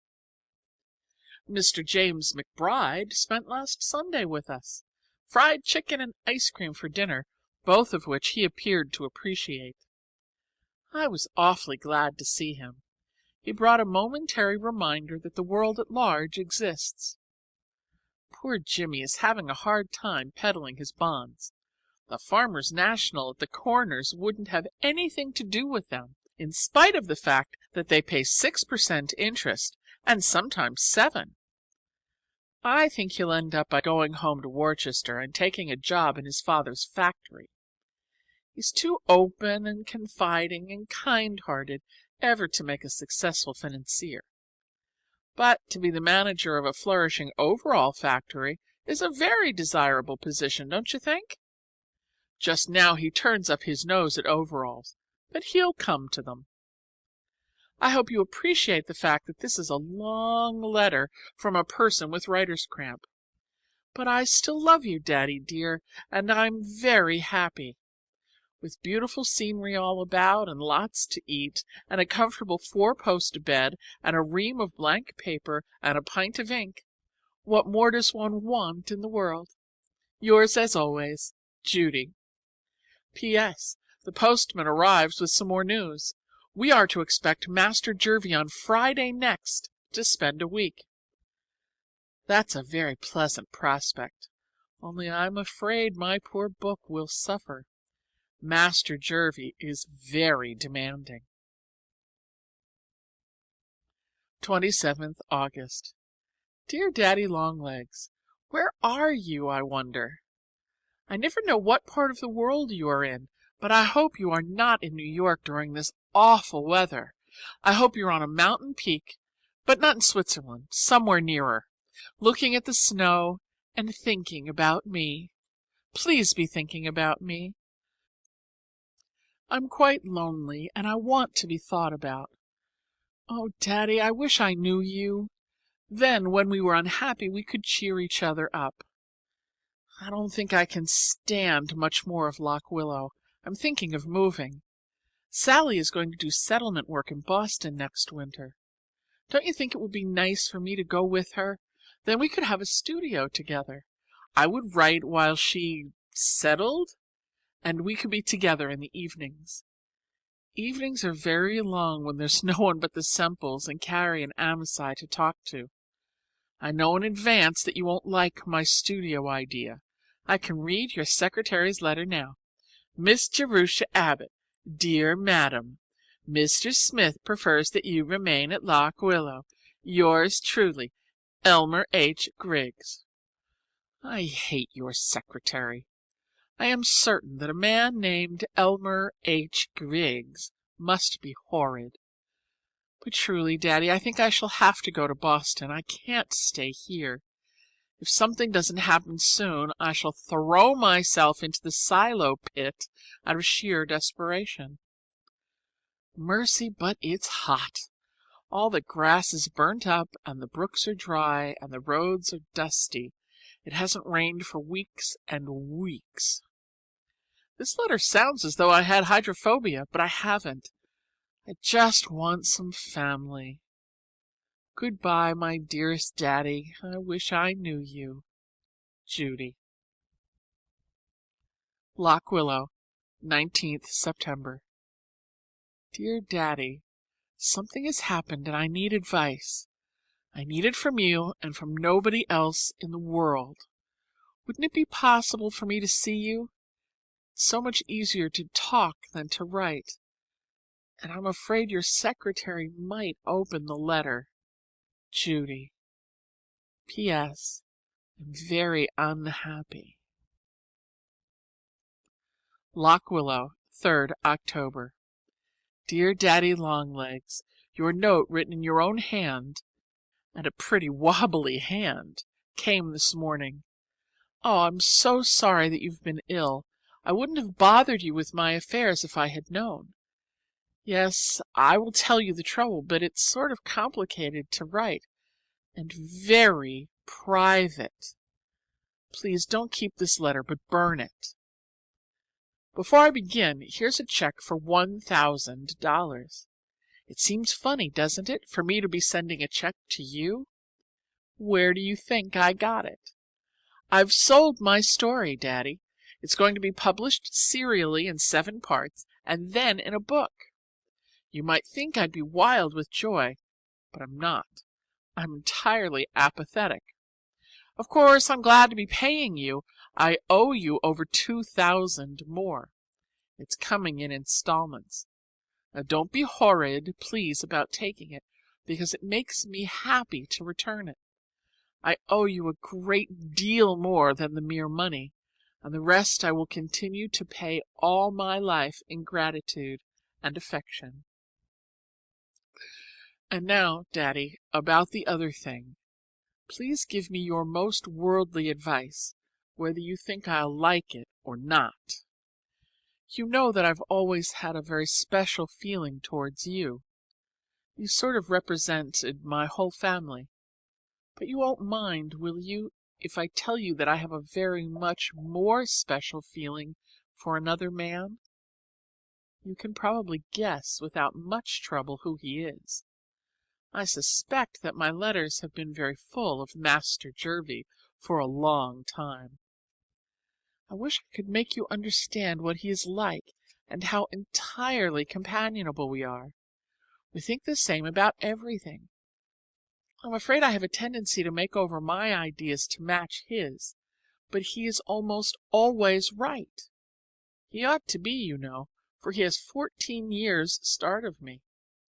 In other ways, though, he's just an overgrown boy, and he does need looking after. He hasn't any sense about wearing rubbers when it rains.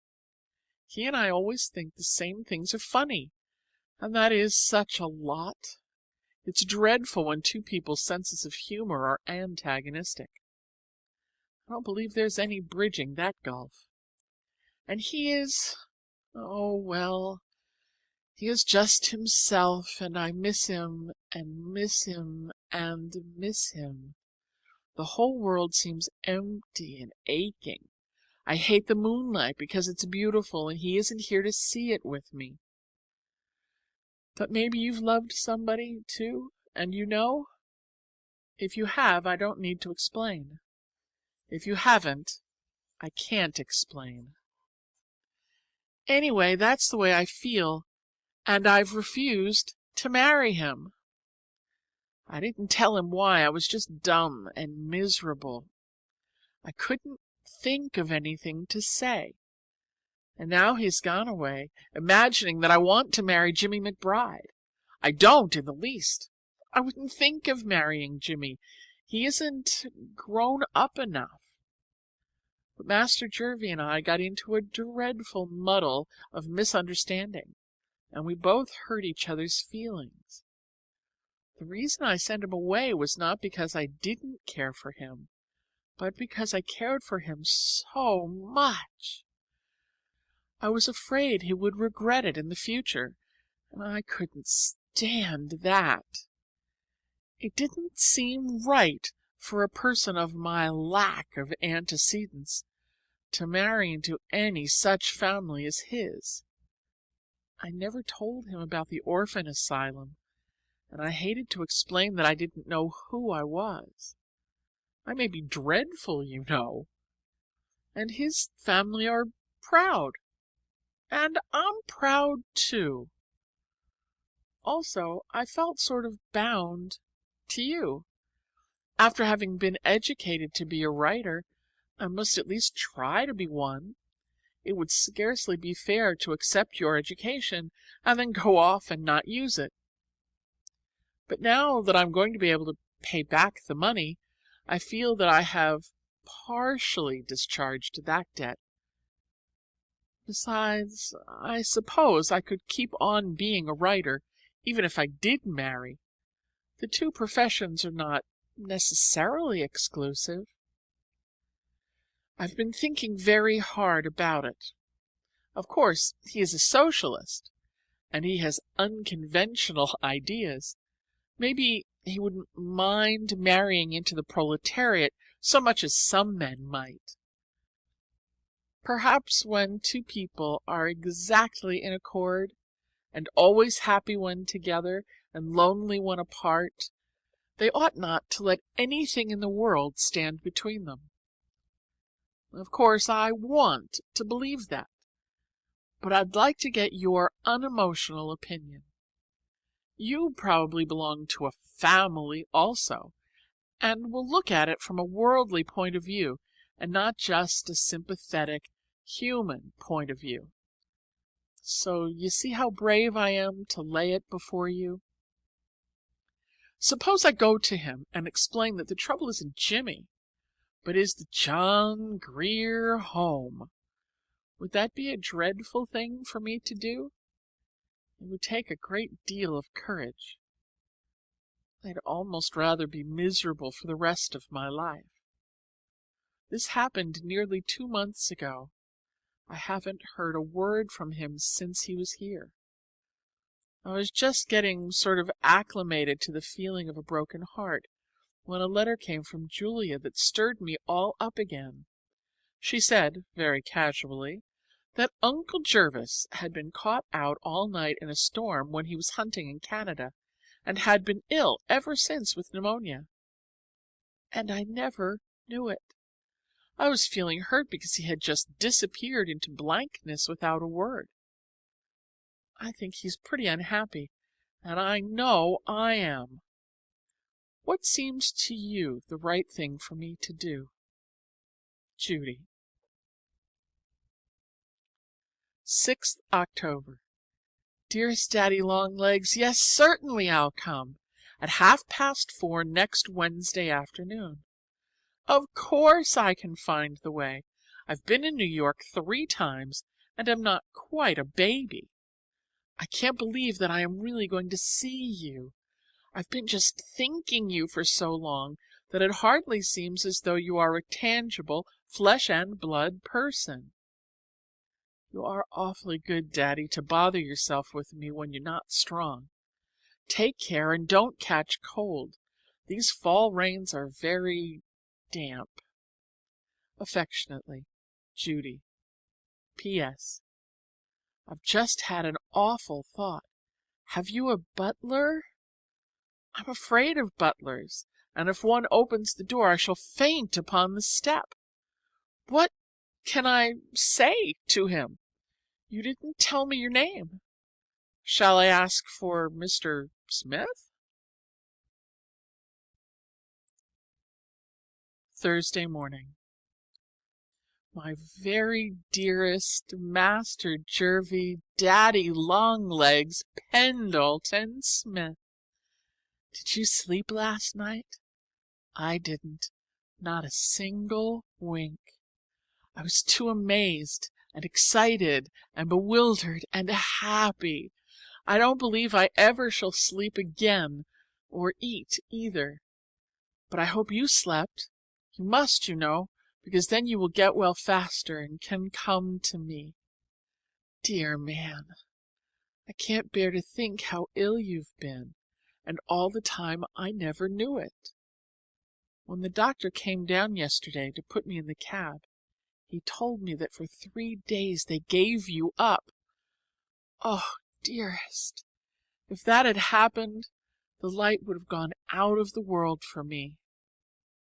I suppose that some day in the far future one of us must leave the other, but at least we shall have had our happiness, and there will be memories to live with. I meant to cheer you up, and instead I have to cheer myself, for in spite of being happier than I ever dreamed I could be, I'm also soberer. The fear that something may happen rests like a shadow on my heart. Always before I could be frivolous and carefree and unconcerned, because I had nothing precious to lose. But now I shall have a great big worry all the rest of my life.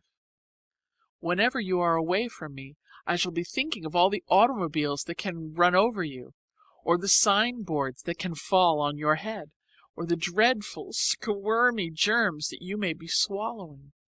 My peace of mind is gone forever. But anyway, I never cared much for just plain peace. Please get well fast, fast, fast. I want to have you close by where I can touch you and make sure you are tangible. Such a little half hour we had together. I'm afraid maybe I dreamed it. If I were only a member of your family, a very distant 4th cousin, then I could come and visit you every day, and read aloud and plump up your pillow and smooth out those 2 little wrinkles in your forehead and make the corners of your mouth turn up in a nice cheerful smile. But you are cheerful again, aren't you? You were yesterday before I left. The doctor said I must be a good nurse, that you looked 10 years younger.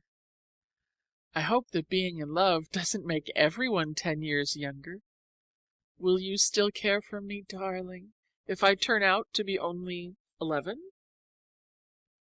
Yesterday was the most wonderful day that could ever happen.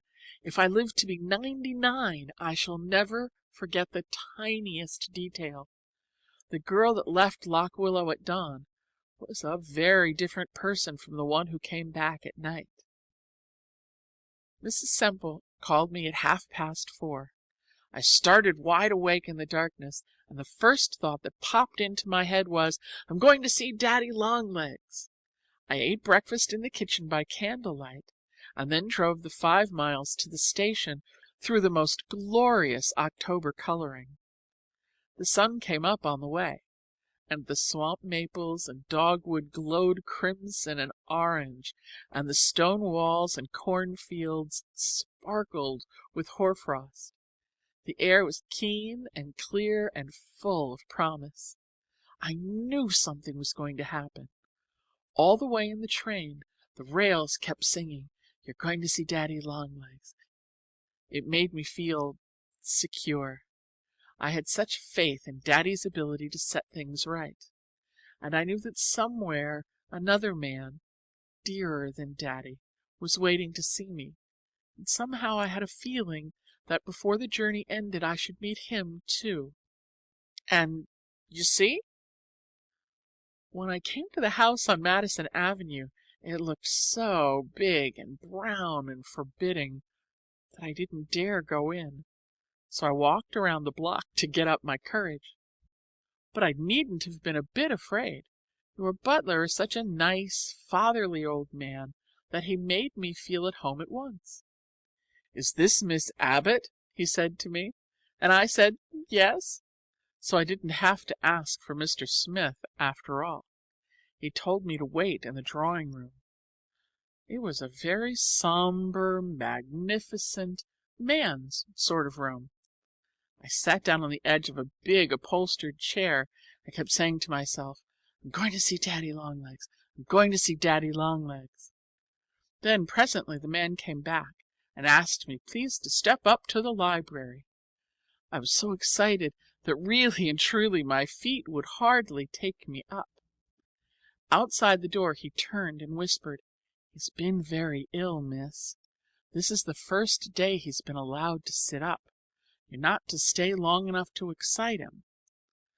I knew from the way he said it that he loved you, and I think he's an old dear. Then he knocked and said, Miss Abbott, and I went in and the door closed behind me. It was so dim coming in from the brightly lighted hall that for a moment I could scarcely make out anything. Then I saw a big easy chair before the fire and a shining tea table with a smaller chair beside it, and I realized that a man was sitting in the big chair, propped up by pillows with a rug over his knees. Before I could stop him, he rose, rather shakily, and steadied himself by the back of the chair, and just looked at me without a word. And then I saw it was you. But even with that, I didn't understand. I thought Daddy had had you come there to meet me, or a surprise. Then you laughed and held out your hand and said, Dear little Judy, couldn't you guess that I was Daddy Longlegs? In an instant it flashed over me. Oh, but I have been stupid. 100 little things might have told me if I had had any wits. I wouldn't make a very good detective, would I, Daddy? Jervie? What must I call you? Just plain Jervie sounds disrespectful, and I can't be disrespectful to you. It was a very sweet half hour before your doctor came and sent me away. I was so dazed when I got to the station that I almost took a train for St. Louis. And you were pretty dazed, too. You forgot to give me any tea. But we were both very, very happy, aren't we? I drove back to Lock Willow in the dark. Oh, how the stars were shining! And this morning I've been out with Colin, visiting all the places that you and I went to together, and remembering what you said and how you looked. The woods today are burnished bronze, and the air is full of frost.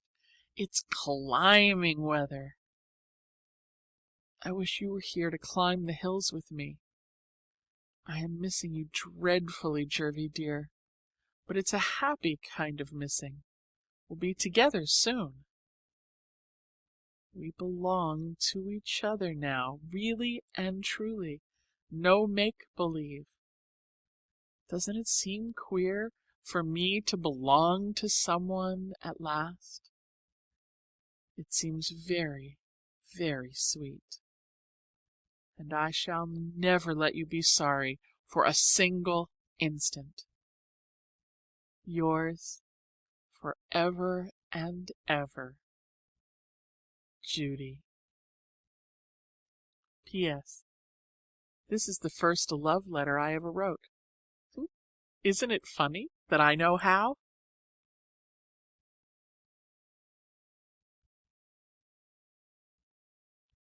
End of section 9.